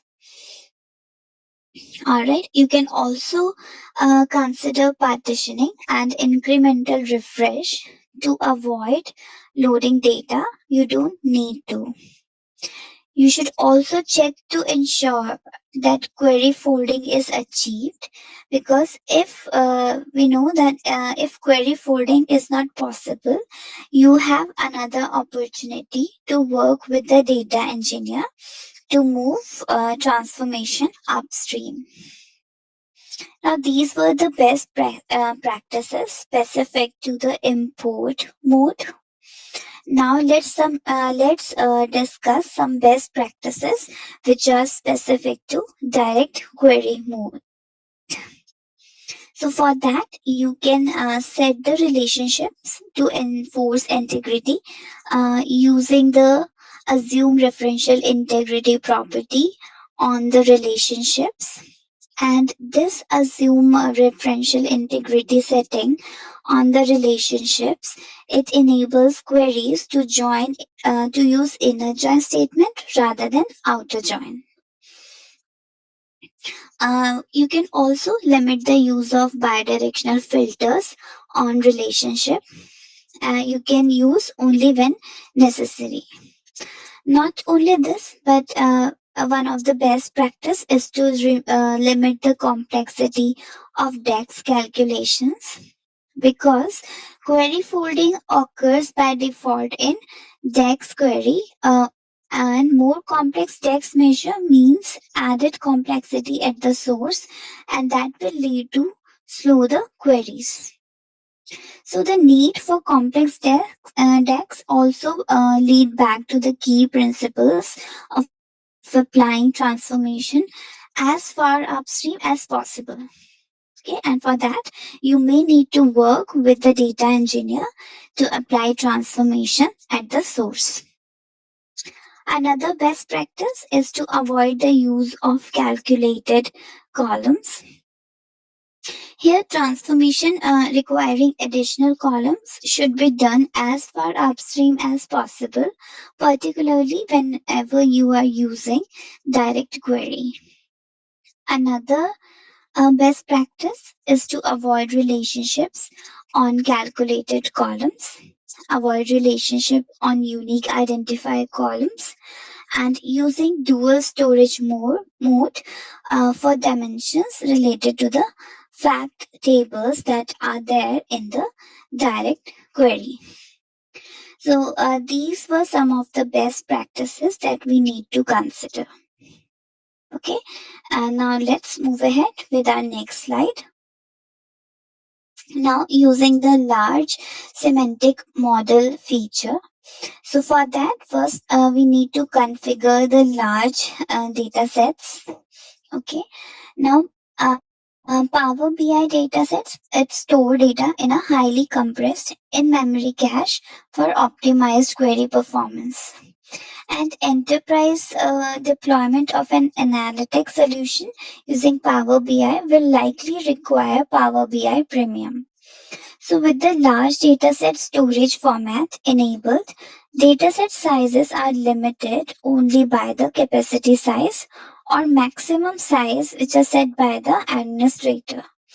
This differs from the datasets in Power BI Premium, which are limited to 10 GB after compression if large data storage format is not enabled.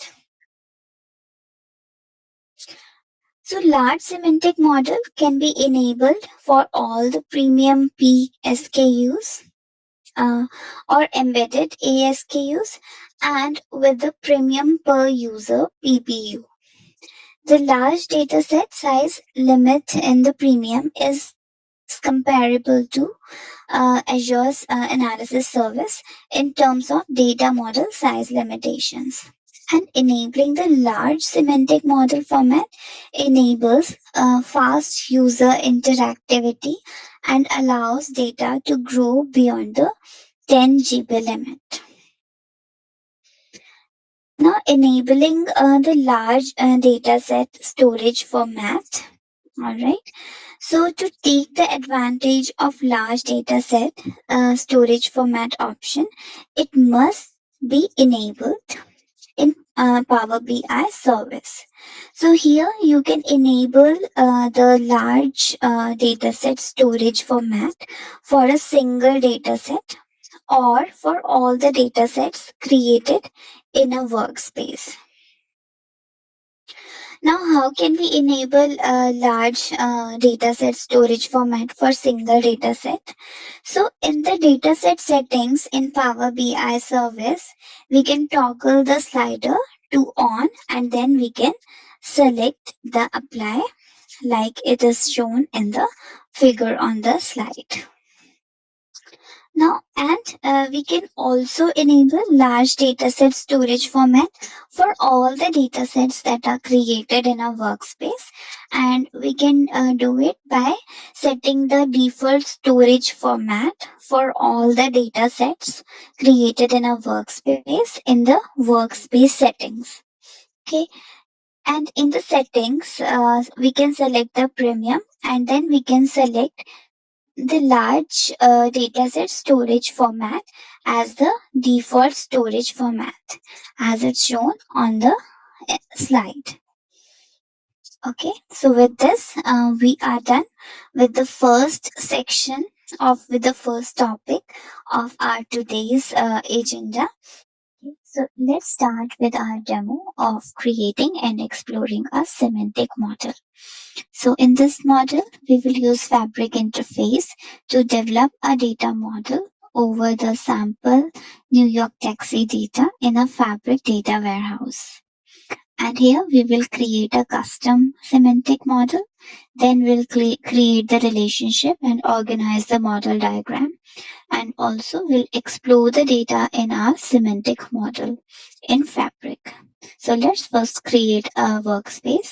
So for that, I will create a workspace inside Synapse Data Warehouse. I'll click on workspaces. So one of the workspace I have already created. So let's just select this one. Okay, so this has been created, but so far there is nothing. So now I will go back to Synapse Data Warehouse homepage and I will create a warehouse.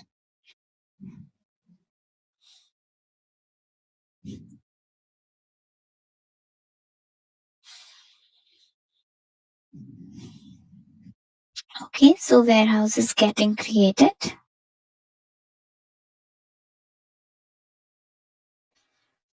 Okay, so in the center we can see various ways of creating,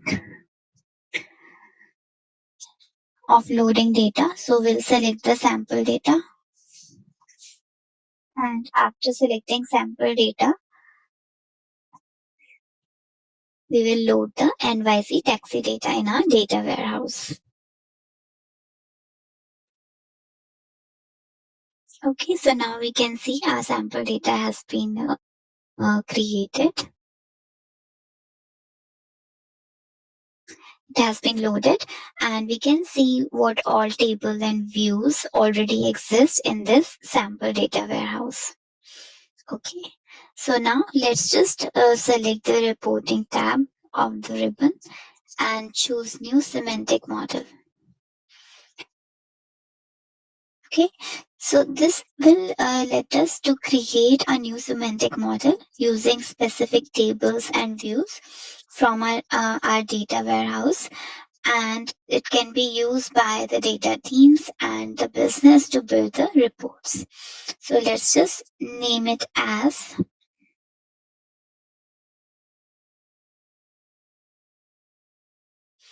taxi revenue. Okay, and now we'll select some tables.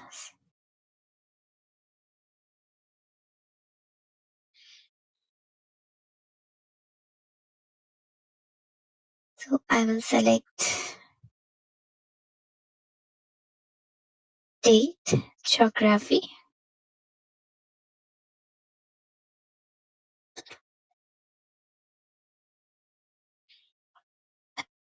trip, and weather. Confirm.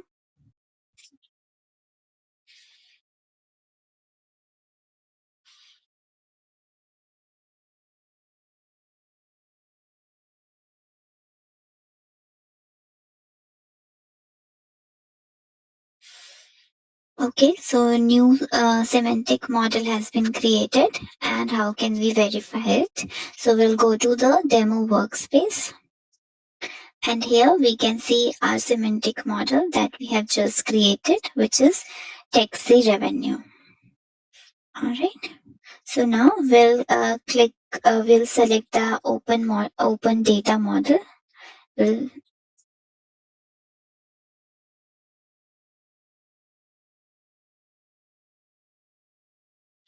And now we will create the relationship between these tables. Okay. And here we can just select pin related field to the top of card. All right. Now we will create a relationship between the date table and trip table using using the date ID column, which is there, and then we'll select the date ID column in the date table and we'll drag it and drop it on the top of the date ID column and trip table. Okay. So let me just arrange it this way.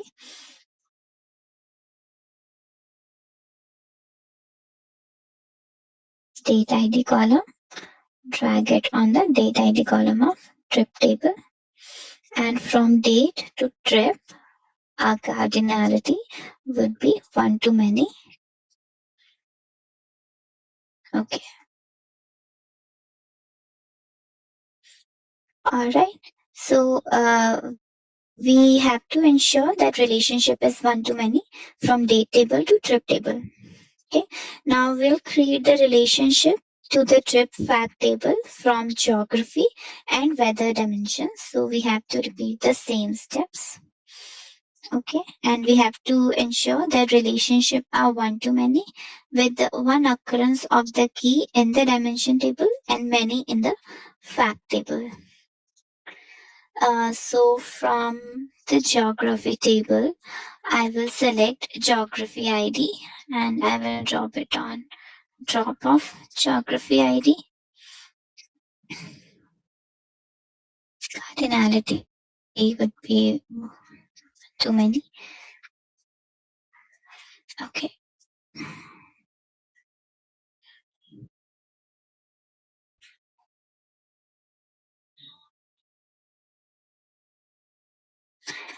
And in the same way, from weather, we'll select the date ID and drop it on the date ID.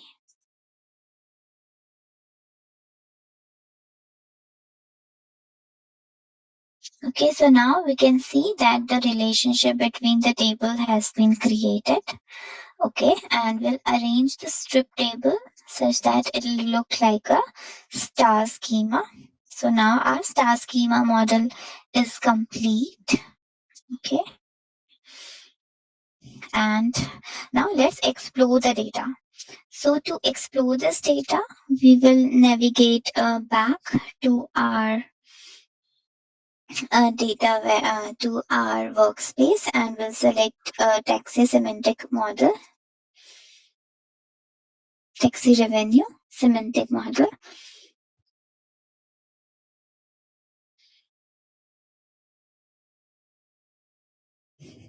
Now from here, I will just explore this data. Okay, so when I click on explore your data, I will get a pop-up, I'll get a window, and here uh, we can just take a look at our data in a tabular format. Okay, so now we will add year name and month name to the rows. Okay, so to the rows we will add year name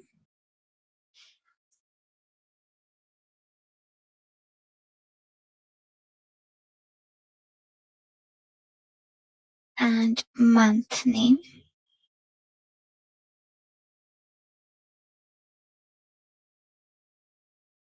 Okay, and we'll also explore the average number of passengers and average trip amount and average trip duration in the values field. Okay, so for that we'll just scroll down and in the values field, firstly we will select the uh, um, number of passengers. So in the trip, we'll select passenger count.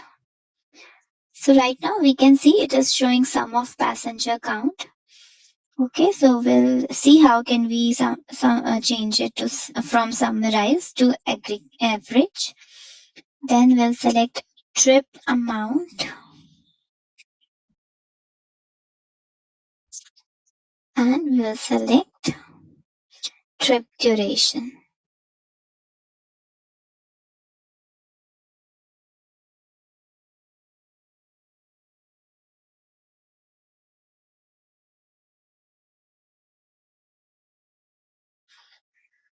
Okay, so trip duration. Alright, now in the values in the data option, I can just aggregate it to average. So I can do the same for all the data that we have selected.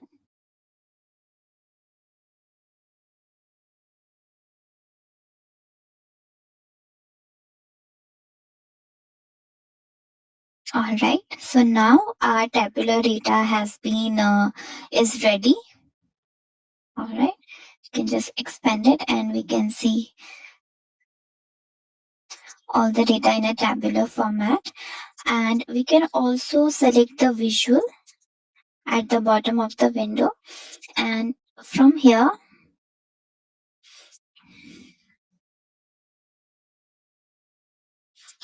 We can select any kind of chart that we want to select.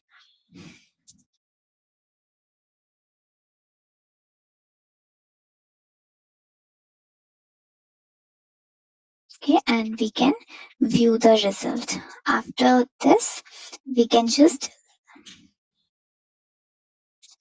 save our data, save this exploration view to our workspace by clicking on save button.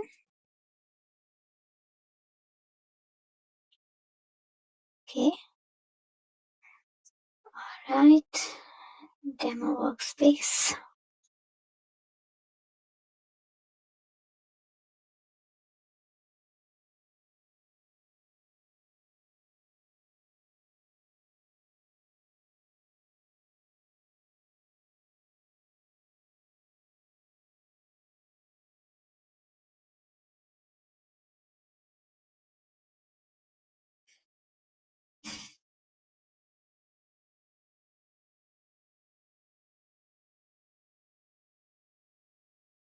Alright, and now let's check whether it has saved or not.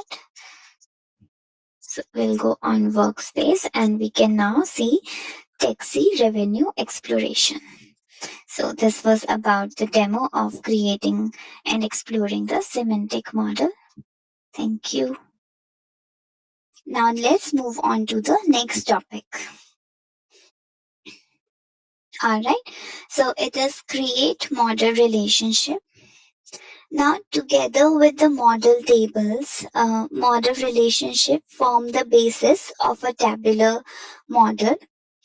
Relationships are responsible for the propagation of filters to other model table, and when correctly set up, they silently work to provide a natural, intuitive query experience.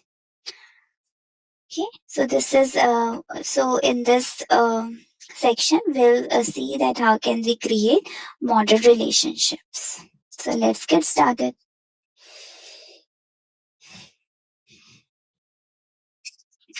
Understand model relationship. So a model relationship propagates filters applied on the column of one model table to a different model table. Filter will propagate so long as there's relationship path to follow, and which can involve propagation to the multiple tables. Now relationship paths are basically deterministic, meaning that filters are always propagated in same way and without random variations. Relationship can, however, be disabled or have filter context modified by the model calculations that use particular DEX functions. So in this example, the model consists of four tables: category, product, year, and sales. The category table, it refers to the product table, relates to the product table, and product table relates to the sales table. Here year table also relates to the sales table. So a query possibly generated by Power BI card visual, it requests the total sales quantity for sales order made for a single category, okay, which is category A, and for a single year, CY 2018.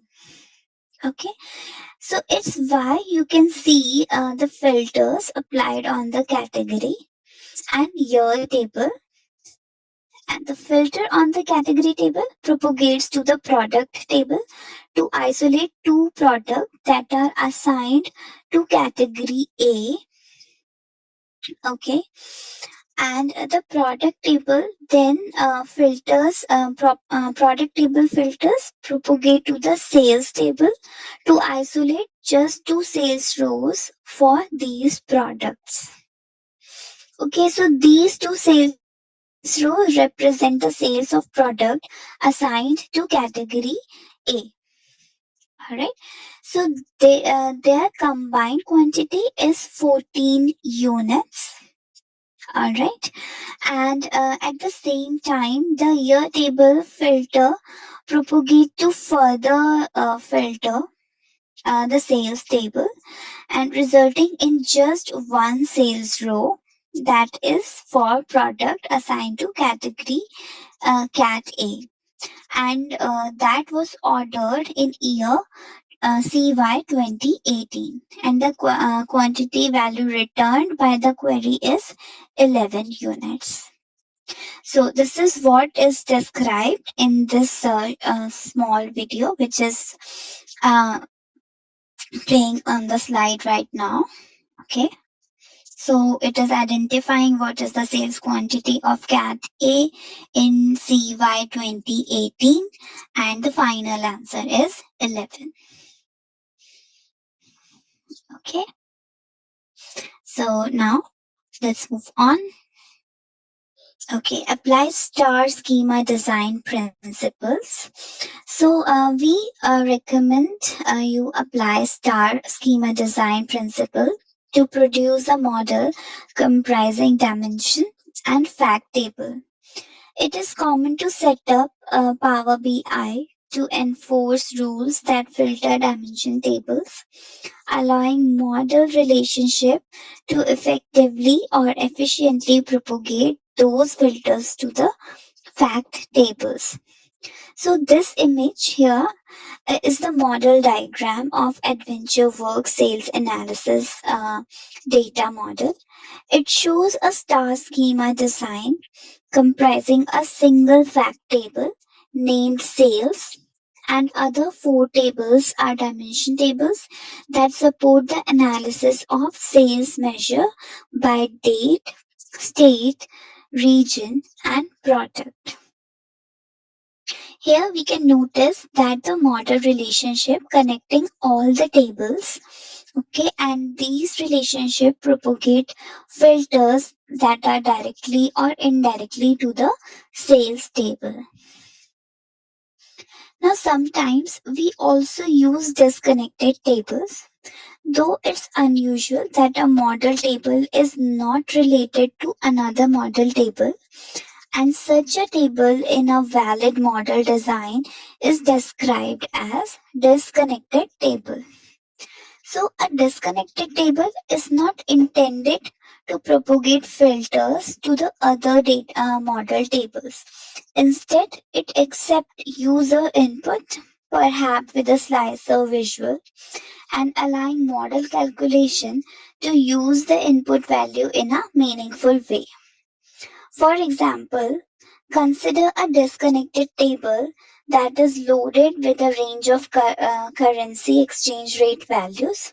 So as long as filter is applied to the to filter by a single rate value, a measure expression can use that value to convert sales values.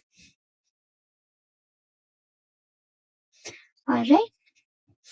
Now let's move on to our next slide.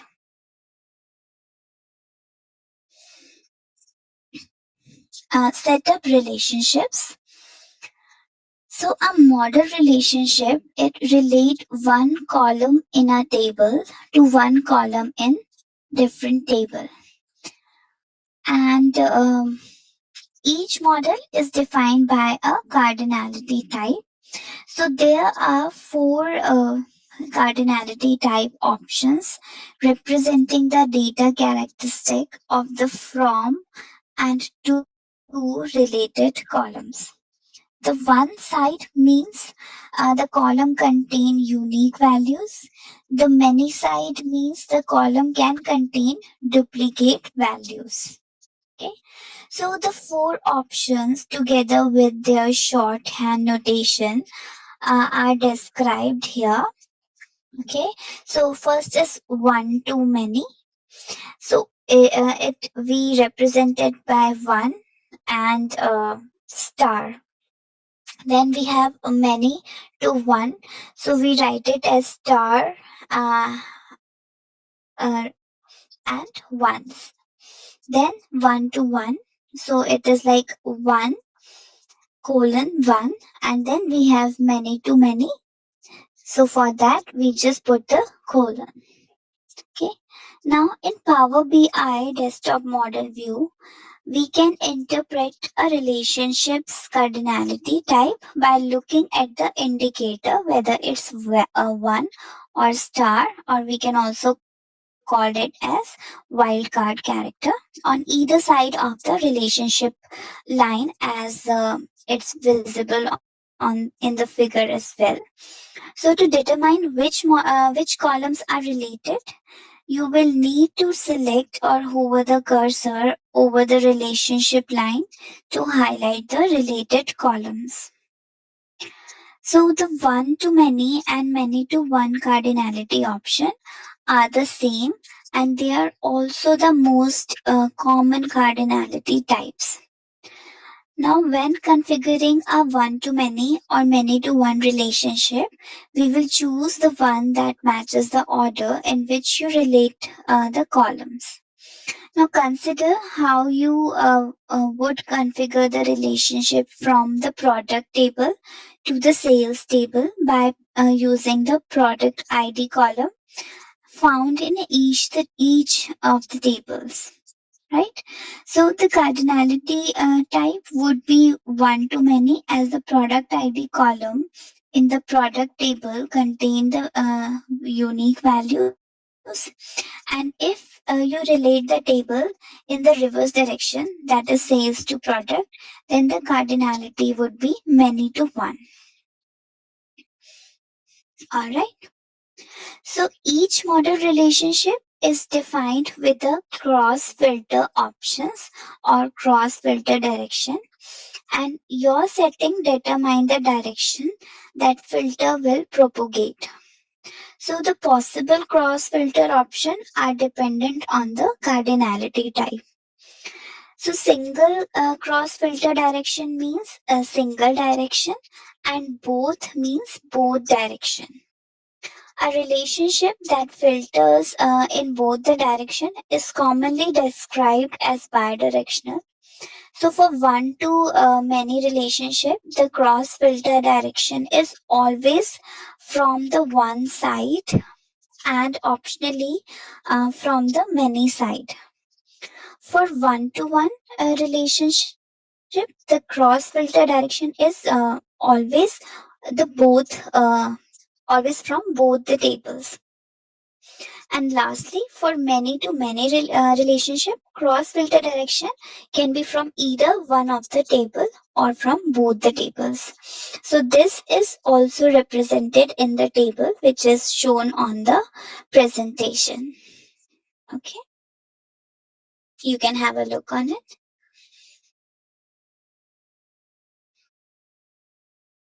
Now let's move on to our next slide, which is using DEX relationship functions. So there are several DEX functions that are relevant to model relationship. So first one is related. Okay, this related function, it retrieves the value from one side of a relationship, and it is useful when involving calculations from different tables that are evaluated in row context. Then we have a related table. So this function, it retrieves the table of rows from the many side of the relationship. Another DAX we have is user relationship. So this function forces the use of a specific inactive model relationship.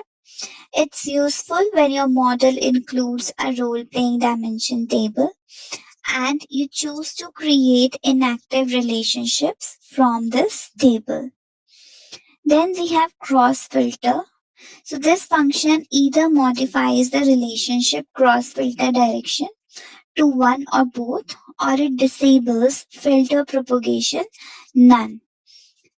It's useful when you need to change or ignore model relationships during the evaluation of a specific calculation. Another DX function that we have is combine values. So this function join two or more text strings into one text string. And the purpose of this function is to support multi-column relationships in direct query models when tables belong to the same source group. Okay. Then we have treat as function. So this treat as function applies the result of a table expression as filter to the column from an unrelated table.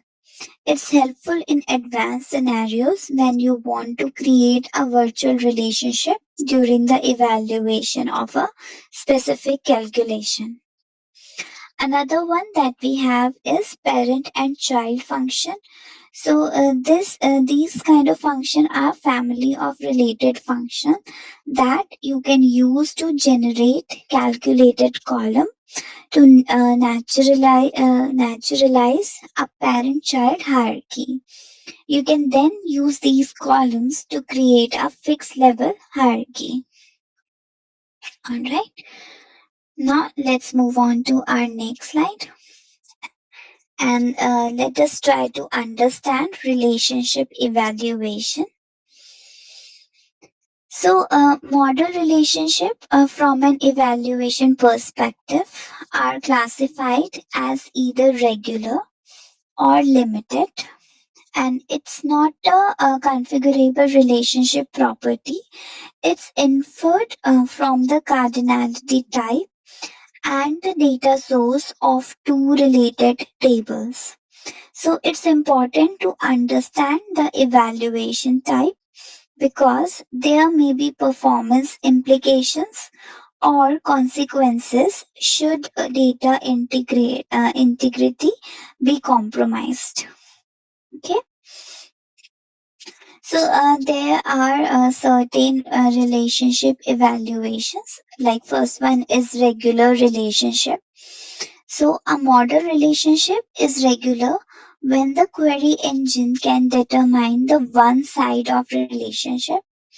It has confirmation that the one side column contain unique values.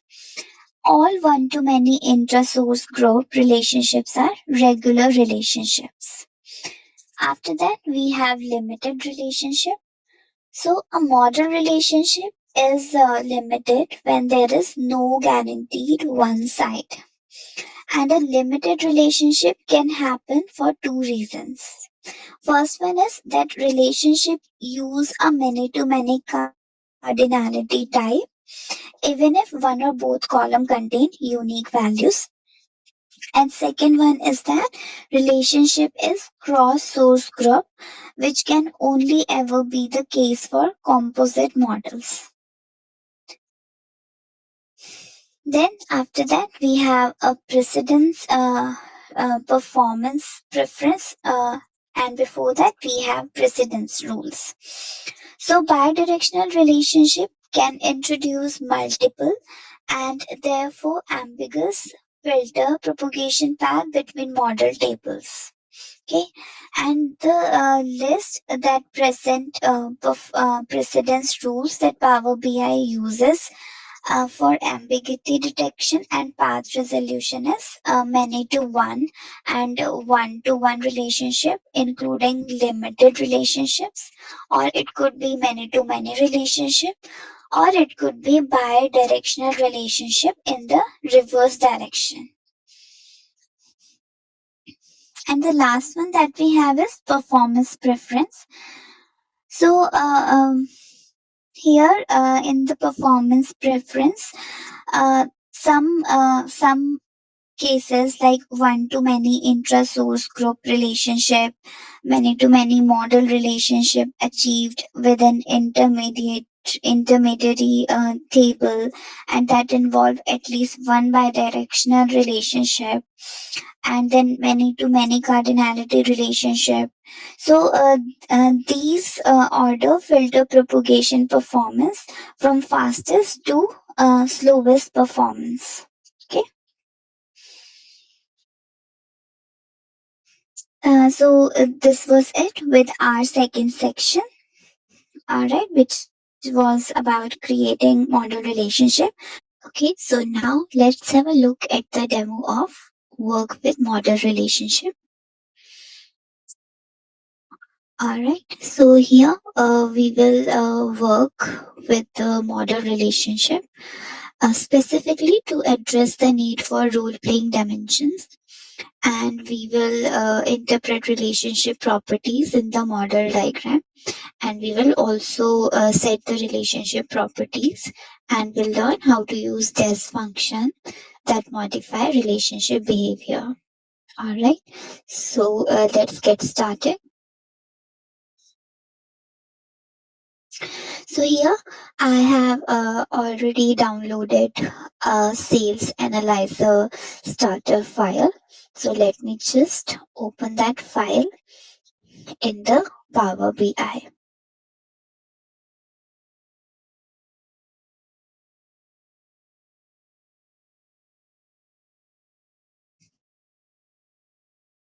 All right. So we can see at the right hand side the data pane in which we can see all the tables that are there, and we can also open the model view. Okay, and we can review the model design. So this model comprises of six dimension tables and one fact table, which is the sales fact table. And this table store the sales order details. So basically, if I minimize and show you, it is a classic star schema. Now, we notice that there are three relationships between the date and the sales table. Right? If you see date and sales table, there are three relationships between these two. And if I hover my mouse over these lines, so I can see what all columns are in the date table is connected with the columns in the sales table. So if we see the date key column is connected with order date key, it is also connected with the due date key, and it is also connected with the ship date key. So basically, a date key column in date table is unique column, and it represents the one side of the relationship. All right.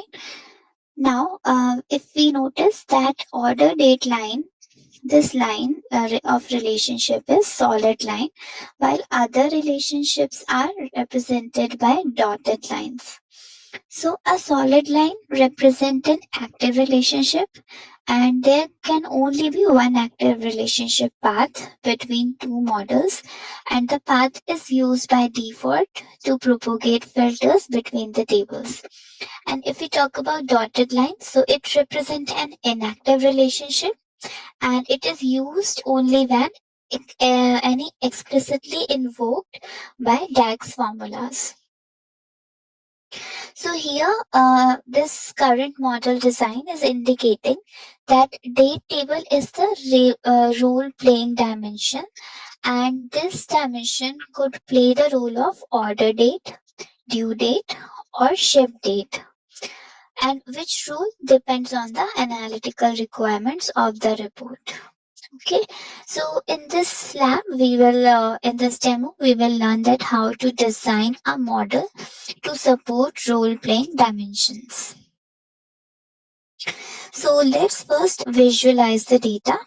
Okay, so we'll switch on to the report view, and from the visualization pane, we will select the table visual icon. Now, to add columns to this table visual, so in the data pane, we will expand the date table, and from the date table, we will take the fiscal year column and we'll drag it on the table visual. Okay. Now, so we can see that fiscal year column has been added. Now we'll expand the sales table, and then we will drag the sales amount column into the table visual. Okay, let me just maximize it. Alright, so now we can review this table visual that it shows the sum of the sales amount column grouped by the year. But here, this fiscal year, what does this mean? Because there is an active relationship between date and sales table to the order date key column. So this fiscal year here means the fiscal year in which the orders were made. So to clarify which fiscal year, it's a good idea to rename it. Okay, and for renaming it, we will go to the values pane. Inside the visual pane, we'll go into the values. Okay, so here in the columns, I have fiscal year and I will rename this visual. So here I will put the name as order year.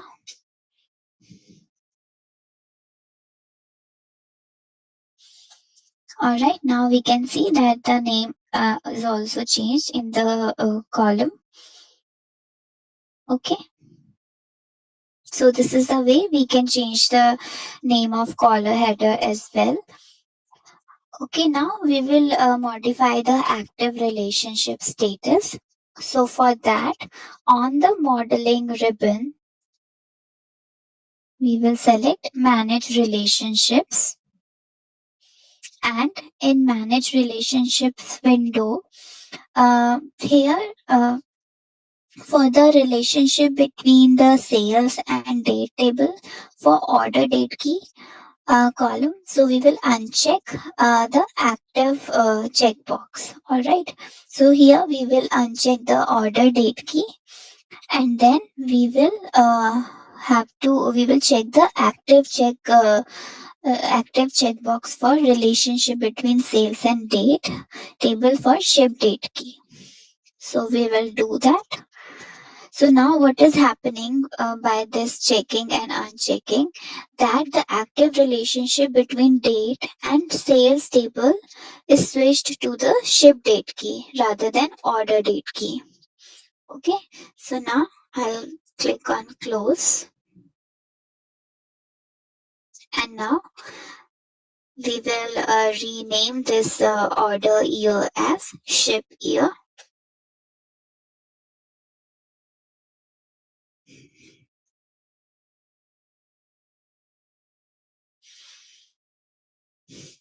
Okay, it's done. So here the first row, it represent a blank group because some orders have not yet been shipped. And in other words, we can say that there are blanks in the ship date key column of the sales table. Now in manage relationship window, we'll again click on manage relationship window, and now again we will switch the or revert the order date key relationship back to the active relationship. So for that, first we have to uncheck the active relationship which is there with the ship date key, and we will check the order date key. Okay, now close.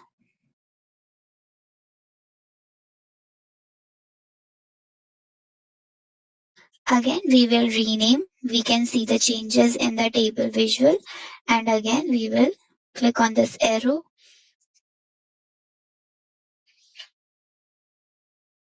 Order year. Okay, so this is how you can change the active relationship. You can modify the relationship active status. Now, how to use inactive relationship?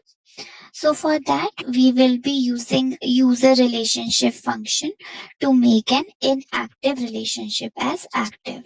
So for that, in the data pane, we will right click on sales table and we'll click on new measure.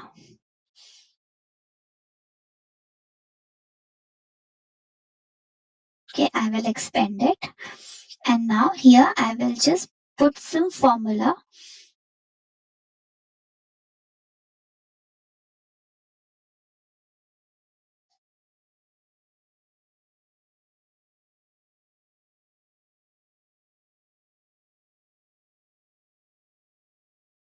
Alright, and I will change here. I want to change this decimal to, and then I will press enter. So this formula basically it is using the calculate function to modify the filter context. It is using user relationship function that makes the ship date key relationship active.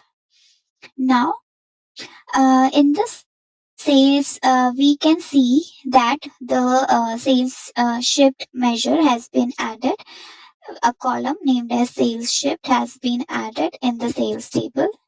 Now I'll just minimize it.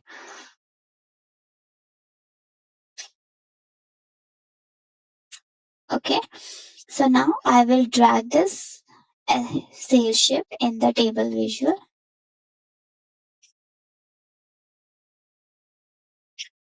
Okay, so this creating this measure,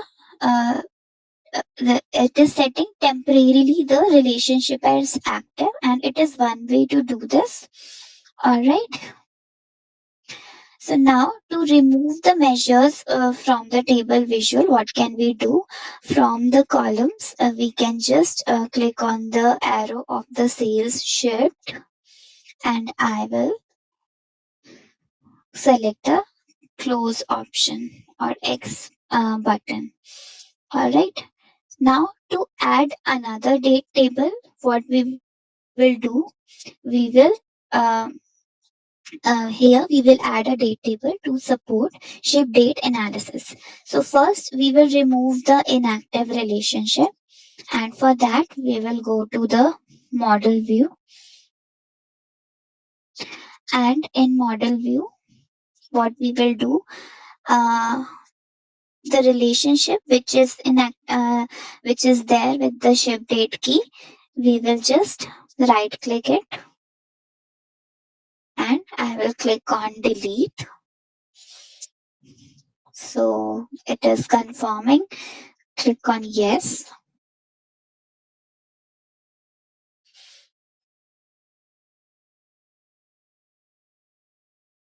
So we can see that how to delete a inactive relationship. Now we will use the disable relationship option. Okay, and for that what we can do is we will go on file, and we will click on options and settings. Options. Now in the current file, we will click on data load, and we will uncheck all these two check boxes, which is about import relationship from data source on first load, and auto detect new relationship after data is loaded. So we'll uncheck all these two, and then we'll click OK. All right. So now we will add another date table. And how can we do it? So for that, we will go on the home ribbon, and in the home ribbon, we have transform data tab icon. So we will click on transform icon, and this will basically, it will open a new Power Query editor. All right. So here, if I click on custom, okay, that's great. So here I will go on data, and in the here, what will I do? I will right click and click on reference. So basically a referencing query is one that uses another query as its source. So this new query sources its data from the date query. All right. So in the query setting properties, I will name this query as ship data, ship date. Okay. And I will also replace the text of the uh, date key as ship date key. So how can I do? I'll just double click it and I will put here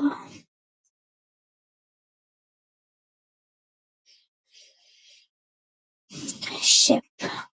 Alright. We will also rename the fiscal year as ship year.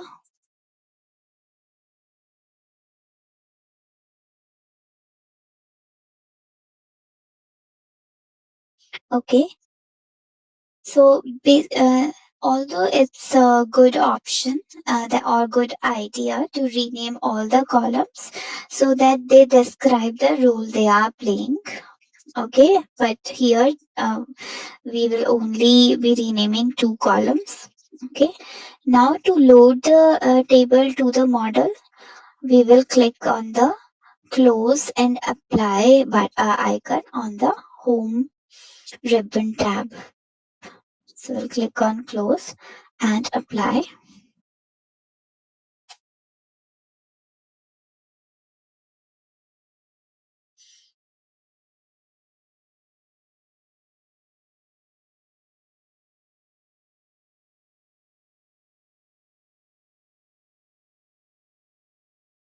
Now create a relationship from the ship date table and drag ship date key to the ship date key of column of sales table.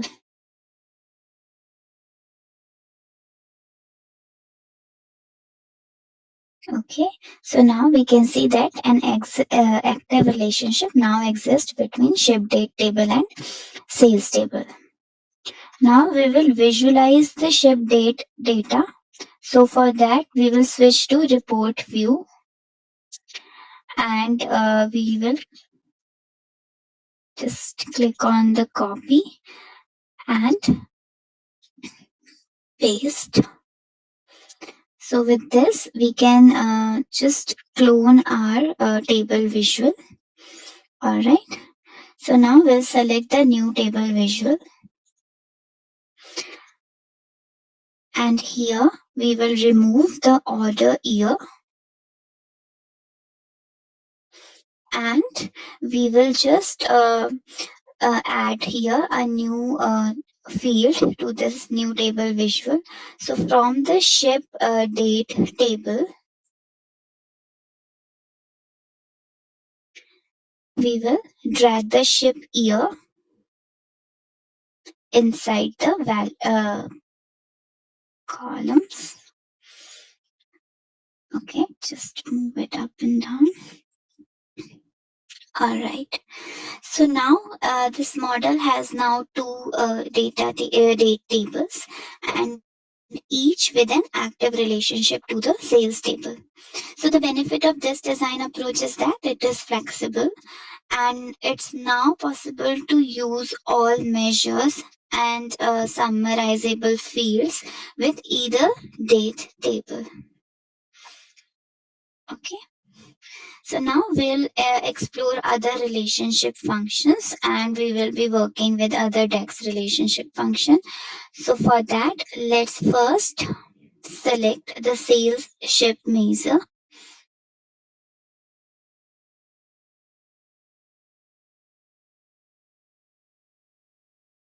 In the sales table. Okay, and now in the formula bar, we will replace the text with the some other code.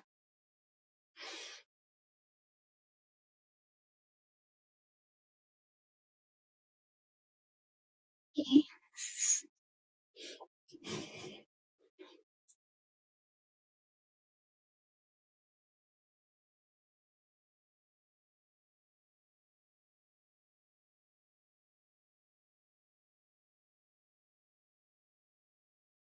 Okay, so now we have replaced.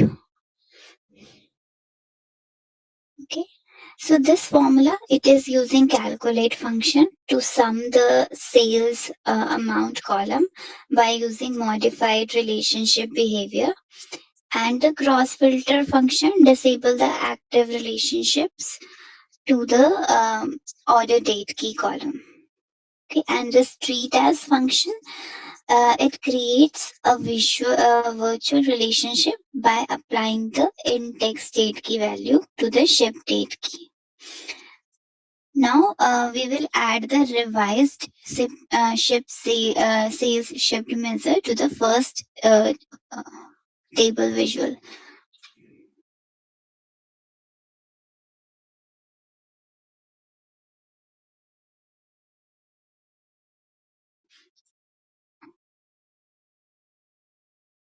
Alright, so we'll just select the first table measure, drag it here. Alright. Now we can notice that there is no blank group because there are no blanks in the order date key column. A blank group was not generated.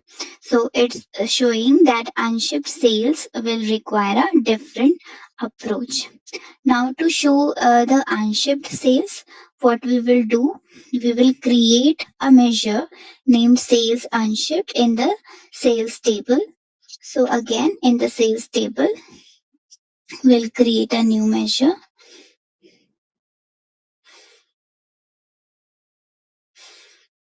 Okay, so for that, let me just paste the formula.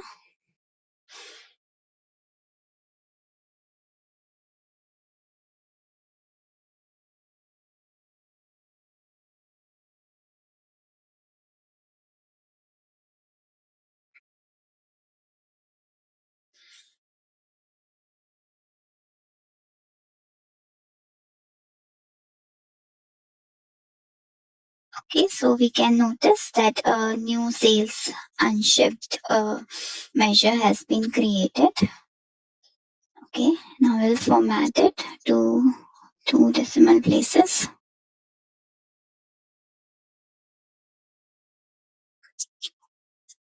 And now we will select the card visual from our and we will just drag the sales unshipped card here, measure here. So this verifies the final report page. So let me just minimize it a bit.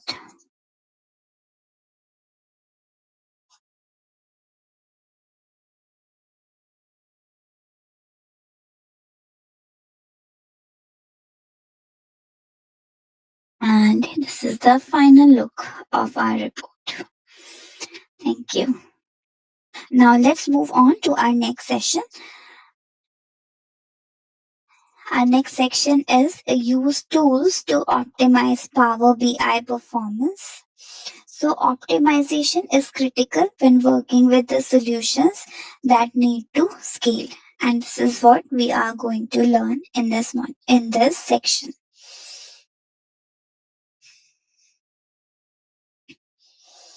So optimize Power BI solutions. You can optimize your solution at different architectural layer. So layers include data sources, data model, visualization, including the dashboards, Power BI reports, and Power BI paginated reports, and the environment, including capacities, data gateways, and the network. So the data model support the entire visualization experience, and these data models are either external hosted or internal hosted, and in Power BI they are referred to as data sets. So it is important to understand your options and to choose the appropriate dataset type for your solution, whether it's import or direct query or composite. So you can optimize the Power BI environment by configuring capacity settings, sizing data gateways, and reducing network latency. Now, another optimizing Power BI solutions are, first one is aggregation. So, aggregation in Power BI can improve query performance over very large direct query datasets. And by using aggregations, you can cache data at the aggregated level in memory. Aggregations in Power BI can be manually configured in the data model as described in here. Okay, or for premium subscription automatically by enabling the automatic aggregation feature in dataset settings. Then we have dual storage mode. So in Power BI desktop, you can specify the storage mode of a table. The storage mode lets you control whether Power BI desktop caches table data in memory for reports. So setting the storage mode provides many advantages, and you can set the storage mode for each table individually in your model. Now, what are the benefits of it? First of all, the query performance. So, as user interact with visuals in Power BI reports, data analysis expressions, queries are submitted to the dataset. Caching data into memory by properly setting the storage mode can boost the query performance and interactivity of your reports. Also, next benefit is large data sets. So tables that are not cached don't consume memory for caching purposes, and you can enable the interactive analysis over large data sets that are too large or expensive to completely cache into memory. So you can choose which tables are worth caching and which aren't. Another benefit is data refresh optimization. So you don't need to refresh tables that are not cached. You can reduce refresh times by caching only the data that's necessary to meet your service level agreements and your business requirements. Another benefit of it is near real time requirement. So tables with near real-time requirements might benefit from not being cached to reduce the data latency. Another benefit of dual storage mode is write back. So write back enable business user to explore what if scenarios by changing the cell values. A custom application can apply changes to the data source, and tables that are not cached can display changes immediately, which allows instant analysis of the effects. So, set the storage mode property to one of the three values. Either you can set it to import mode, as it is shown in the figure as well, or direct query, okay, or you can set it into the dual mode. So whenever you are setting into the import mode, so imported table with this setting are cached, and queries submitted to the Power BI data sets that return data from import tables can be fulfilled only from cached data. Then if you are setting it to the direct query, so table with this setting are not cached, and queries that you submit to Power BI dataset, for example text queries, uh, and that return data from direct query tables can be fulfilled only by executing on demand queries to the data source. So queries that you submit to the data source use the query language for that data source, for example, SQL. And if you are setting it to dual, so table with this setting can act as either cached or not cached, depending on the context of the query that's submitted to the Power BI dataset. So in some cases, you fulfill queries from cached data.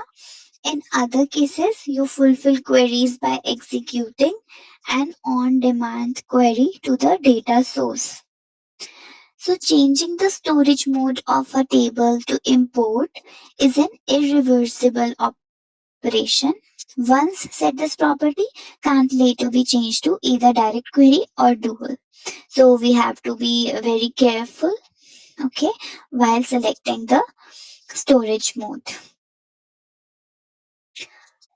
Another solution is hybrid table. So a hybrid table can help to strike the right balance between query performance and data freshness. And a hybrid table is essentially a large table that has one or multiple import mode partitions, okay, as well as another partitions in the direct query mode. So if the direct query partition is sufficiently small in comparison to the import partition, the query or the response round trip between the Power BI and the data source should still be reasonably fast, while access to the bulk of the data is already super fast in import model.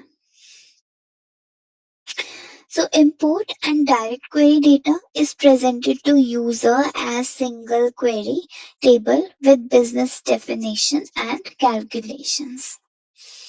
Alright. So this was about optimizing the Power BI solutions. Now let's move on.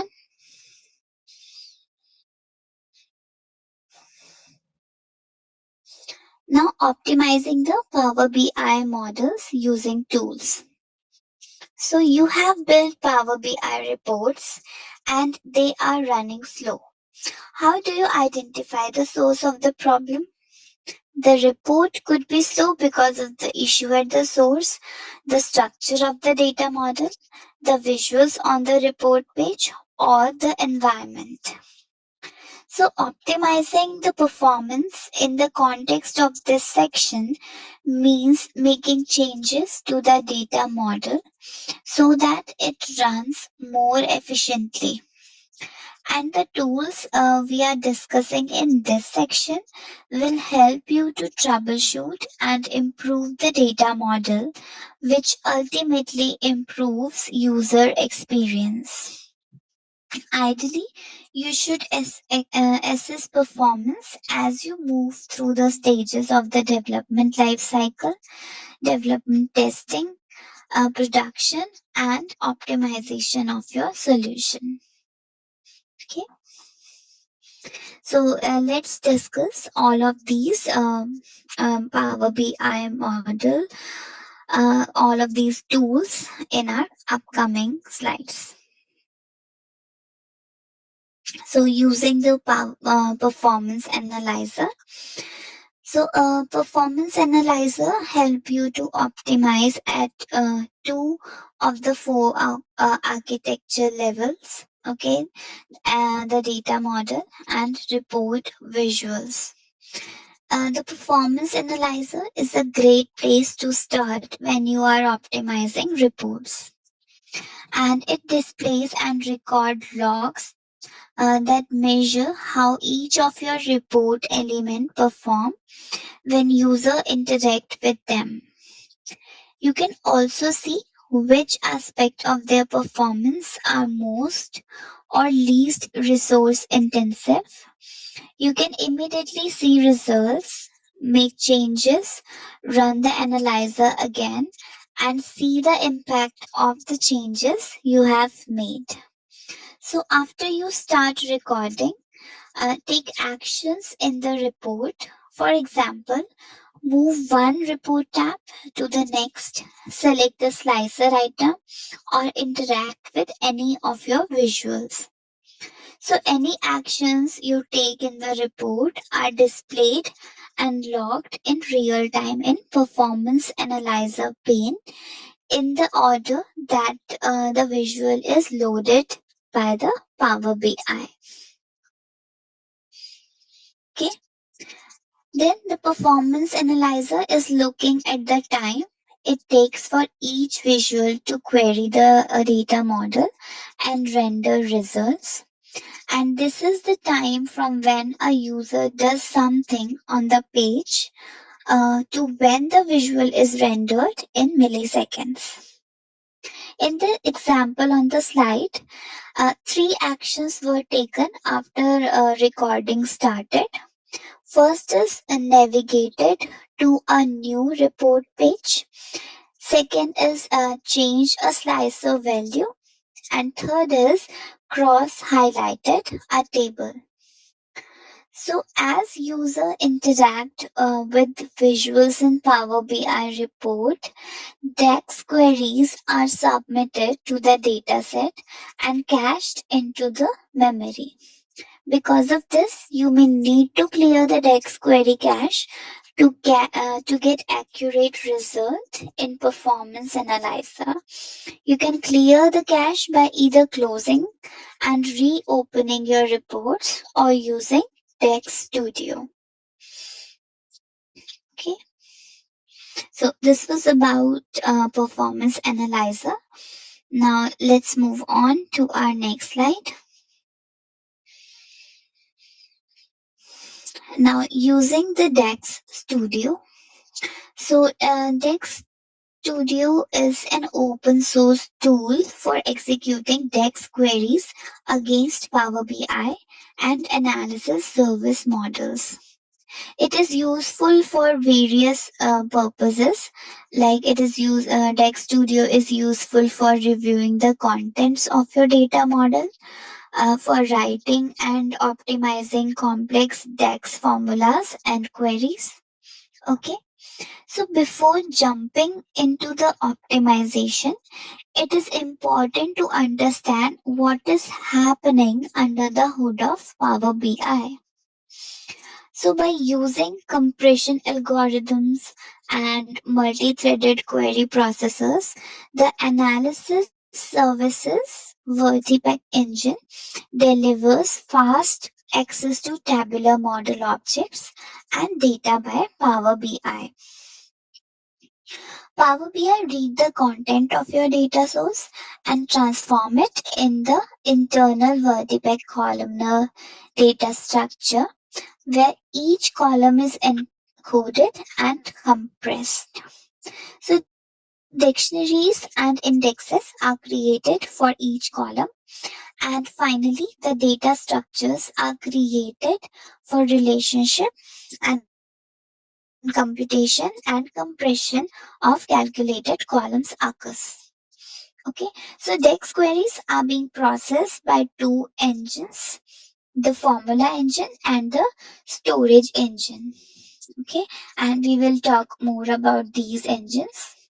So calculation using DEX, either measures or columns are a part of DEX query, which is processed by two engines in Vertipack.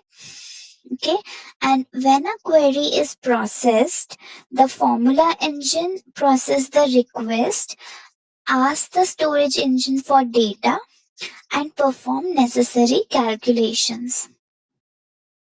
Then this storage engine, it retrieves and aggregate data request by the formula engine. So in this diagram, which is shown on the screen, the DEX query is sent to the tabular model in step 1 and 2. The request is then processed by formula engine and sent to the storage engine, which is represented by step 3. Okay, and in step 4, the storage engine either retrieve the data from model and store it in memory for import mode, or passes the query onto the data source for direct query. So for import mode, refreshing the data will retrieve the data from the source. So isn't it interesting? Now let's move on to our next slide. So view model metrics using Vertipec Analyzer. So viewing the Vertipec Analyzer metrics in Dex Studio is a great way to get an overall view of what's going on in your data model. Vertipec Analyzer reports the memory consumption of the data model and can be used to quickly identify where you are spending the most memory.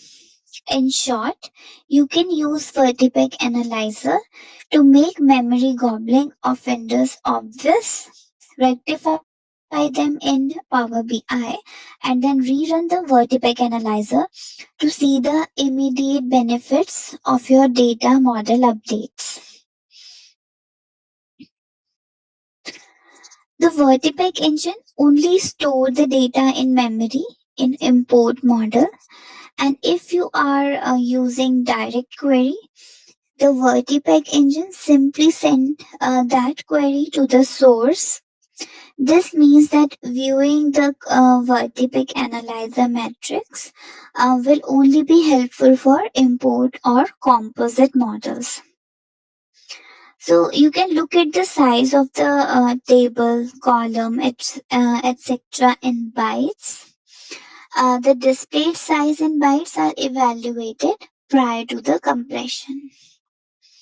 So if we notice the model in the image, it contains a table that consumes 99.6% of the database memory.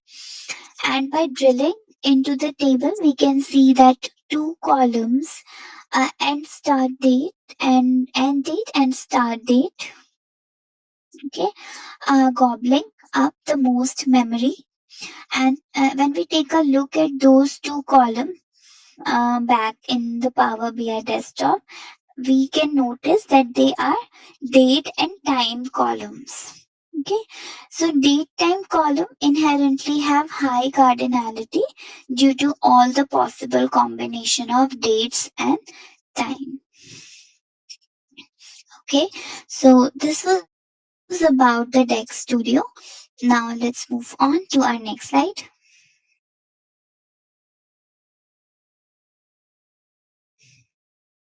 So optimize data model by using best practice analyzer.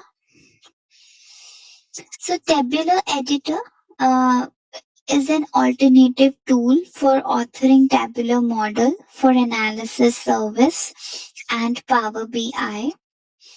And the tabular editor 2 is an open source project that can edit a BIM file without accessing any data in the model. So tabular editor, it enable user to easily manipulate tabular models and can be used in different ways. So tabular editor can be used to quickly edit data models, automate repetitive tasks using scripting, incorporating DevOps with tabular models, and running BPA rules. So BPA rule basically are a set of rules run in the tabular editor and that notify you of potential modeling misstep or changes that you can make to improve your model design and performance. It includes recommendations for naming, user experience, and common optimization that you can apply to improve performance. Okay. So to use the predefined BPA rule, we can download the BPA rule.json file from GitHub repository, and the rules are divided into categories for easier viewing For example, performance, index expression, error prevention, formatting, maintenance. Okay, so BPA was designed to enable you to create custom rules and best practices for your organization. If the best practice rules don't suit your needs, you can create rules required for data modeling best practices as you deem appropriate. All right, so this was about the third topic that we have learned. All right, now let's move on to the next one.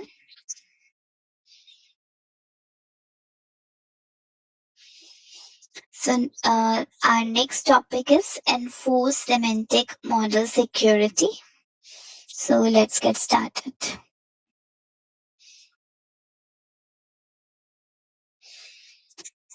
Restrict access to Power BI data model.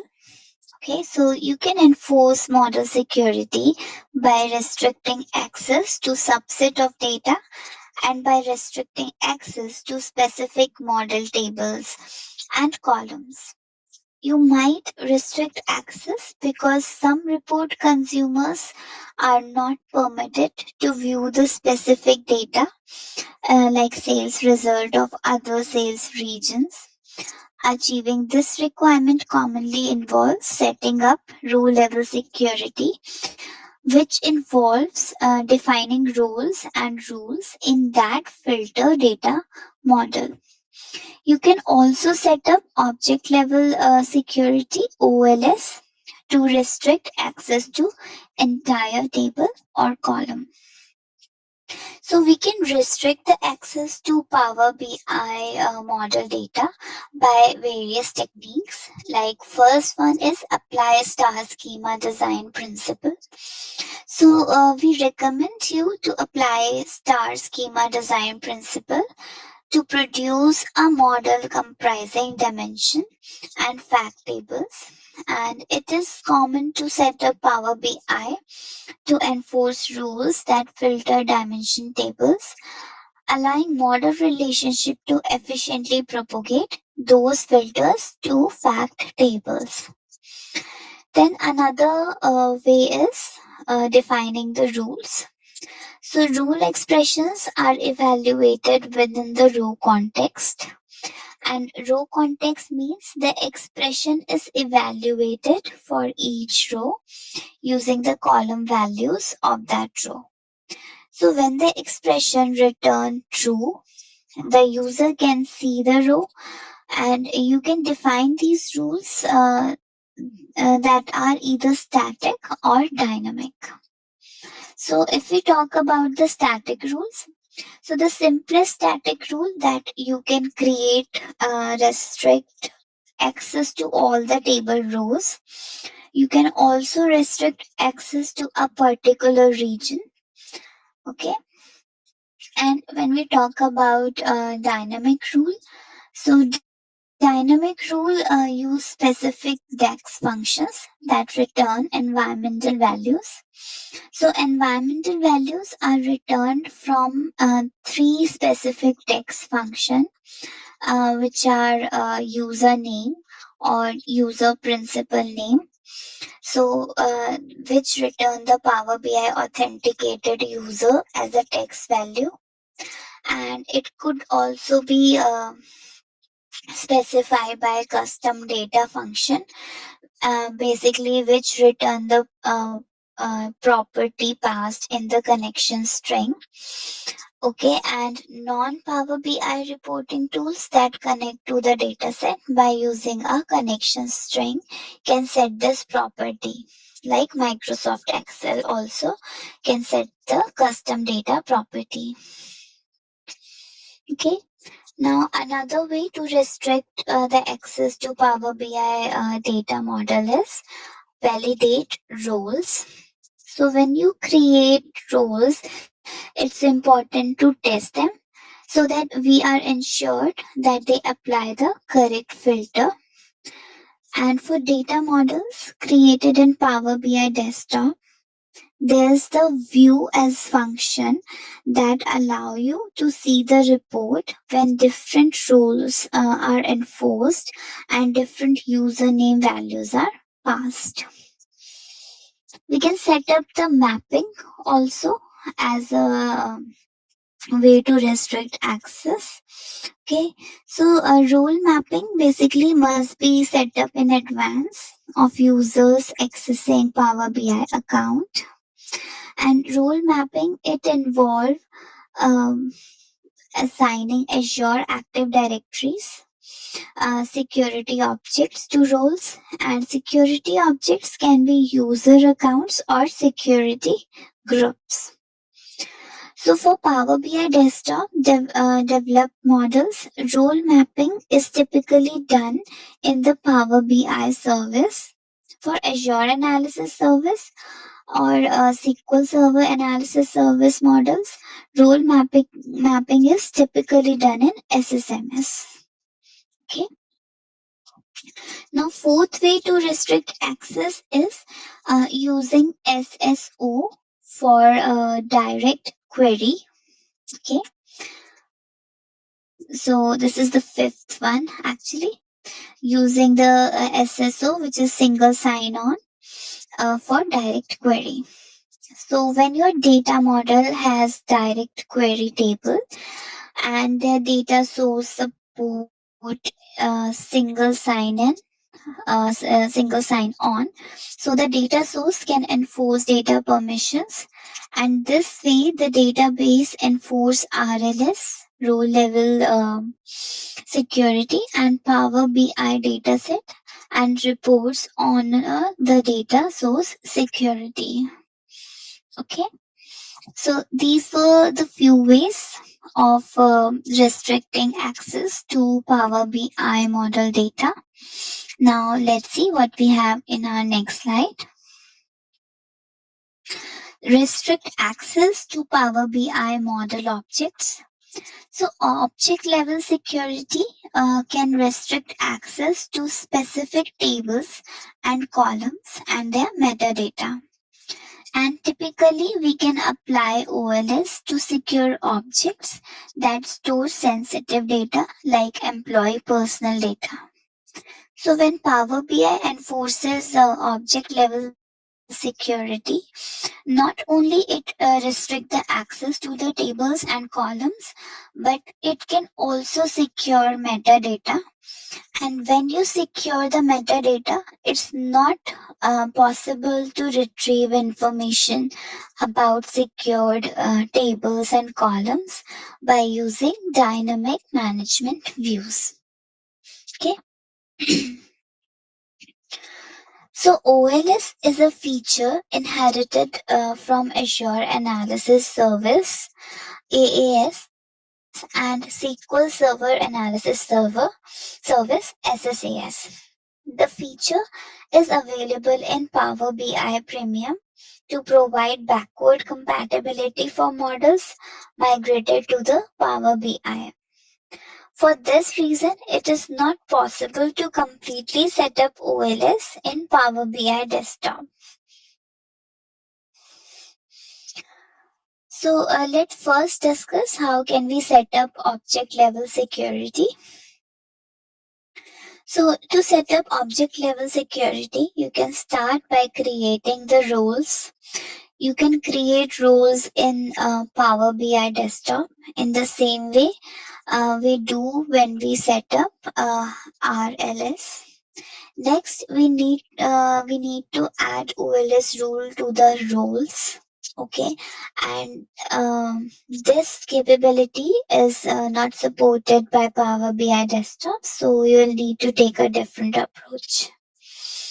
Then you add OLS rule to Power BI desktop model by using XML or for analysis, which is XMLA endpoint. And XMLA endpoints are available with Power BI Premium, and they provide access to analysis services engine in the Power BI service. Now, what all considerations are there while creating object level security? So, consider carefully whether OLS is the right solution for your project. When a user opens the Power BI report that queries a restricted object, the error message could be confusing. Alright, and it will result in a negative experience. So, to them, it looks like the report is broken, and a better approach might be to create a separate set of modules or reports for the different report consumer requirement. Okay. Now there are some restrictions also. The first one is you cannot mix RLS and OLS in the same role. If you need to apply RLS and OLS in the same model, create separate roles dedicated to each type. Also, you cannot set table level security if it breaks a relationship chain. For example, if there are relationships between table A and B and C, so you can't secure table B. If table B is secured, a query on table A can't transit the relationship between table A and B and C. So in this case, you could set up a separate relationship between table A and C. Okay, so this is how we can restrict access to Power BI model objects. And now let's move on to our next slide. Okay, so apply good modeling practices. So it is critical that your model enforces data permissions correctly and efficiently. And the following list provide you with good development practices to apply. So first one is strive to define fewer data models with well-designed roles. And you can also strive to create fewer roles by using dynamic rules. Okay, a data driven solution is easier to maintain because you don't need to add new roles. And whenever possible, create rules that filter dimension table instead of fact table.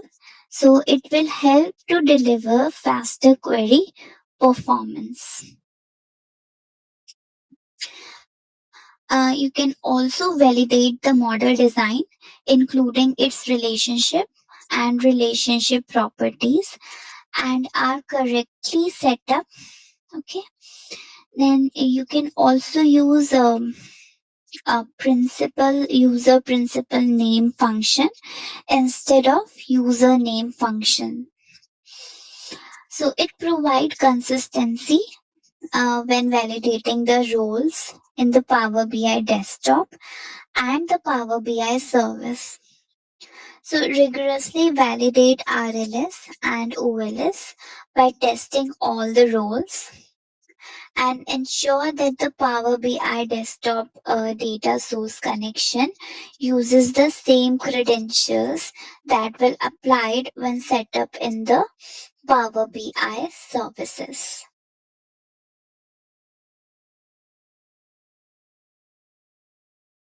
So these were the few practices for applying good modeling. Okay, as how can we model?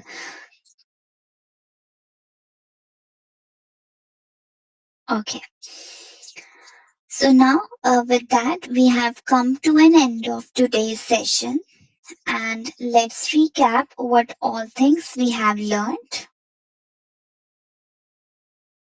In today's session, we will be covering our exam objective, some of the guidelines related to the exam, We will also be going through the exam sandbox, and later on we will practice some questions about DP-600. Okay, so let's start with our first agenda, which is exam objective. So, if we are planning to give DP-600 exam, which is implementing analytics solution using Microsoft Fabric, so as a participant for this exam, you will have a responsibility like for of analytics engineer that will be working in Microsoft Fabric. Okay, and as an analytics engineer, you should have subject matter expertise in designing, creating, and deploying enterprise scale data analytics solutions. You will also have the responsibility that include transforming the data into reusable analytics assets by using different Microsoft Fabric components notebooks, data warehouses, lake houses, data flows, data pipelines, semantic models, reportings. Okay, so as an analytics engineer, implement analytics best practices in Microsoft Fabric, and that could also include version control and deployment. Not only this, but Fabric Analytics engineer partner with other roles also, like they partner with solution architects, data engineers, data scientists, AI engineers, database administrators, and Power BI data analysts. And in addition to in-depth work with the Fabric platform,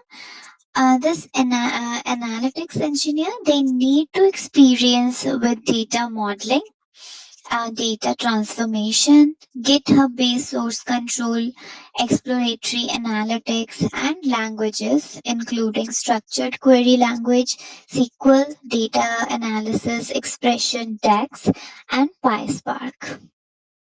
So, this was about the exam objective. Now, let's move on. Exam basic.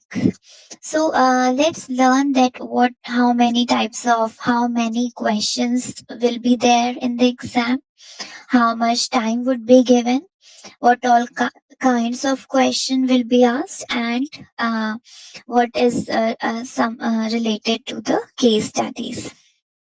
Okay, so in exam, about 40 to 60 questions will be asked. Some questions are worth more than 1 point. Okay, and some questions would be of 1 point only. And you have to answer all the questions. Firstly, because there is no penalty for guessing. So if you are not sure with your answer, still you can answer any question. Okay, and you cannot skip some of the questions. That is also there. And if you're not also sure with the question and your answer, so you can mark it for review later, and then you can answer it later on. Then fundamentally in the exam, 90 minutes are given. Okay, so 60 minutes to answer the questions and 30 minutes for other miscellaneous things, like you will be asked to show your ID card and to take, if you are giving the online exam, then you will be asked to show your surroundings, click the pictures of your surrounding and send, show your identity card and all. So 30 minutes are given for all these miscellaneous things. Then more than just multiple choice questions. So there will not only multiple choice questions, but some other kind of questions as well, like building list, then hot areas, active screen, drag and drop, and some performance based question will also be asked. Now, there will be case studies as well. Okay, so case study will provide you the detailed information on business and technical requirements, and then you need to solve the problem. After that, it also require you to integrate the information which are there across multiple sources, and then you have to decide and determine that what is important, and then you have to make the best decision. And after that, you will be answering several questions that will be related to the case study only. Okay, so this was about the exam basics. Now let's move on.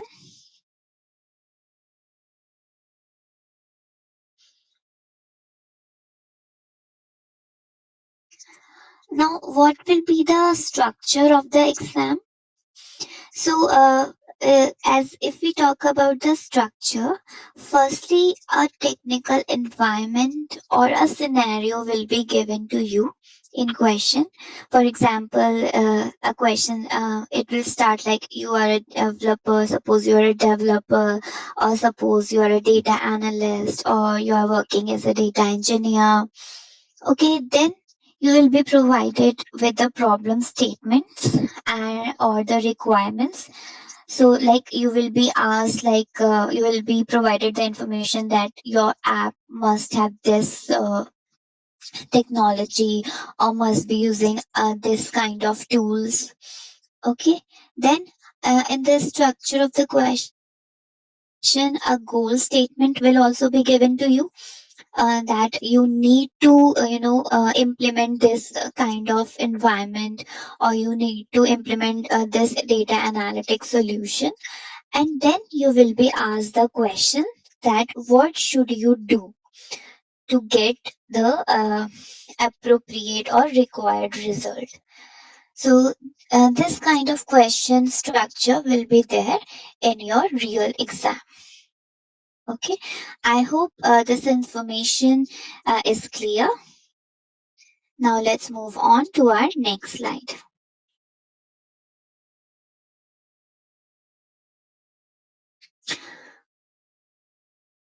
Okay, now exam scoring.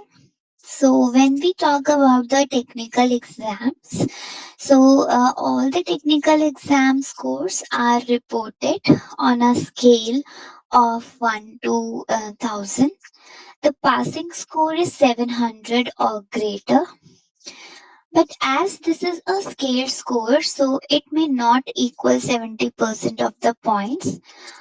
So basically, a passing score is based on the knowledge and skills needed as well as the difficulty level of the question.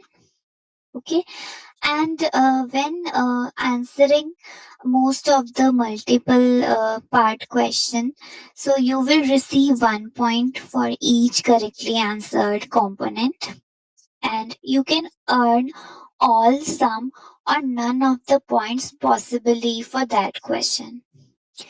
If a question is worth more than 1 point, it will be noted in the question. Okay, then usually you will receive 1 point for each correctly answered question. Also, there is like no penalty for guessing. So if you choose an incorrect answer, you simply won't earn the money, earn the point for that question or part, and no points are deducted for incorrect answer. Okay. Some of the questions on the exam may not be included in your score. So these questions are used to gather data to update and improve the quality of each exam. However, as soon as Microsoft have the necessary data to evaluate their quality, questions that meet the psychometric standards will be scored.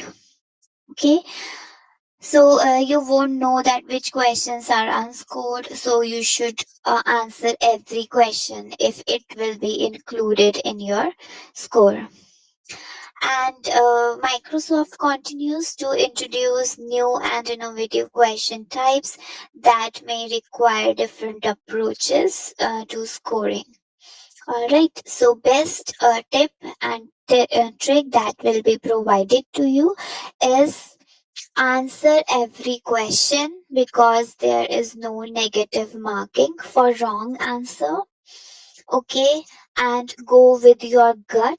So if you are thinking that this answer is correct, go with it and don't overthink it. Don't waste your time in overthinking.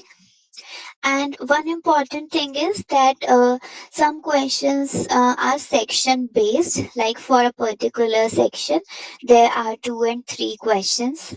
Okay, so once you answer the question later on while revising your answers, you will not be able to revisit those questions. Okay, so be careful, read each and every instructions carefully while giving your exam. All right. I hope the explanation of exam scoring is quite understandable. All right. Now let's move on to our next slide. Now, what is the skill measurement? What is the breakup of the weightage of questions? Okay. So let's also discuss it one by one. So basically, the certification exam, it measures your ability to accomplish certain technical tasks as a job role, and each study area will have a percentage that will indicate the relative weight of that area in the exam. Higher the percentage, more questions students are likely to see in that area. Okay, so what all the areas are? So, firstly, the study area is plan, implement, and manage a solution for data analytics. So, for this, weightage is 10 to 15%, and it would include the topics like planning, data analytics environment, or implementing and managing a data analytics environment, then managing the analytics development life cycle. That may include like creating and managing Power BI desktop project, or planning and implementing deployment solutions. Okay, or deploying and managing the semantic models, right? So that kind of topics will be included. Now, if we talk about our second study area, which is prepare and serve. So for this, weightage is 40 to 45%. So you can see that the weightage is quite higher here. Okay. So what all different types of topics or skills will be covered in this. So it can contain like create object in lakehouse or warehouse. So you will be asked questions related to ingesting data by using data pipeline, data flows, or notebooks, or how can you create and manage the shortcut. All right, how can you create functions, views, and stored procedures, and how to implement file partitioning for analytics workload. Also, a question could come from the like scheduling the data pipeline, adding stored procedure notebooks and data flows to a pipeline. Then questions could relate from transforming the data, like implementing a data cleansing process, or denormalizing the data, aggregating or deaggregating the data, then merging the data, joining the data, filtering the data. All right. So that kind of topics will be there in our prepare and serve data skill. Now, if we move on to the implement and manage semantic models. So in this, the weightage is 20 to 25%, and skills that will be covered or topics that will be covered will relate to design and building the semantic models. That would include like choosing a storage mode, implementing a star schema for a semantic model, designing and building a large format data set, then validating the row level security and object level security, right? And also it can include the topics related to optimizing the enterprise scale semantic models. That is something like implementing incremental refresh, improving the performance of your decks, then implementing performance improvements in queries and report visuals. All right, so these topics will be included.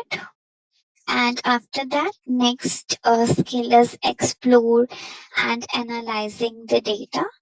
So here the weightage is 20 to 25%, and the topics that will be covered in this skill will be related to perform exploratory analytics, querying data by using SQL, okay, like how to connect to and query data set by using MLA endpoint, or profiling the data, or querying a lakehouse in Fabric, querying a warehouse in Fabric using SQL query, or using Visual Query Editor. So this was about the breakdown and what kind of skills will be asked. While at the end, when we'll be sharing the resources, the study guide will also be there, so that you can go through all these, breakup, and you can see what all skills and topics will be covered in the exam.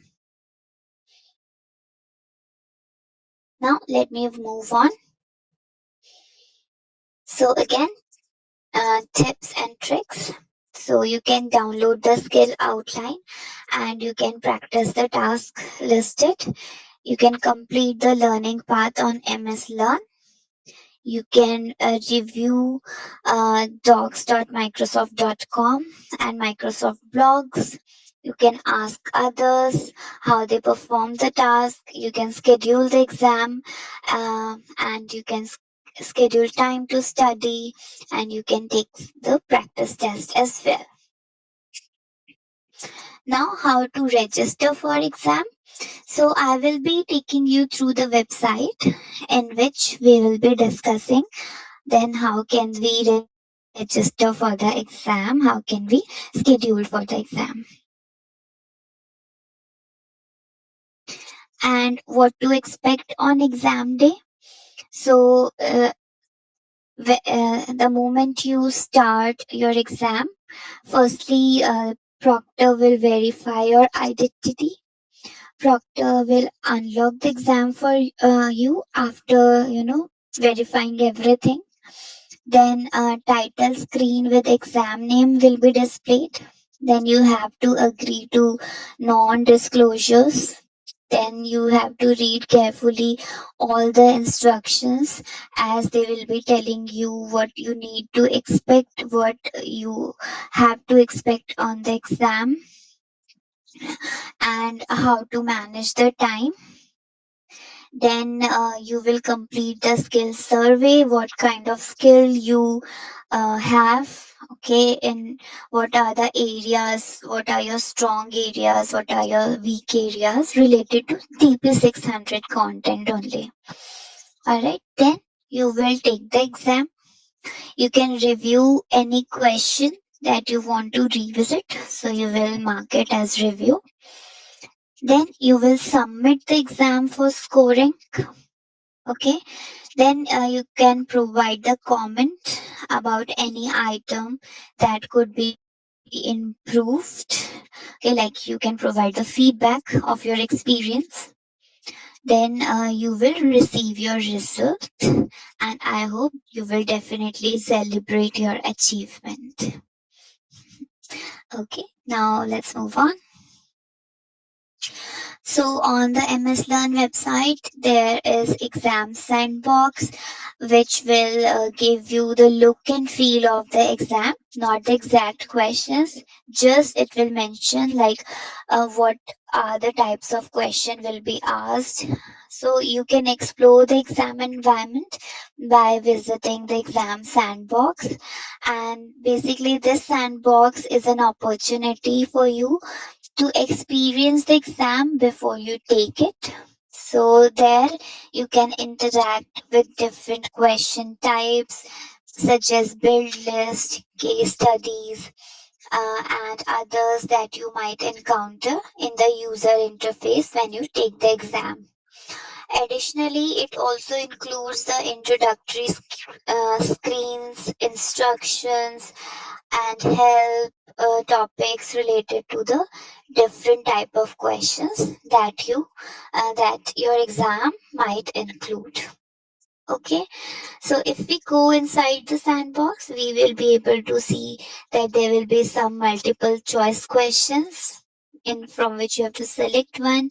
There will be multi-choice multiple select in which you have to select multiple, then drag and drop, build list, active screen, hot area questions, and there will be case study questions as well. So let me switch to the my MS Learn portal and let me share this with you.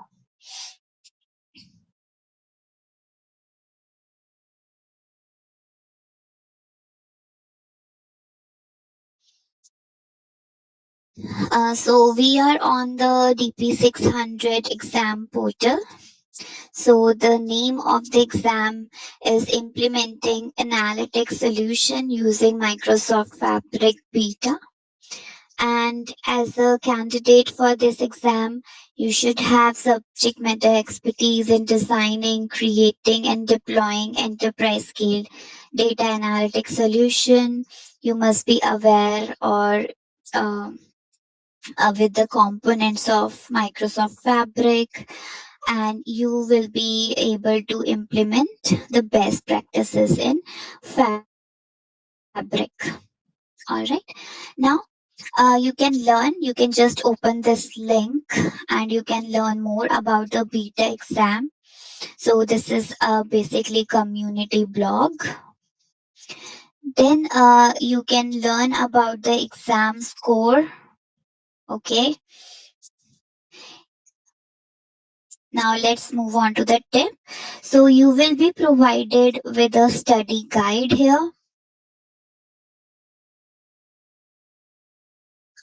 All right.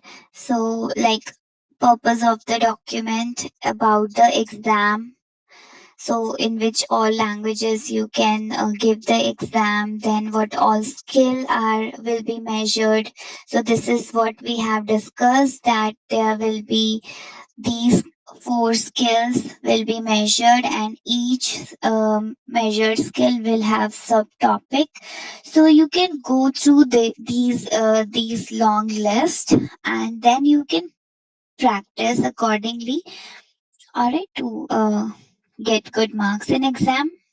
Then you are provided with study resources as well. All right.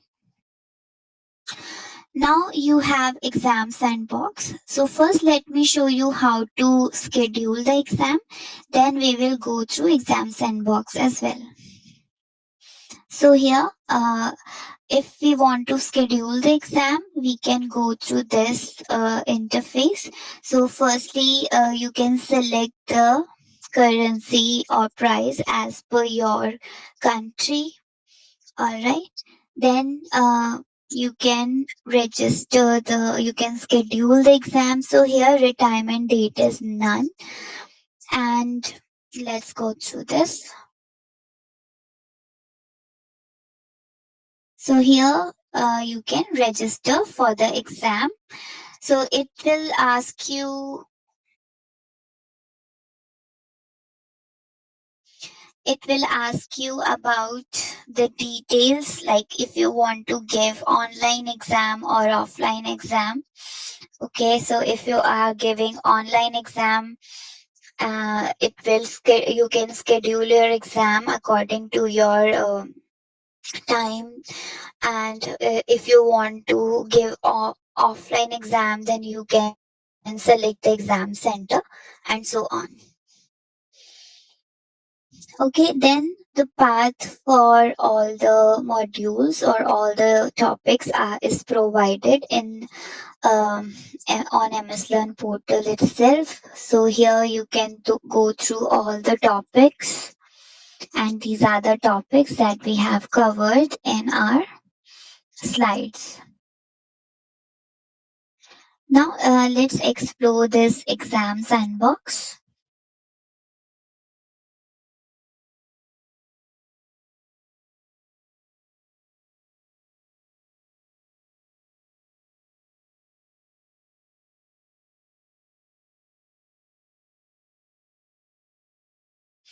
Okay, so this is Microsoft Certification Exam Agreement.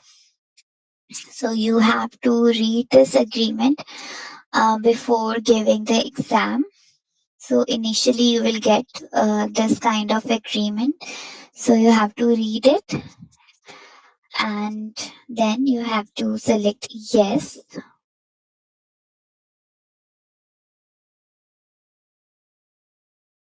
And next. From here you can select the color scheme as well.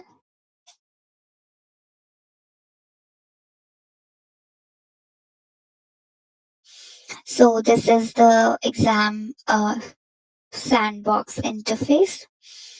So here, maximum time for the session will include instructions, survey, and exam. Number of questions, number of case studies, maximum time for the exam, and maximum minimum score required to pass this exam. Okay.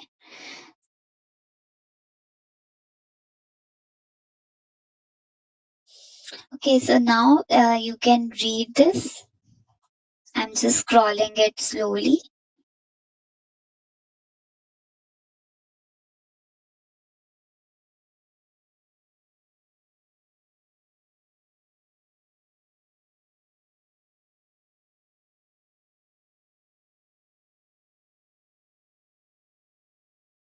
So as it says, welcome, then exam format and question format. So this exam session include multiple sections. You will see introductory sections, then the exam content and post-exam section. Okay, then this exam might contain several question formats, and it will provide you the timing. So the amount of time that you have completed this exam was provided on welcome screen, then unscheduled breaks, reviewing and commenting, keyboard shortcuts, reviewing content, case studies. Now I will click on next. So ready to start the exam. Available time 8 hours and exam question 10. So this is just a demonstration, like a practice kind of interface. This is here in your real exam. The time would be like 90 minutes, right? And questions will be around 40 to 60. So the questions will be grouped into section. You cannot return to a section once you complete it, and sections are not timed individually. Okay, all right. So this is the first question, and this is like multiple choice, and you have to select one question. Okay, you and these question type contain multiple answer choice and has one correct answer. So, like if I select what is your favorite sound, all right. Now here you have a review later option. So suppose you are confused in a question, you can just mark it as review later. Here is a help button, calculator. So you are not allowed to use your any kind of device because you are proctored. So you can use this calculator for your calculations, and you can change the color scheme. You can reset your answer. Okay, and then take a break. Now next. So this is a multiple choice, multi-select question. So in this question, you can select more than two options. So it will be asked like which two fruits make a great snack. So it will be related. It will be provided in the question that how many options you have to select. Okay, so let's choose two options. All right. Now, so this question type is drag and drop, and this question type contains movable source object that you move from left side of the question to the answer area on the right hand side. Okay, so like if you are able to see my screen, so lamp would go in home and sofa will go in office, home. So this kind of drag and drop questions will be there.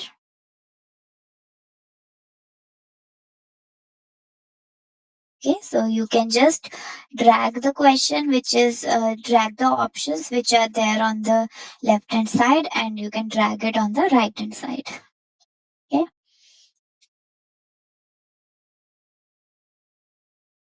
then this question type is known as build list reorder.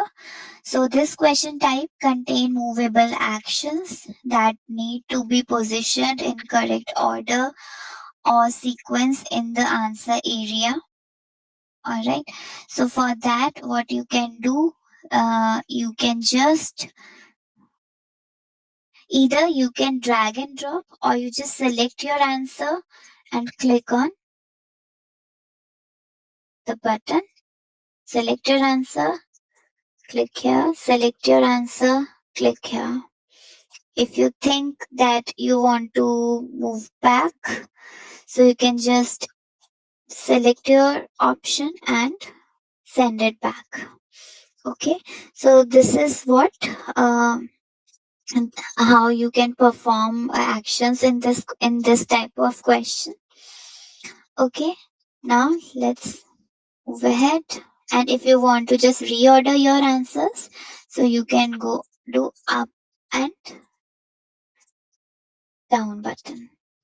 Okay, so basically you have to provide the correct sequence from top to bottom in this kind of questions.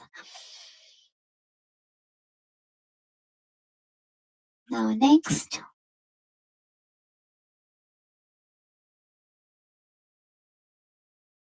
Okay, so this question type is active screen, and this question type contain interactive screen elements such as drag down menus or option buttons or spin boxes. And this question type typically include a screenshot of user interface, and interactive elements are activated to simulate select parts of UI functionality, and it allow you to interact with part of it as if you were in UI itself. Okay, so you are providing with a user interface and interactive elements. So suppose you are asked a question that which option should you choose to achieve a goal. Okay, a company is upgrading its client computer from Windows XP to Windows 7. You add an application to Windows 7 base image. The menu on the title bar of the application is not displayed. So all this information is provided to you, and at the end you are asked that which option should you choose to achieve your goal. Okay, so suppose you just mark the answer. Okay, and then you can click on OK. You just keep your answer marked, and then you are done with your answer, and then you can go to the next question. And if you are thinking that there is something wrong, or you want to give the feedback, you can leave the feedback for that question.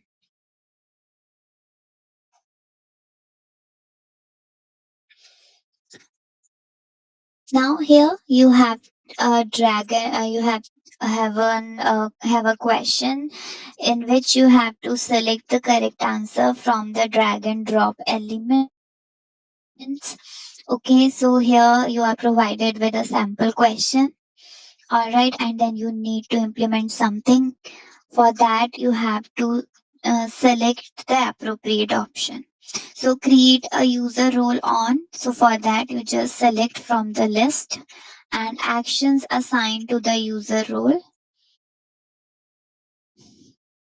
Okay, so this kind of question will also be there.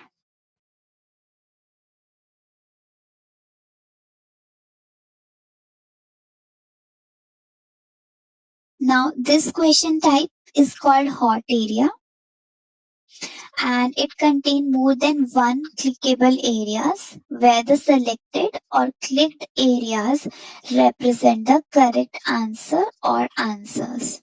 So here is a sample question. Okay, your administrator has computer that has Windows 7 Enterprises installed, and then rest of the part of the question.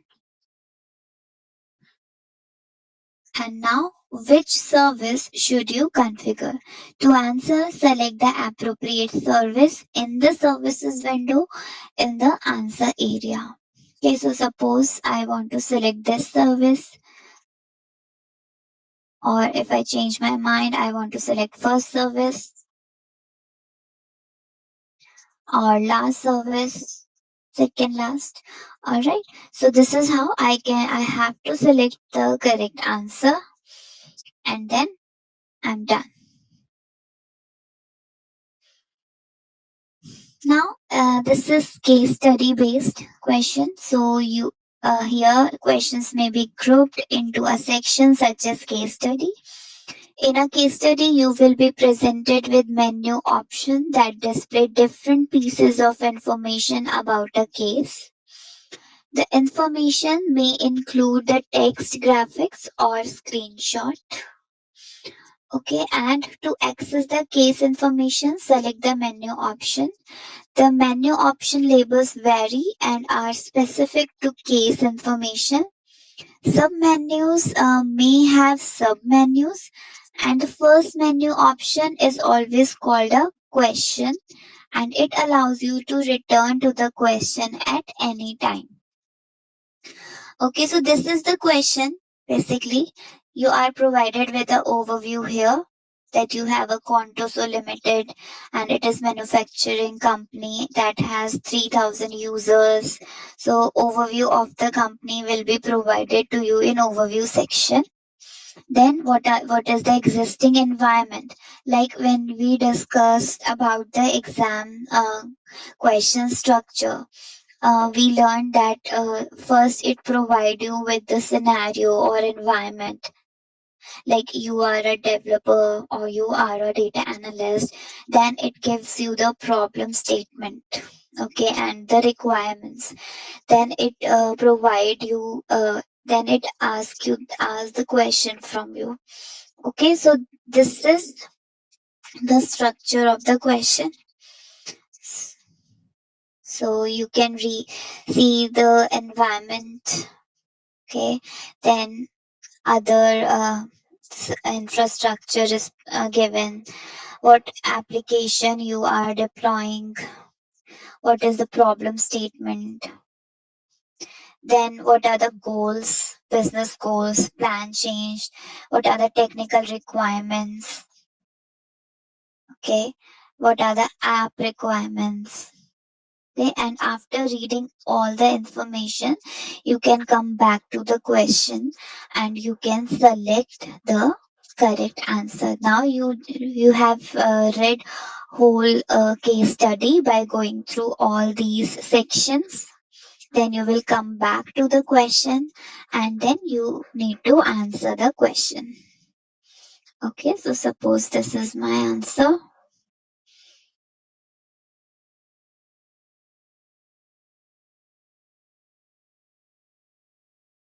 Okay, so here some questions may include a exhibit.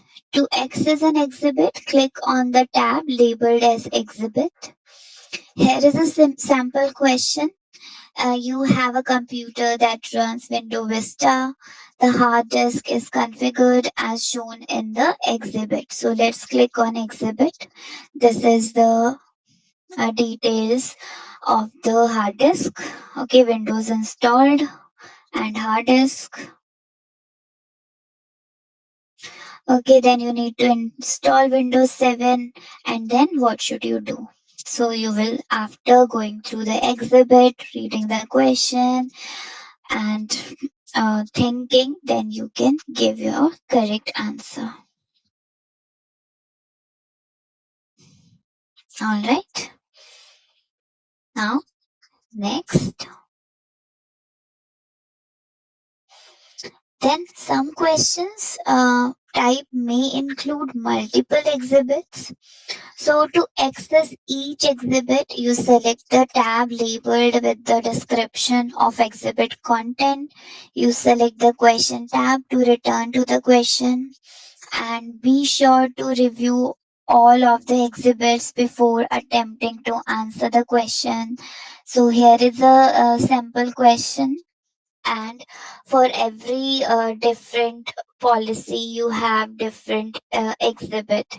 So when you have to read policy editor exhibit, you can go on policy exhibitor poly editor exhibit, you can read it, then hash policy, read it, hash block, read it, and then you can come back to the question. Now here you have multiple questions with yes or no options. Okay, so you read the question, provide your answer. Again, read your question, provide your answer. Okay, now we click on next. Suppose I will do review later.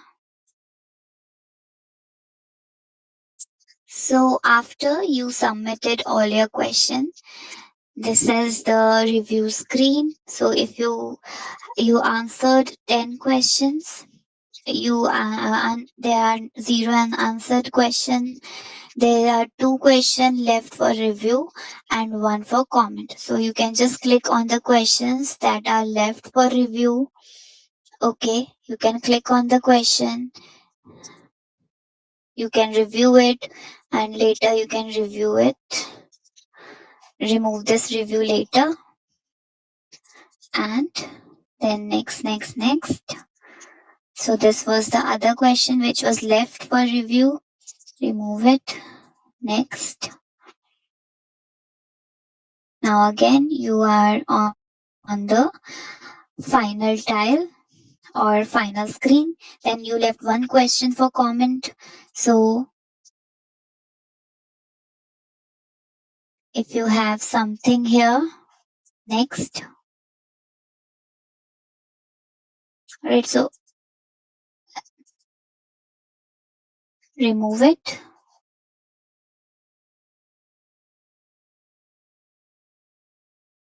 Alright, and now you can finish your test.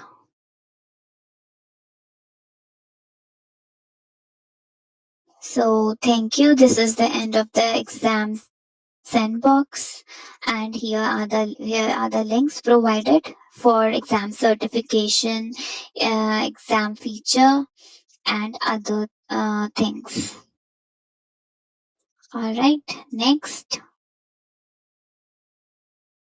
Give feedback on exam questions. So if you want to give feedback, you can just comment.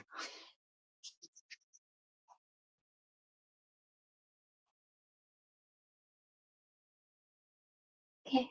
So for the if you want to give feedback for this question, click on give feedback. Provide your feedback like difficulty in too difficult, and then you can provide a comment, submit. Okay. So same way you can provide feedback for all the questions.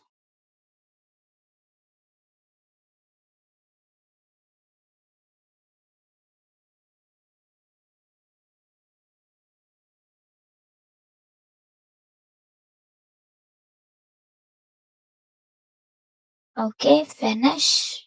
Yes.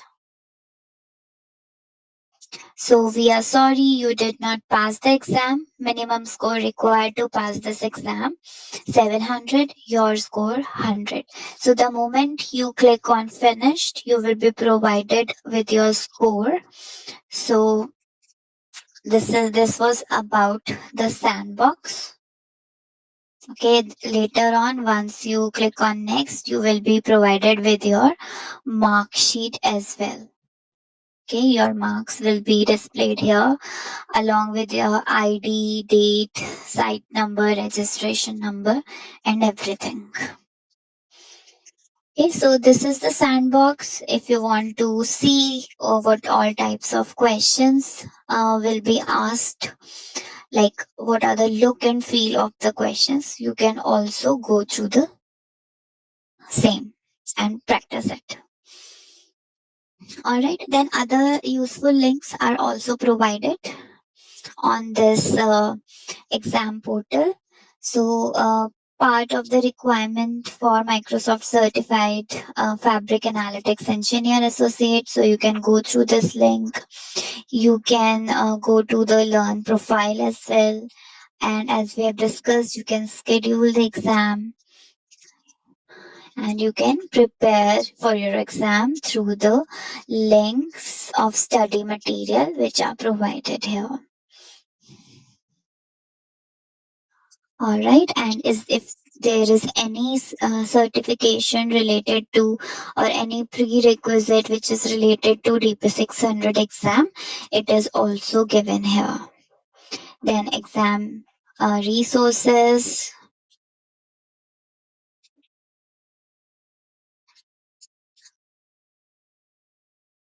Okay, so in the resources at the end of the slide, I have provided all the useful links.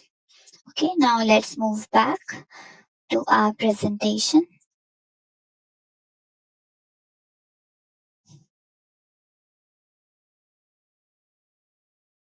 All right. So this was it about the exam, like guidance. How can you enroll for the exam? What all things you need to keep in mind, and what all things you need to prepare, what all topics you have to prepare if you are going for DP-600 certification. Now we are on the practice test section. Okay, so let's start with it. For every question, I will be providing 1 minute, and after that, I will be showing the correct answer.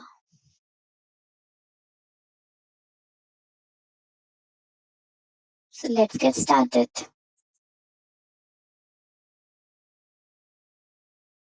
What is the purpose of Delta Lake table in Microsoft Fabric? Option A, to store data in a structured format. Option B, to improve data reliability and versioning. Option C, to reduce data processing time. Option D, to increase data security.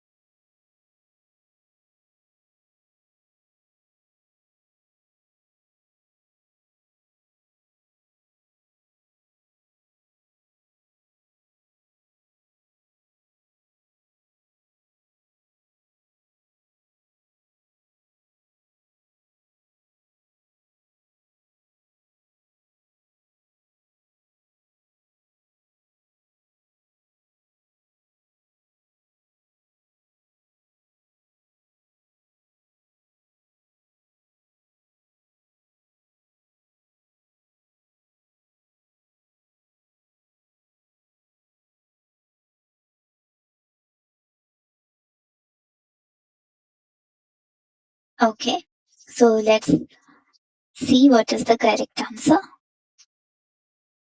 Correct answer is option B, to improve data reliability and versioning. Alright, now let's move on to the next question. What is the difference between a data flow Gen 2 and a pipeline in Microsoft Fabric? Option A, data flows Gen 2 are used for batch processing, while pipelines are used for real time processing. Option B, data flows Gen 2 are used for data ingestion and transformation, while pipelines are used for data movement and orchestration. Option C, data flows Gen 2 are used for structured data, while pipelines are used for unstructured data. And option D, data flows Gen 2 are used for data visualization, while pipelines are used for data modeling.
So, correct answer is option B. Data flows Gen 2 are used for data ingestion and transformation, while pipelines are used for data movement and orchestration. Okay, now let's move on to our next question. Which of the following is the correct syntax for creating a data table in Fabric? Option A, create data table, table underscore name. Option B, create table, table name using delta. Option C, create delta table, table underscore name using Fabric. And option D, create table, table underscore name using Fabric delta.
Okay, so correct answer is option B, create table, table underscore name using delta. Now let's move on to our next question. Which of the following is not a method for loading data into a Spark data frame? Option A, reading from a CSV file. Option B, reading from a Parquet file. Option C, reading from a JSON file. And option D, reading from a SQL Server database.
So the correct answer is reading from a SQL Server database. Now let's move on to our next question. Which activity in Data Factory pipeline templates is used to execute a custom activity that runs a script or program? Option A, lookup activity. Option B, copy activity. Option C, custom activity. And option D, web activity.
So the correct answer is option C, custom activity.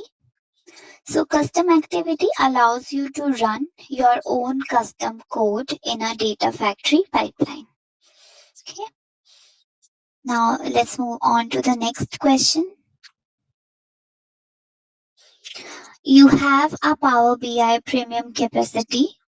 You need to increase the number of virtual cores associated to the capacity. Which role do you need? Option A, Power BI Workspace Admin. Option B, Capacity Admin. Option C, Power Platform Admin. And option D, Power BI Admin.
So the correct option is option D, Power BI Admin.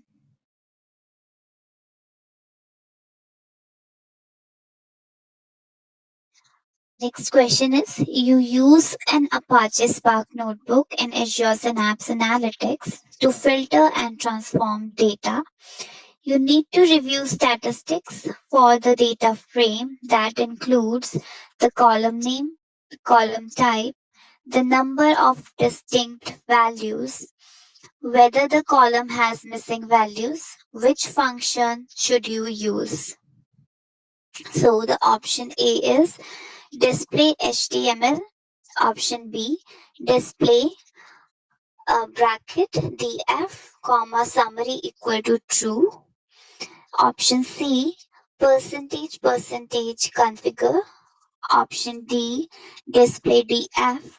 And option E, percentage is magic.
So the correct answer is option B.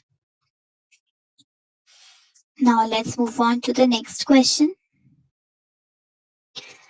Which activity in data factory pipeline templates is used to filter data based on a condition? Option A, lookup activity. Option B, copy activity. Option C, filter activity. And option D, web activity.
So the correct answer is filter activity.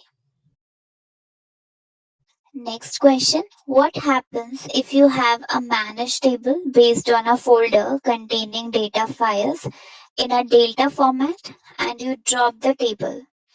So option A, the table metadata and data files are deleted. Option B, the table definition is removed from the meta store, but the data file remains intact. Option C, the table definition remains in the meta store, but the data files are deleted. And option D, the data files are moved to a backup location.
So the correct answer is the table metadata and data files are deleted. Now next question, in the data factory, what activity can be used to copy data from one data store to another?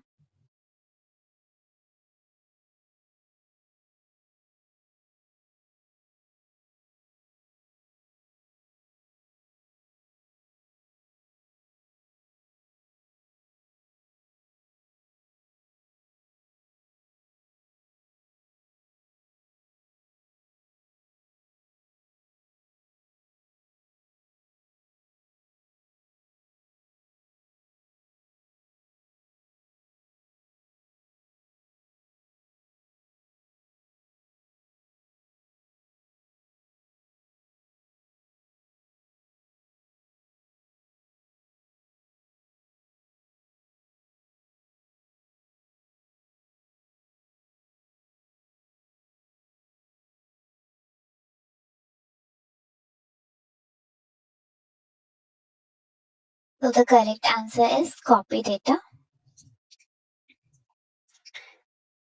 Now, what is the purpose of the window function in Spark SQL? To perform calculation on a set of rows that are related to the current row. Option B, to group rows based on a column or set of columns. Option C, to filter rows based on a condition. And option D, to join two or more tables.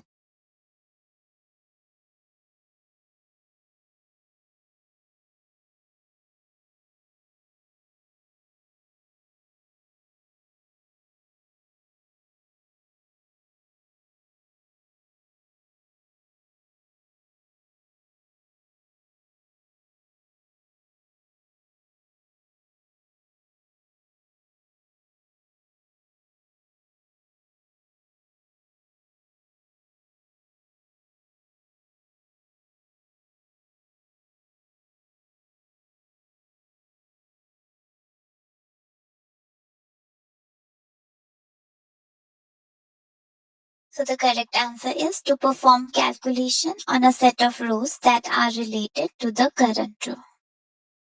Now next question. Which file format is recommended for efficient data management in Microsoft Fabric? Option A, CSV. Option B, JSON. Option C, Parquet. And option D, XML.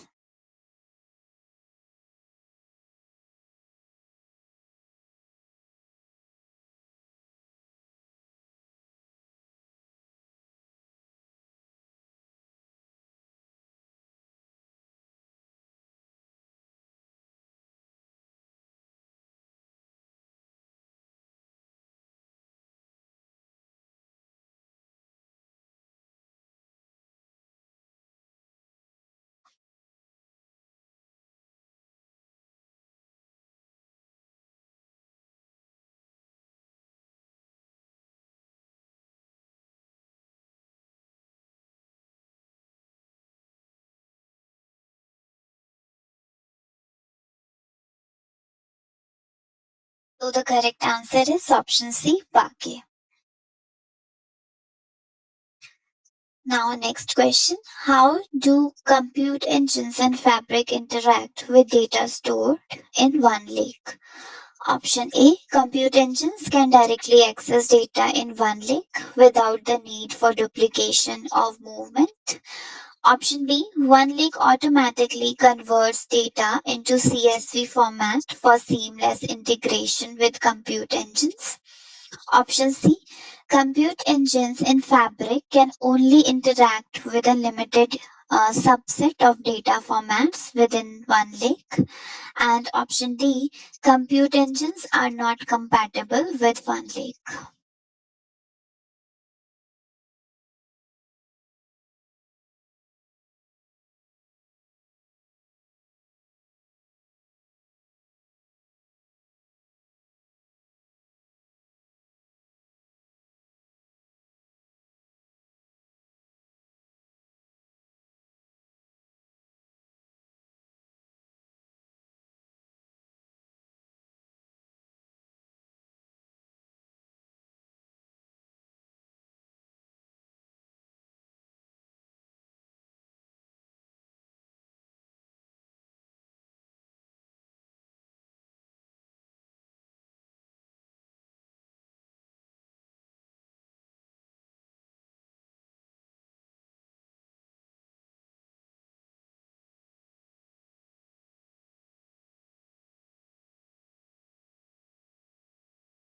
So the correct answer is a compute engine can directly access data in one lake without the need for duplication or movement. Which activity in Data Factory can be used to copy data from an on-premises SQL Server to Azure Blob Storage? Option A, copy data activity. Option B, data flow activity. Option C, lookup activity. And option D, web activity.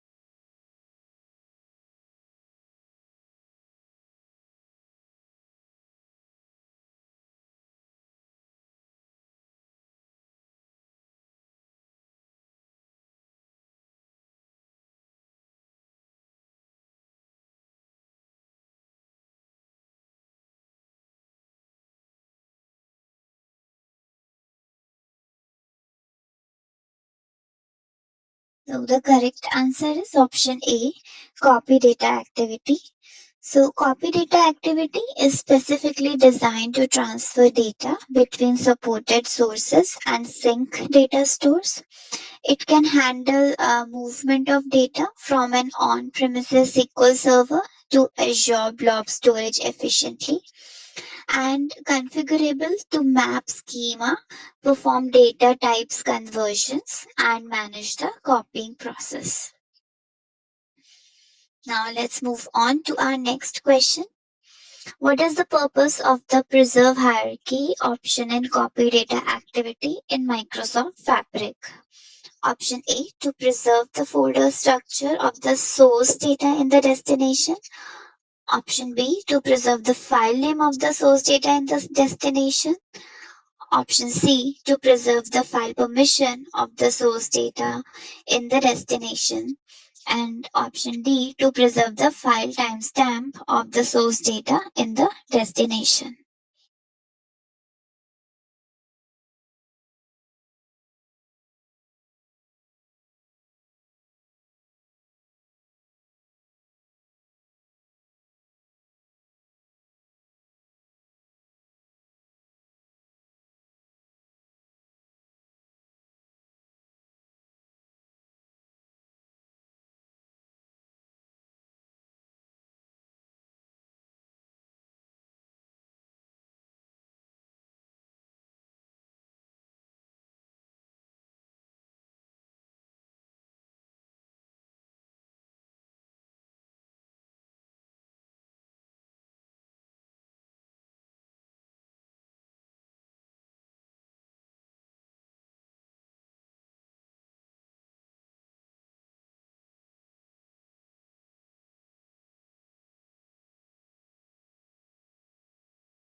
So the correct answer is to preserve the folder structure of the source data in the destination. Okay, so the this basically the preserve hierarchy option is specifically designed to maintain the original directory structure from the source when copying files to the destination.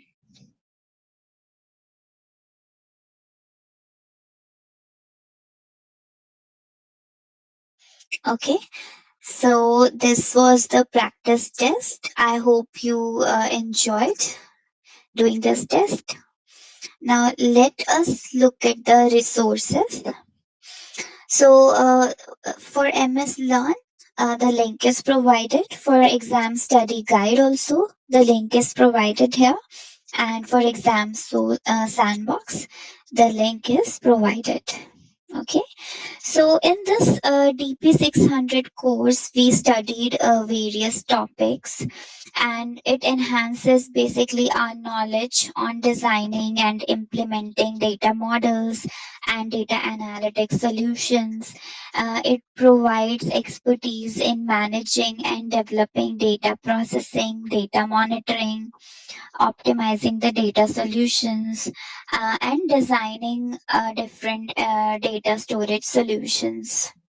Okay, and here in this course, as we discussed, the target audience is the are the IT professionals that are seeking to implement analytics solution with Microsoft tools, data scientists aiming to enhance their data processing skills, then people interested in Azure Synapse Analytics, Power BI, and Data Lake, the professionals who want to earn a Microsoft certified certification, and people who are aiming for the role of data management specialist and data architects.